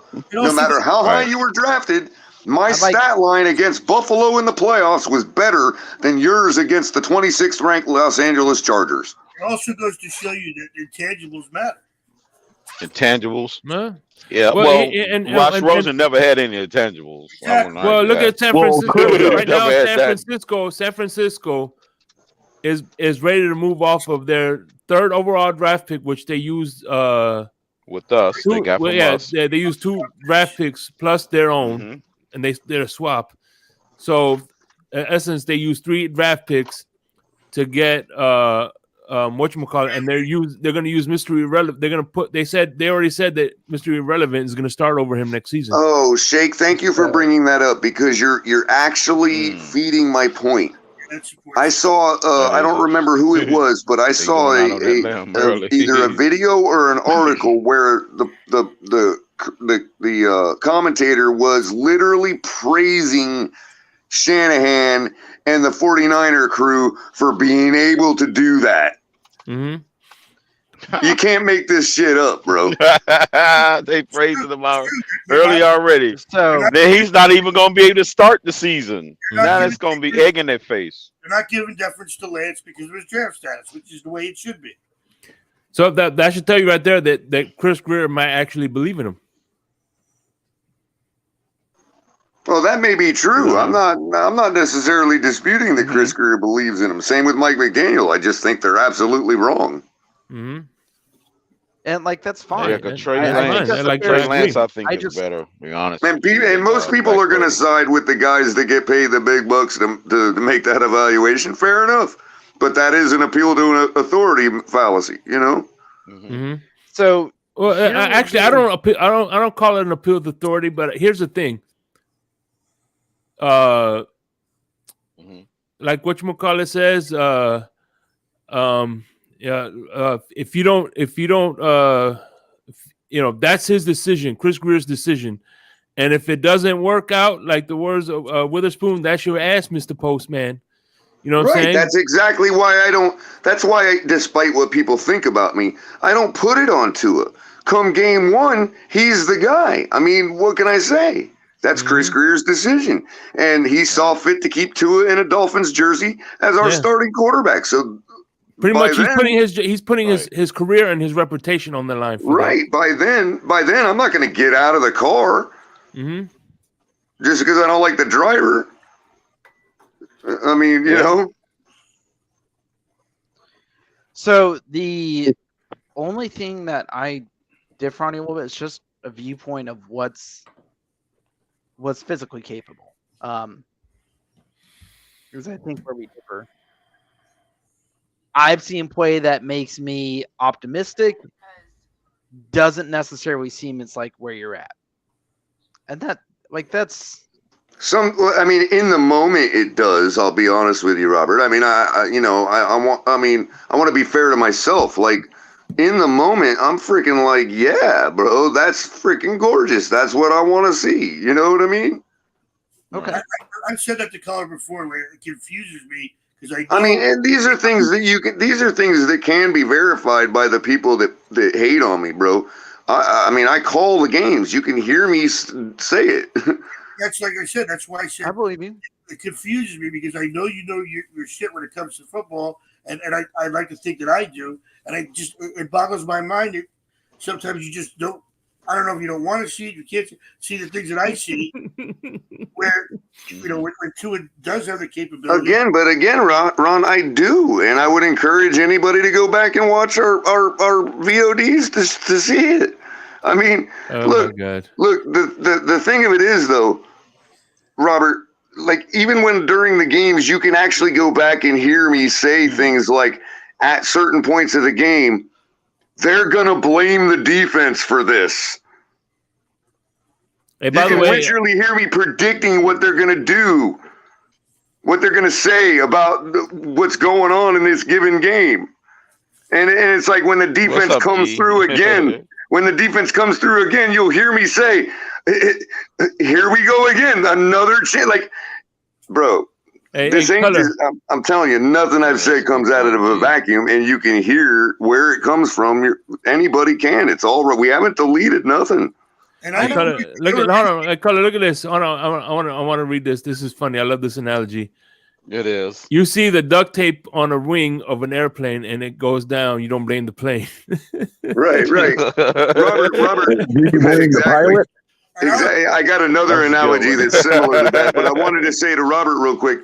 I'll be honest with you, and I'm going to be a forthright person here. During the Baltimore game, you can also go back and hear me at halftime saying Tua is finished in Miami. Yeah. I was so pissed. You know what I mean? Yeah, I hear. And we saw how that game turned out. You know what I mean? I think everybody under the I'm not going to say. I didn't go back and delete that. There were people in the stadium calling for his job. I didn't go back and delete that episode. I don't hide the fact that I said those things. That's how I felt in the moment. You know? Yes, it's in the moment situation. I agree with you. There was many games that you knew that people were going to blame the defense. But I agree that if the offense would have extended drives, we would have won some of those games. Right. Maybe one or two. Ron, that's what I'm saying. And I agree. And those one or two games are separated by the quarterback. The level of quarterback play. I'm not going to put names on it and say the quarter. I'm saying level of quarterback play. Or play call. See, I'm gonna be on that side that like we're gonna blame the defense on it. I think there's some issues with the defense that separate, and I think there's some issues with play calling that separate it. Sure. This is why nobody predicted us to go 17-0. Yeah. Because every team, you could say that about every team. Yeah, nobody's predicting. Now, if somebody wants to tell me Detroit has a bad defense, I'm not going to debate it because look at their points per game on offense. How did they not go to the Super Bowl? The Chiefs will lose because their defense actually sucks. Well, our defense wasn't good. They just made plays where they had. I've seen them. I just ignore some of them. I seen the comments, Jose. Now, if you're telling me we were scoring as many points per game as Detroit, and we're in the situation where then I might be a little more amicable to blaming the defense. Yeah, but it's almost a virtual dead heat, Robert. As far as points scored and points given up, it's almost a dead heat for us. 24-6 to 24-3 or something. That's like 3 times the color done use a relationship to Amicus' name in its statement. I like it. Yeah, I get where you're coming from. Him and I already went through the etymology and agreed that the word amicable came from the name amicus. Yeah, the root, it's Latin. The root word in Latin. Yeah. There was some guy named Amicus, and he was a really amicable guy, so it became the word. Yeah. But it almost makes you wonder: is it a paradox? Like, was he just a really amicable guy, and so they called him Amicus, or was he Amicus and he just happened to have that trait and they formed the word amicable? Which one? Amicus would be before that because it's Latin for friend, so amicable would be a derivative. Okay. But there's other words like that too, man. It could be paradoxical like that. It could be, Like there's a word that we're not allowed to say ever. Even in free speech circles, it starts with a C. You know what word I'm talking about? Yeah. Crypto? The British say it all the time, and somehow they can get away with it, but we're not allowed to say it. And it starts with a C. How many letters? 4? 4, yes. Oh, It's yeah, a 4-letter word. Right. And it's the most vulgar and repulsive to women and all that, right? It's the one you just cannot say, right? The irony is that word actually has a real meaning. I think I've heard crypto use it a few times. Well, okay, maybe. Oh, maybe crypto might rise to that level. I don't know, but anyway, I don't it know does about have no, an I actual don't think I've meaning. used Like, that word. unlike the F word, I've used vulgar words before, but I don't think I've used that right? one. Unlike the F word. Off of Cardinal Knowledge. Hold on. Unlike the F word, the C word does actually have a real meaning that's not slang. And it's just a shape. It's like saying diamond or square or circle. It's a shape. Okay? And many things in nature have this shape. And that's why it has a real meaning and is a shape. And this word can actually be found in the manual, the dress manual, the 50-14 for the Air Force, where they actually refer to the top of the flight cap as the cunt of the cap. Well, doesn't F word mean for And so that's another word that's paradoxical. Like, which came first, the shape or the woman's body part that they already were calling that and said, oh, that also looks like that, so we'll call it you know what I mean? Call it that. Which came first? It's a paradox. the F word meant for unlawful carnal knowledge. I'd like to think that the word for the shape came before us calling that because the woman's body part happens to have that shape as well. So yeah, Ron just said it. It's an acronym. Right? Who said it? Yeah, Ron. Fornication under Cardinal Kingdom. Fuck is an acronym. Oh no, I'm talking about the 4-letter C word. Oh yeah, yeah, right. I would say the Air Force probably adopted it later. So it's just funny how like the one word that actually has a real meaning is the most vulgar that we can't say. It's just weird. I mean, a bunch of shit. Actually, technically, a lot of bad, foul language words actually technically have a meaning to it. It has some kind of root meaning. Matter of fact, I was barely okay using the actual word in quoting the 50-14. So that's the only reason I did it. I'm riding the line there. You know what I mean?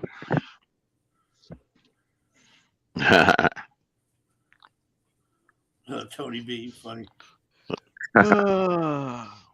Jesus. Lamicus. It's just like stuff's weird. This last year was a really weird year. That was really annoying. Yeah, we can chalk it up all to first-year coach things, but I'm just saying, and that's fair. I'm just saying that, like, then there's going to be second-year coach things. I mean, we're not in a Super Bowl window. I wish people would just... Yeah, we got to have some super improvement, super growth and you know what's funny is to accelerate I think, it, to be, to go past it. I think that Josh Boyer also, too, was in the first year. I know he was a defensive coordinator last year, but the training wheels came off. Just like that's a good point, Shake. Yeah, he was on his own by himself. And I'm going to agree to disagree, Colin. I think they are in Super Bowl window. Well, Ron, I'll say this. It's like, maybe I said this about Tua, but maybe it could apply to Mike McDaniel or the Mike McDaniel Tua package. It's like we're learning how to drive on a Ferrari, right? Hoping that because it's a Ferrari, we'll also pick up a championship while we're learning how to drive it. And then after we're done learning how to drive on a Ferrari, we're gonna try to win a championship by driving a freaking Chevette. Well, listen, as long as they're honest with that, we're gonna take those skills we learned. We're gonna take those skills we learned driving a Ferrari and try to win with a Chevette.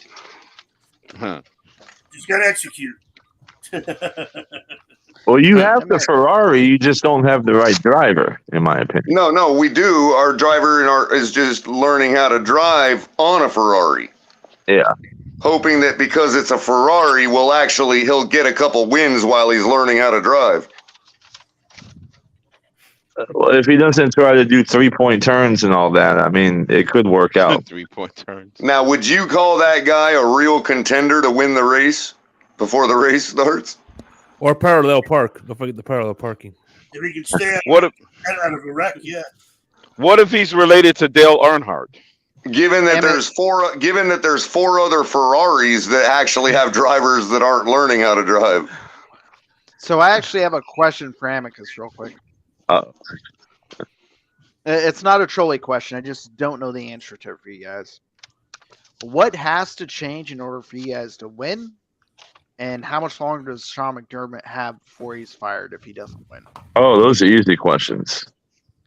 1 year to answer the second question. 1 year. If he doesn't win this year, he's fired? You got to, man. I mean, what the fuck? Okay. You have a generational talent in Josh Allen, in my opinion. I don't care what anybody says. And you just – here's the other thing. Brandon Beane, too, man. Listen, your team is fucking stacked. The Bills are not stacked. The only reason we win 13 games is because of Josh Allen. That's the argument I've been trying to make. Like, if Josh Allen was on the Dolphins, he'd be 16-1. That's my opinion. Because he's got a better roster. He's going to make Kevin. Catch me in August, Amicus. I'll be making the same argument. Yeah, so, I mean, you're not getting Diggs any help. You know, Gabe Davis is not a 2. They double Diggs. There's no schemes. There's no good coaching. I mean, Dorsey's a fuck up. Yeah, I think you're going to make him. I'll especially be making that argument the next time we're putting Josh Allen on his ass. Yeah. So, I mean, I'm just hoping that, but I think if we get DeAndre Hopkins, which is a great possibility, and then we hit in the draft, then I don't see DeAndre Hopkins is going to change anything, bro. Absolutely. Yeah. The only thing that's going to make a difference is if y'all trade Josh Allen to Miami and be done with him. Yeah. But to answer your first question, Robert, what was the first question again? What has to change? Well, I kind of answered that already. So you need to build the team around and add more weapons. Is where you're at. More weapons. Yeah, it has to be more weapons. And he can't turn the ball over 7 times. Well, he can. He did. He had 24 turnovers, and we went 13-3. Let that sink in. 24 turnovers, 13-3. We're not hoarding all the weapons to make Tua better. We're hoarding all the weapons so Josh Allen don't get them. Yeah, basically. But that's it, man. I mean, this team will win the Super Bowl this year. I don't see how it could be any other way if you get another wide receiver and just a couple of pieces in the draft. It's done. There you go. There's a Superman quarterback that still needs weapons. Absolutely. Every quarterback needs weapons. Man, you got a wide receiver 2 that caught 4 touchdowns on 8 receptions and 200 yards in one game. Yeah, that was a good game. You think DeAndre Hopkins is going to change anything? What the fuck, man? It would change a lot, man. That's what they need. You can't double Diggs if Hopkins is on the field. Can't do it. Spreads out the defense. Other than Allen, nobody can run the ball. We got Deontay Hardy now, so he can take the top off. Drafting isn't even here yet. I mean, we're literally one fucking piece. I believe more in that Sharik guy than I do DeAndre Hopkins, man, to be honest with you. Well, Shakir is what he is, you know. He's not DeAndre. Yeah, Khalil Shakir. He's not DeAndre Hopkins, though. Hopkins changes everything. Diggs will be crying when Hopkins gets all the targets. No, Diggs will love Hopkins. Did you not see the catch that Shakir made against us in the playoff game, bro? Bro, Shakir always balled out. That's another thing. Why are you saying? I mean, I don't understand why he couldn't rise to the level of DeAndre Hopkins. Well, maybe he can one day. It's only his second year coming this year. But he's got great eyes, bro. He's got great eyes. Don't think I wasn't looking at his form and his skill, bro. He's got great eyes, man. Yeah, absolutely. I mean, he made his plays primarily because they're covering Diggs, but And when still, you make stretch grabs like that, like he made against us, that means you're not giving up on the football, bro. That's a trait. That's a real deal wide absolutely, receiver we're trait, high bro. on Shakir, but we didn't play Shakir enough, and that goes back to McDermott. Why I said he has 1 year, one fucking year. Well, one thing about McDermott, here's the one thing, like you said, Amicus. The unfair thing is, I always compare this to the in the 90s. I think Marino was a far better quarterback than Jim Kelly, but the Dolphins try to put the whole team on Marino, just like the Buffalo Bills right now is putting the whole team on Josh Allen. That's a great and analogy. You can't win that. Thurman You can't do that. Absolutely. MVP. Yep. Thurman was their MVP. I don't know though, Shake. The only slight pushback I'd say is that Dan Marino had a way better shot of overcoming that than Josh Allen ever will. No, but I get the premise of your point, though. You know what I mean? Like, They're putting it all on him. This isn't basketball where Michael Jordan, Kobe Bryant, and LeBron could take over the game. But all things being equal, Dan Marino wouldn't have lost in 13 seconds. Well, Josh Allen didn't lose in 13 seconds. Oh yeah, I know. He didn't even get the fucking ball again. I know. He lost 4 minutes before that when he couldn't go up by 2 scores. Marino would have run those last 13. Come on, Color. You're reaching now, bro. That's not the game you want to pinpoint. There's other games that make your argument a little more better. Not that one. Not that one. Turn the clock down so he wouldn't have 13 seconds. Yeah. The fucker scored 2 touchdowns in 1 minute and 12 seconds. Come on. Well, that's a McDermott thing, isn't it? Well, then, okay, 10 minutes before you had a chance to put it up, go up by 3 scores.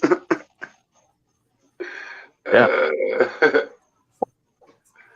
Yeah. Don't you hate that damn Kansas City team, bro? Damn, they're a killer.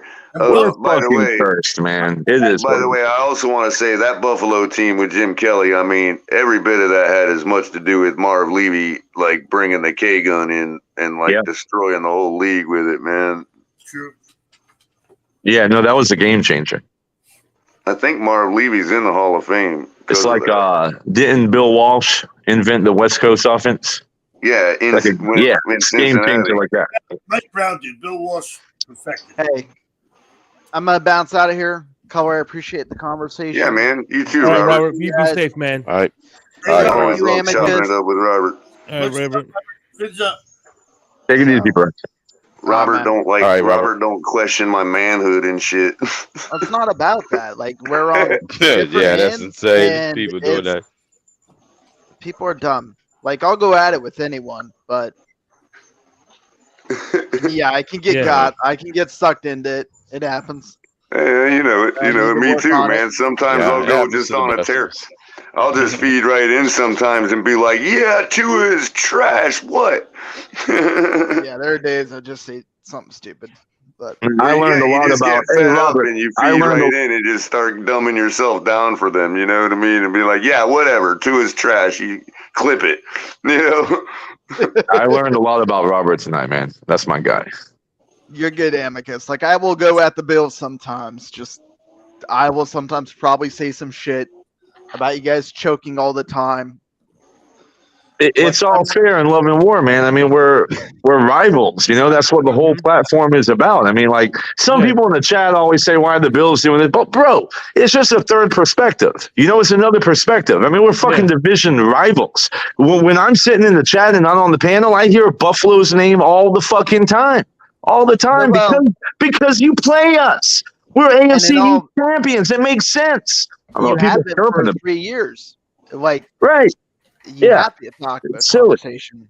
Well, it's like I said last night. I mean, I'm not gonna argue when you're at the stadium and you got your tailgate going on, and like the other teams, other fans of the other team are like a couple tents down.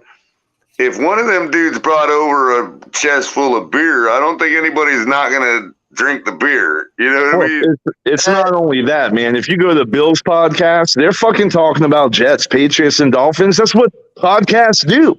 So the fact that people think that you would never mention the Bills ever or the Jets, the only reason you don't mention the Jets in the past is because they ain't shit right now. But you looking up at the Bills, we are the AFC East champions. It is what it is. Yeah, that's true. And the one thing that people don't want to talk about, though, is that they always talk about Josh Allen leading this team. That defense carried that team through a lot of games last year, and I think that defense is going to regress. The great thing about the NFL is in this sport we talk about word. We talk in terms of word. No, in the NFL we talk in terms of were, not is. You guys were the AFC East champions. Hey, what did Ric Flair say? To be the man, you got to beat the man. Yeah, fair statement. That, but he had it. Crypto, come on. I didn't like the fact that freaking Ric Flair was being blared all over freaking MetLife Stadium when they were scoring touchdowns on us. Considering every 5 all seconds, 53 guys, considering all 53 guys could blow their ACL in training camp, you were AFC East champions. That's how the NFL rolls, bro. We talk in terms of were. We don't talk in terms of is. Yeah, right. Like, it's all something. But yeah, it's good. I'm gonna go see something stupid said in Batman's channel and see if I need to argue more shit there because I just feel in that mood right now. And I'm gonna go to bed. Yeah, I'm gonna do that. Yeah. So. Yeah. All right, man. I thought I saw Pam on there earlier. All right. She is. Later, Robert. See ya. I'll help you along, Robert. We could keep you talking all night. You're just like us, man. Get out of here. All right, brother. But well, hey, I Amicus, just got off work. Y'all just got me through my work day. I just finished and punched out. So what's up. I'm on the road. I'm out driving back to the crib. So you're saying we can't shut down the show till you get home and switch over to your Wi-Fi? Right. You've been at work the whole time? Yeah, I've been switching to the Wi-Fi. What do you do without man, giving you guys all... keep me. You guys give me what you call. He drives a lot, Amicus. No, I drives. I drives. Okay, all right. I was wondering, like, how the hell are you working? And Alex does it all the time. Sells fucking T-Mobile and talks on. I don't see how he does that. I wish if I was still doing the job I was doing, man. I wish I was into it. Like had you guys back when I was driving all over South Florida, man. That shit would have been great.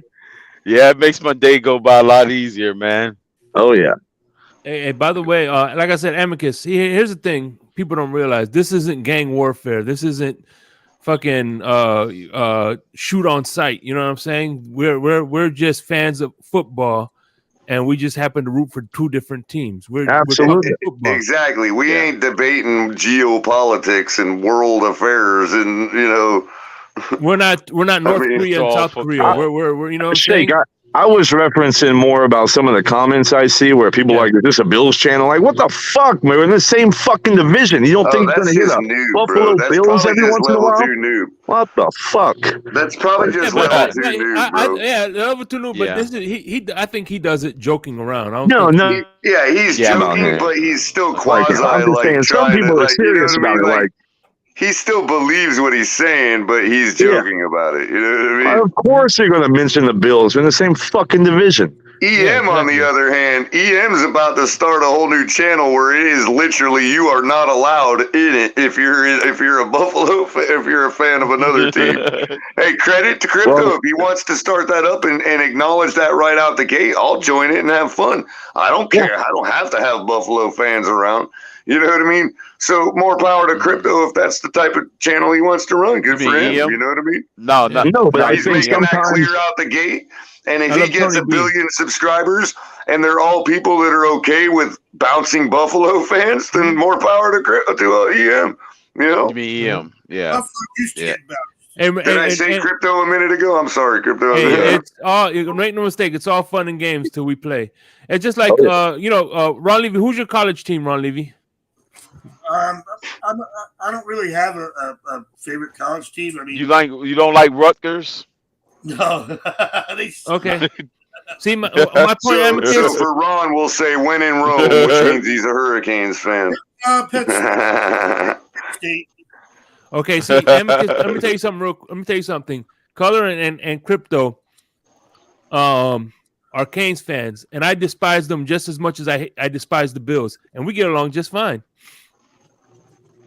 Right? Yep. Wait, and I can't stand the Seminoles, and I can't stand the Seminoles as much as I can't stand the Jets and Bills and Patriots either. Hold on, say that again, Shake. I missed it. I said I despise the Canes as much as I despise the Bills, but we get along just great. So you must really hate Dorsey. From the U and the offensive coordinator for Buffalo, that's the double whammy. Yeah. But actually, I don't mind. I didn't mind Dorsey because he kind of reminded me of a funny looking Eminem. Looked like Eminem a little bit. Well, not to mention Jim Kelly, Amicus. He's from the U as well. He went to the U. Yeah, Jim Kelly. Oh yeah. And it ain't like Michael Irvin didn't beat our ass a few times when he was at Dallas. You know what I mean? Yeah, and Jim Kelly hated Buffalo for the first couple of years. Yeah, he went to the USFL. Yeah. You know how many Hurricanes have come here and beat our ass, bro? I don't know, a lot. I can think of three. right off the top of my head. Hell, even Vinny Testaverde had a shot at us. I can think of three off the top of my head. You guys can add. I got Michael Irving, Jim Kelly, and who was it that I was? Oh, Ray Lewis. Ray Lewis and Ed Reed. And Edward James. Edward James was one. Did pretty good. Edwin James. Yep. Santana Moss. Oh yeah, and the wide receiver they played for you. They played with Santana Moss. Man, no, oh hell yeah. Him with the Washington. Don't forget with the Redskins at the time. But no, who's the wide receiver that played for the Colts? Marvin Harrison. Oh, Reggie Wayne. Reggie Wayne. Reggie Wayne. Yeah, that's another one. Yep. Reggie Wayne was there. Yeah.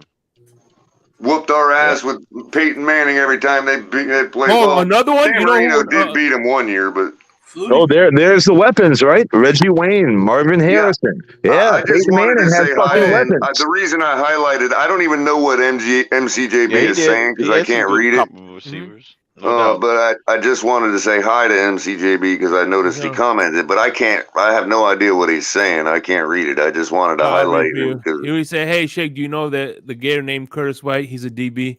Not really. We got a lot of, but no. You know what? You know another former Cane that gave me nightmares. That played on Sunday.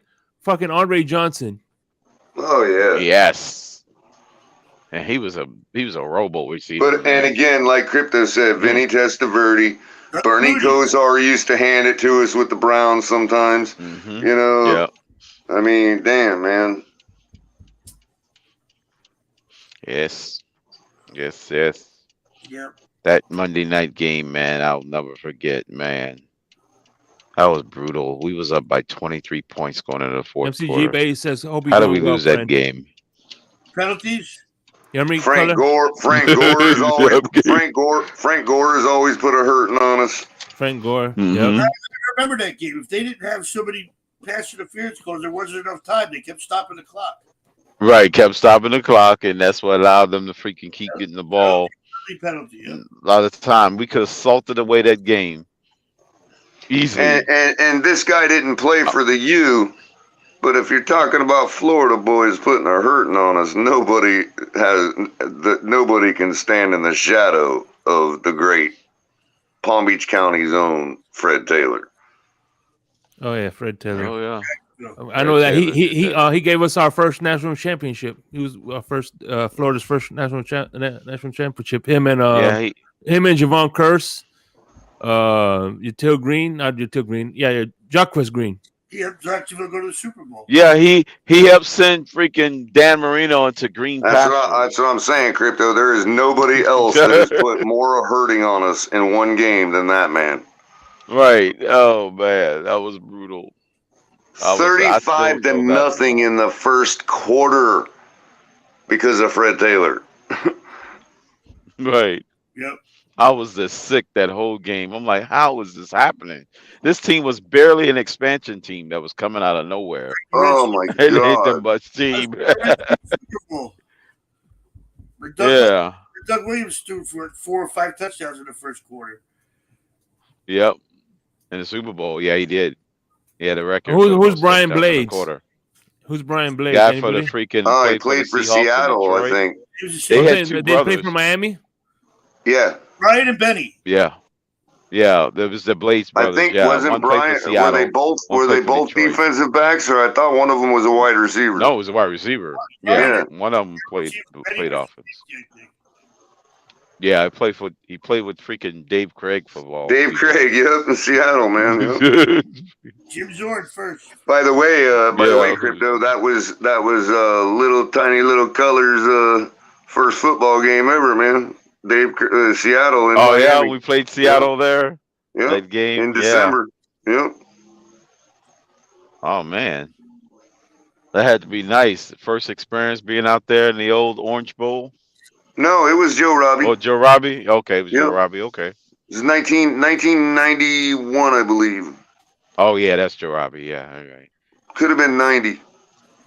Before they started having these 1 million names, everybody's cycling through freaking different names every 5 minutes. I lost track of all the damn names. There's so many different names. Color MCJB wants to come up. I got him. And I'm like, man, who in the hell bought the rights now? Mm-hmm. I mean, they had us on the freaking carousel. Bro, we had our playoff position in that game was static. Like there was nothing that game. We won the game, but it didn't matter. Yeah. Like our playoff position was static, right? It wasn't like so we had gonna literally move up nothing to seed. play for. Yeah. And Play for the game. and that stadium was freaking 75,000 fans packed, bro. Freaking to the T, loud as it's ever been in a game that was worthless, dude. We've always had the loudest stadiums in the league. You know, we've always been like top ranked. Us in Seattle had that, that Puget sound. And it was always us. That was the Dolphin loudest. fans. It was all Dolphin fans to the brim. Yeah. I mean, literally, they had to take a timeout on Monday night to shut us down. In a game that was completely meaningless. Remember the 85 Bears game? That was they threatened to penalize us because of the noise. Stop play like 4 times. I heard about that. Yeah. By the way, they literally had to stop the game. By the way, Crypto, Denver used to get penalized for that all the time. And, they did get penalized. They actually, that was an official rule that was dropped in 2006. Mm-hmm. Yeah, they was like penalized you. They said, okay, the Bears called a timeout, right? Mike Dicker was pissed off, and he was like, I can't do nothing. Yeah, they said they couldn't penalize him. That's crazy. Yeah. But then Shula was like, well, there's nothing I can do. They were asking it's just the fans. Crowd down. Yeah, they asked him to quiet the crowd down. He's like, right. They asked him to call the quiet down. I was like, how you going to tell a coach that? It was crazy. Really funny because what's his name? Who was the quarterback that backed up McMahon? He started the game. Oh, Fuller? Steve Fuller? Mike Tomczak. No, Tomczak was later. Yeah, but it was Fuller in that one. Backing away from Steve Fuller in that one.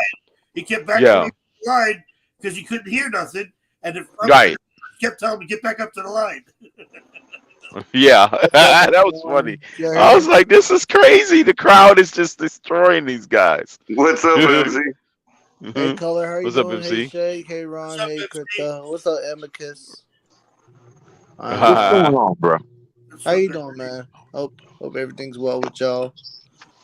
Ooh, I can't talk right now. I'm sorry. What are we talking about here? Tua. No, I'm just random bullshit. We were talking about poker guys earlier. Oh, maybe that was on another channel. My bad. Oh, I thought you said poker. Color, you're always talking about poker, man. You around there? Oh, what? Cards? No, the poker guys. Yeah, bro. I'm talking about ghosts. I know what you said, Crypto, but it reminded me. I've actually won a couple small tournaments. But and also the best experience I had, I'll tell you this. I played for a while and then kind of like I kind of lost my edge. I'm like that old guy that is like, I can't do it anymore. You know what I mean? Because whatever. Yeah. I'm just really like, you don't need good luck to win at poker, but you can't have bad luck. And I just have bad luck. So that just is what it is. But so I don't really play much anymore. And the thought of playing if with my own money is like kind of makes me sick to my stomach. But oh man, I loved it, bro.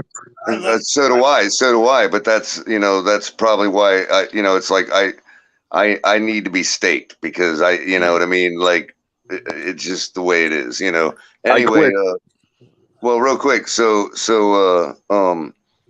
the best experience I had was there was a quick little poker tour that went on for like maybe 3 or 4 years called the Midwest Poker Tour. Mm-hmm. And it was created by it was like founded by like Phil Hellmuth and a couple other. They were trying to kind of add something to the table to kind of go with WPT and all that kind of stuff, right? Yeah. And it was mainly like played at casinos kind of in the Midwest belt, hence the name Midwest Poker Tour, Yeah. And they had a tournament at Lumiere, which is a casino in St. Louis, and Phil Hellmuth was there. I was about 3 tables over from the great one himself, bro, sitting there in the same tournament as him. I busted out pretty early in the tournament, so I never got to sit at the same table with him, but it was like he's right over there at another table, you know what I mean? So yeah, that's like the best experience I ever had.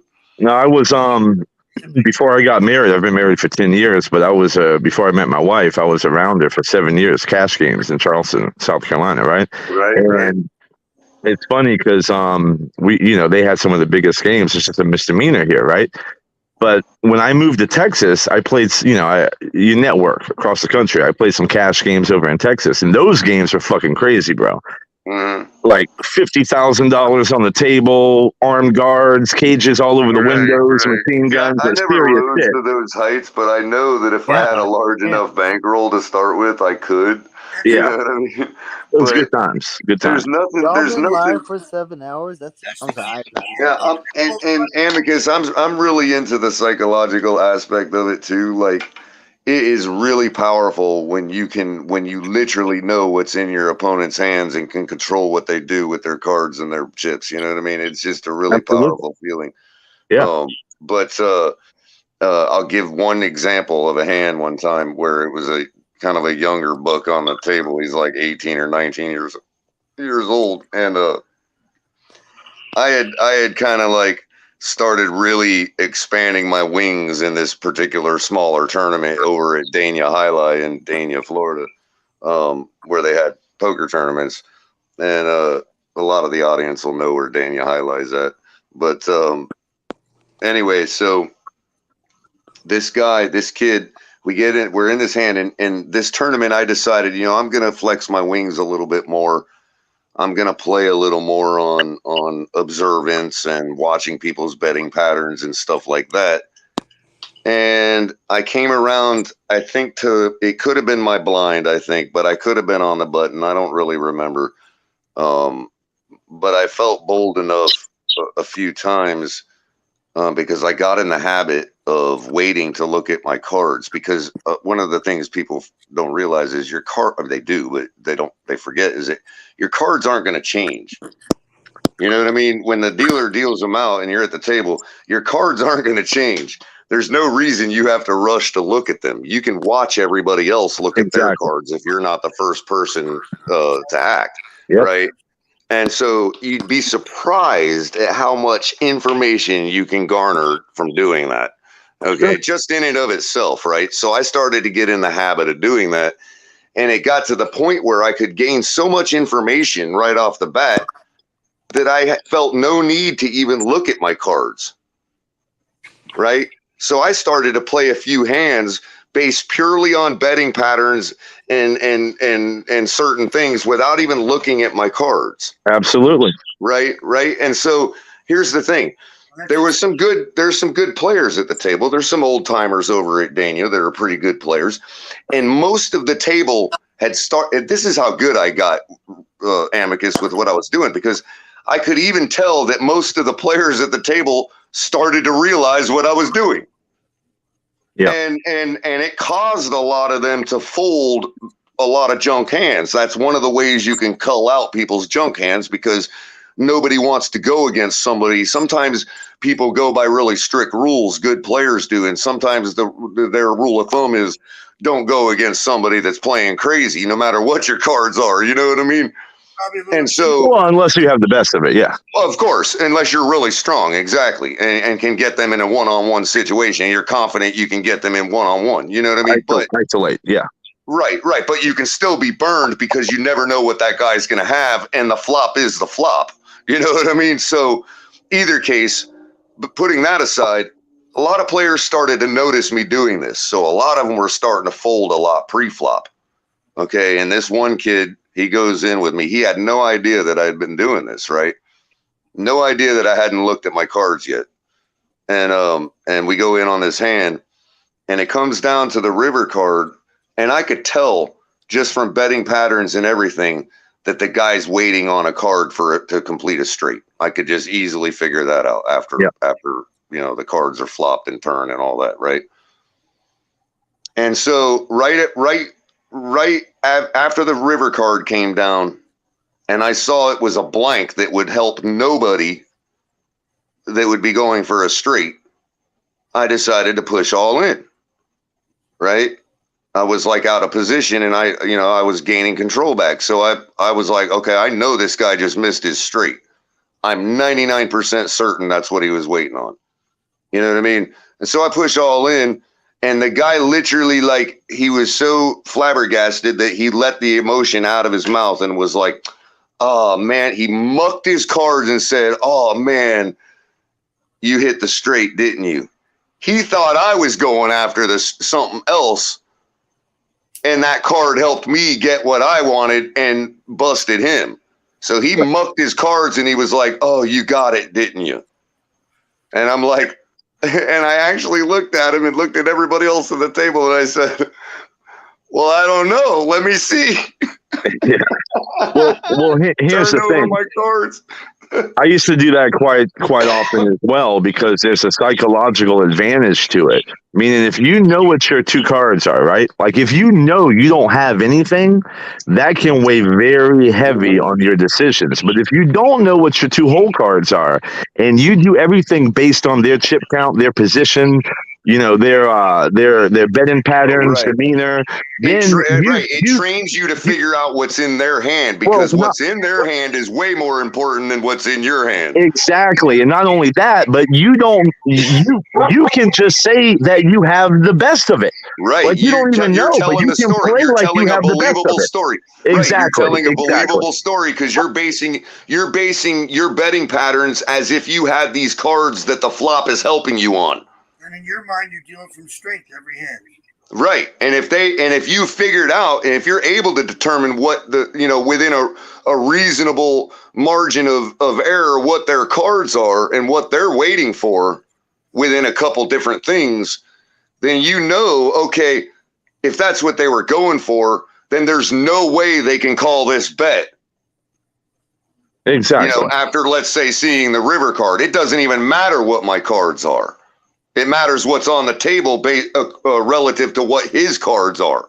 It all tells a story. Betting patterns. And if your story's believable, he's going to fold if he's a good player. The problem is you run into guys that don't know when to fold, and you're actually more likely to lose on a table that has lesser grade players.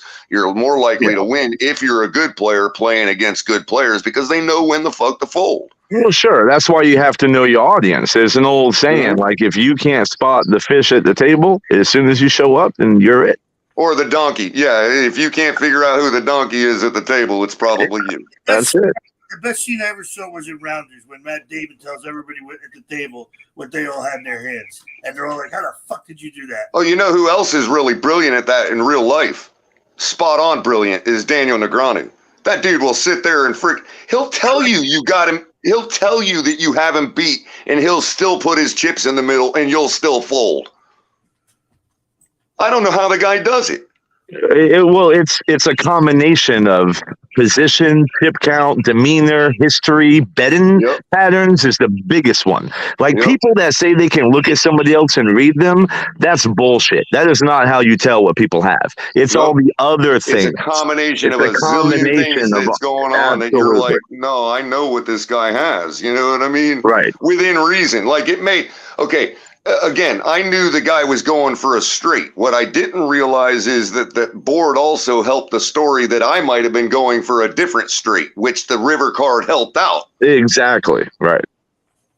You know, so we were both going for the same thing, but I was right about him going for a straight. And when I saw the card that didn't help that, I knew he would have to fold. It didn't matter what was going on. That's right. I could have been wrong. Well, that's where you win and lose. You know what I mean? But over time, you're going to win more. Oh, yeah. And I won a lot. That was my shit, bro. What's the real game about, especially the cash game? Maximizing your wins and minimizing your losses. You're going to lose. You're going to lose. It's about controlling how much that loss is. Yeah. You know, tournaments and cash games is two totally different games. If you're in control of the table, it don't matter if you're losing, because if you're in control of the table, you can literally choose how much that loss is. Yeah, but and when it is. If you have the majority of the chips in a cash game, you have a huge advantage. Mm-hmm. Well, yeah, there's that too. But man, there was this one guy in St. Louis, man, and he was kind of drunk. And this was a point I was going to make a minute ago to further it, but there was another great poker player that once said it was what's his name? The old man. What's the old man's name? Doyle? Yeah, Brunson. Yeah. Right. He's like, it's okay to be drunk at the table as long as everybody else is. Right. Yeah. You know, like you got to match the state of mind of everybody at the table, you know. Yeah. But anyway, so there's this guy next to me one time, and he's on my right, so I've got control over him. You know what I mean? And he's totally wasted, man, just totally wasted, bro. And I'm sitting there, man, and I'm like, and I've got a decent hand, but nothing that can beat him if he completes his straight. And I knew he was what he was going for.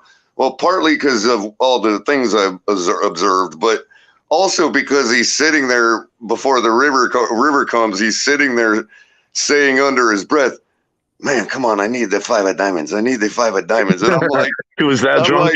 Like, right. Guess what's sitting in my hole?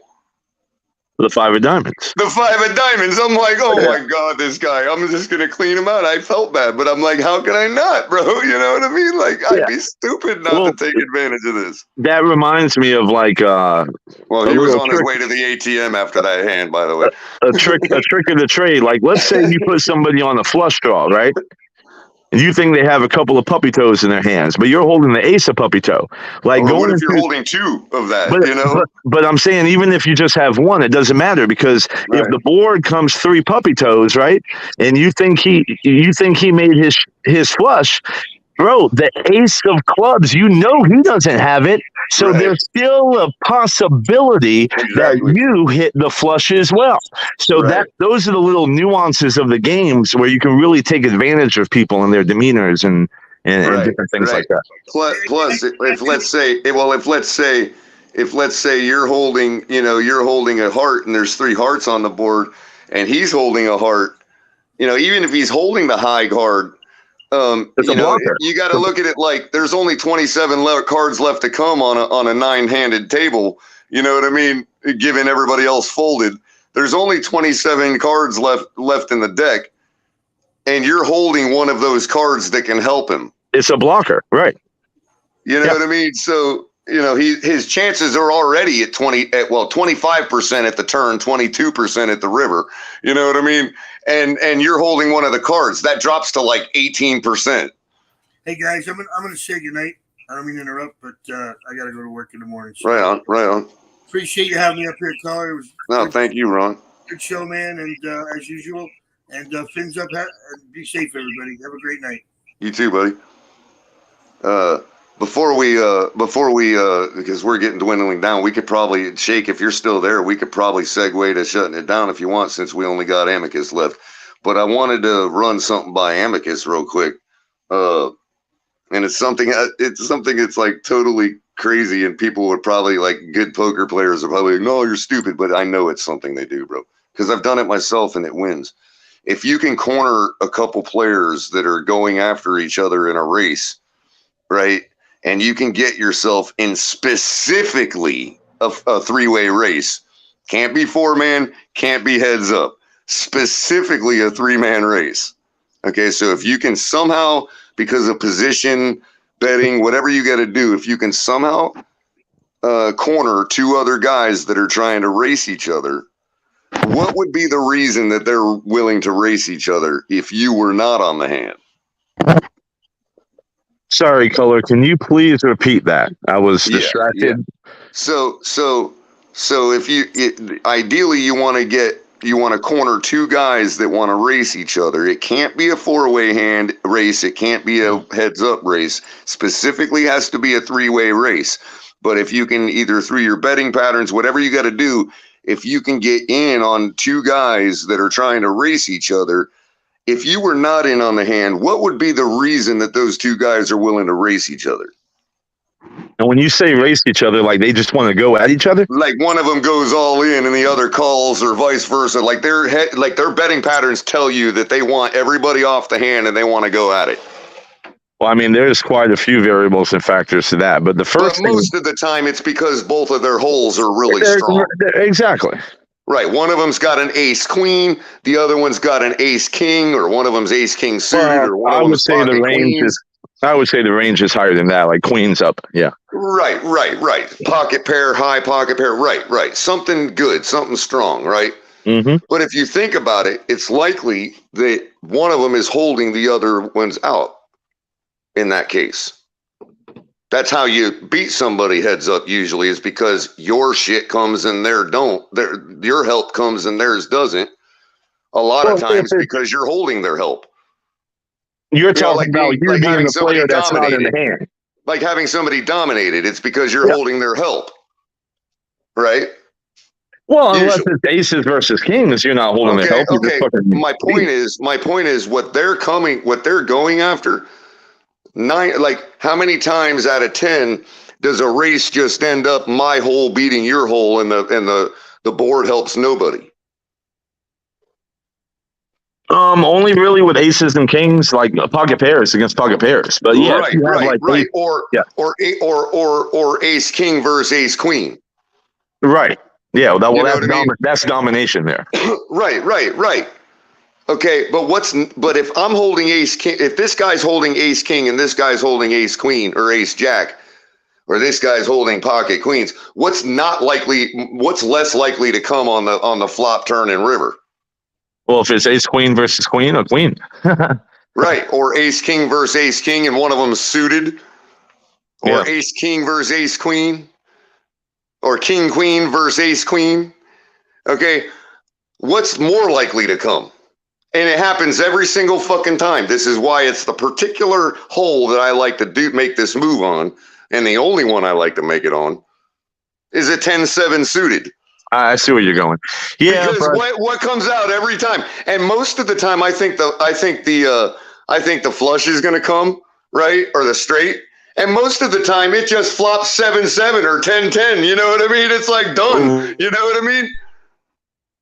No, it sounds good, but you got to think you still only have 6 outs, right? Like you still have to hit one of those cards. If you're in a desperate position where it's time to make a move, that is the type of move you make. Yeah, but then when they fucking turn over those kings, man, you're like, bro, that's going to happen on any move you make, bro.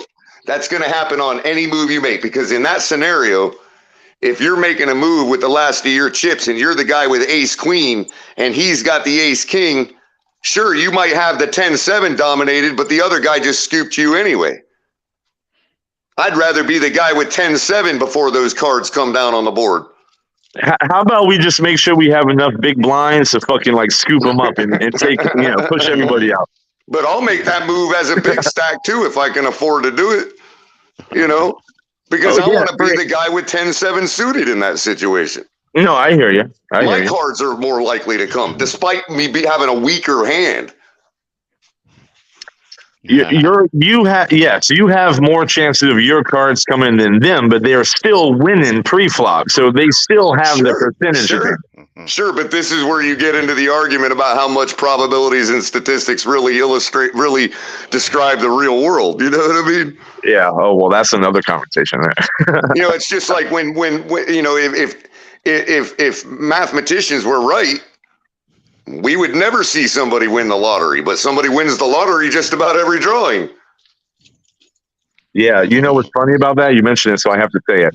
I don't drink anymore, but when I did, going to bars and everything, I met a guy one time who worked for the commission, the South Carolina Lottery Commission, and he was drunk, and he started just saying all this different shit. So I'm like, let me take advantage of this. I started asking him questions. I'm like, bro, what's the deal with the lottery? Like, you got any, come on now, give me the lowdown. And he starts spilling the beans, man. He's like, yeah, the winning tickets are in the fucking shop, and we send them to certain, we have networks and everything with certain gas stations. So, they know where all those winning tickets are. They give them to certain places that, pay into having those tickets, basically. Well, okay, crazy. Fair enough. But there is something to be said for knowing where all the winning tickets are, and it still be randomized. You know what I mean? Well, fair enough. But I mean, if you can narrow down all the stores that have the networks with the commissions, boom, you won half the battle right there. Yeah. Anyhow, have you heard the breakdown of how every ticket has a 50-50 shot of winning the jackpot? Think about it. Probability. So if you look at the back of your average Florida lottery ticket, it's 1 in 4 chance or 1 in 4.5 chance of winning something, right? Yeah. So you buy, let's say you go overboard and you buy 6 tickets, right? Mm-hmm. Well, you're almost guaranteed to win something, right? Yeah, maybe. Okay. Well, over time it does happen. I mean, if you buy it out over time, it does conform to those odds. I've tested it before. Mm-hmm. But either case, so you buy 6. Let's say you go way overboard, buy 10 tickets, so you guarantee yourself a win, right? Usually. Now, at that point, since it's 1 in 4.5 to win something, and you virtually guaranteed yourself to win something, there are only 2 possibilities. You're either going to win a crappy low amount or a huge high amount if you're not a greedy person. Right. So it really is 50-50. You know what I mean? Whether you're going to win the big money or not. Yeah, it's funny. It's But Matt, see, people have shot that down as a logical fallacy, and I don't remember what the argument is, but it is a logical fallacy. Well, it's like drop rate versus probability, It's like with quantum mechanics, with quantum physics, everything's boils down to 50-50. If you roll a dice an infinite number of times, it's going to show up, or flip a coin infinite number of times, it's going to show up heads 50% of the time. Yeah, but then there's also let's suppose you have 100 numbers in a hat, right? And I don't know off the top of my head what the probability is that you draw a 7 out of 100 times. But here's the thing: let's suppose it's 0.01%. You could do it 75 times, and it's still 0.1% every time. The 76 times, 77 times, that 0.1% never changes. Right. Never changes. So sometimes people don't understand the variance of things like that. The probability just means it's probable you'll hit it if you do it this many times, but it's still the drop rate doesn't change. Right. There's actually a better kind of illustration of what I meant earlier about that very thing is that we know, let's say your numbers were 1, 2, 3, 4, 5, 6, right? Yeah. And so a mathematician would say, it doesn't matter if you change those numbers or if you play the same numbers every single time. In other words, there's something to be said for if a number could not be drawn twice, then all it would be a matter of is playing the same set of numbers until yours eventually inevitably come up. If, let's say, you could live 14 million years, you know what I mean? Exactly. Right. Yeah, But guess the fact that the same numbers could come up again in the very next drawing means that the odds never change. So even if your 1, 2, 3, 4, 5, 6 came up, it still has the same probability of coming up next drawing. Right, which is why, like, some roulette players, they'll go by like, oh, we'll just bet red every time. Likewise. Real quick, on the inverse, if your numbers don't come up, just because you played them and they didn't come up, doesn't mean by playing them again that you have ruled out the possibility of them coming up again. Right. So theoretically, nothing changes. Right. However, you and I know, based on what we would call in our sports realm, Hey, I'm gonna catch you guys later. Eye test later. Have a kiss and call and shake later, bro. You know, we know what we call in sports as the eye test. We know, because we've got the results for us to see, that 99.9% of the time a set of numbers doesn't come up twice. Right. So why would you change your numbers?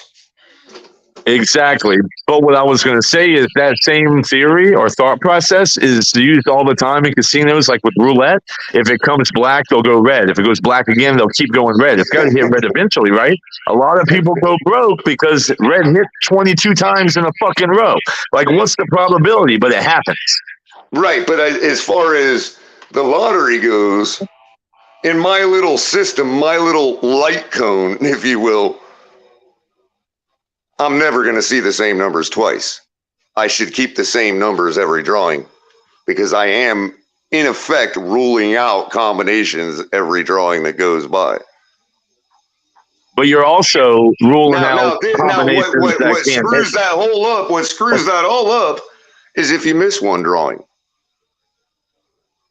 Yeah, but look at it this way, though, Color. You can go your whole lifetime and those numbers never hit, right? So by using those same numbers, you've ruled out the possibility of using other numbers that do hit. Fair enough.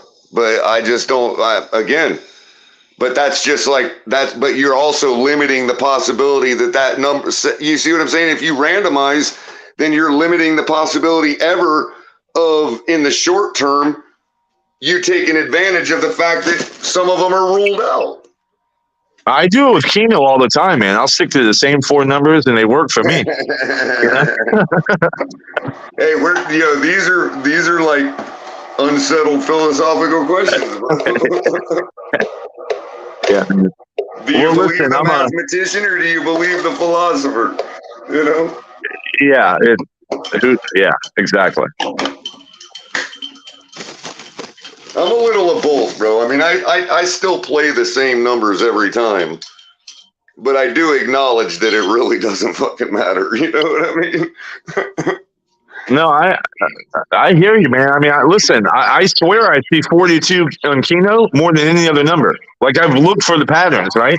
Now, I know that it's just bullshit and just coincidental, but I mean, all you can go by is your eyes. If I'm gonna see 42 pop up like 7 out of 10 times, well, fuck, I'm gonna pick 42. Because let me tell you something: the whole idea of RNG, random number generator, is bullshit. It's bullshit. Everything's a fucking algorithm. It has to be. The slot machines, they place all the winners wherever there's people that are gathering. Like, if you see a slot machine by the line where you check into your hotel, that's the fucking winner, bro. Because when it hits, everybody hears it goes off, and then they go and fucking put money in. You know, it's set up that way. A random computer is a broken computer, so it's all algorithm based. To me, there's no real such thing as RNG. It doesn't truly exist. Oh, you're right about that. Now, the thing again, getting back to what I was saying, like, if you're of the thought, if you're in the new paradigm, if you're one of these people that believes more that your reality is based more on lived experience than objectivity, then how often really are we ever really going to see 1, 2, 3, 4, 5, 6 come up in a lottery? Why play it? I mean, it's gonna fucking happen one day. I mean, if you base your world on lived experience, we know that freaking set doesn't come up. I would like somebody to find the freaking lottery in some state where that freaking combination came up. I've never seen it. So why wouldn't we base, predictive power on lived experience in that regard? I'm not a lived experience guy, but at the same time, damn, you know what I mean? It seems like we can be safe not playing 1, 2, 3, 4, 5, 6. Until one day you see on Fox News where it's 1, 2, 3, 4, 5, 6, and you're like, "Fuck!" What's the old saying? I'm willing to take that chance, man. You know what I mean? Yeah. No, I hear you. It's all a roll of the dice.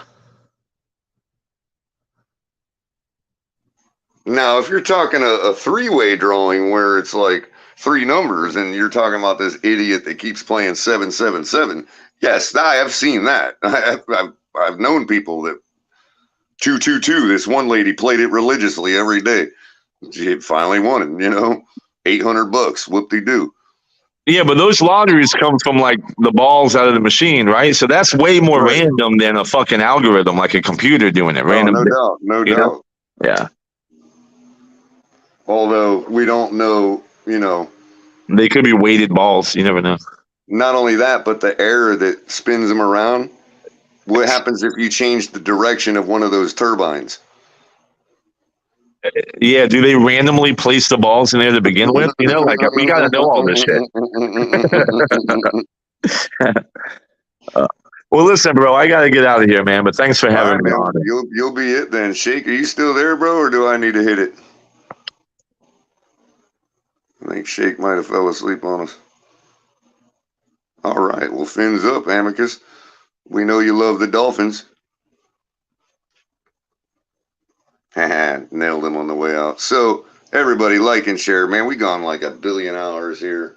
I can't even read how many we got left watching, like 29. It's 2 in the morning. You all have a great one. All right, what's going on? All right. You want me to close it down? You gonna I was just about to. I'm glad I thought maybe you dozed off, but that's okay. You can hit it if you want. All right, I got you. All right, good night, guys.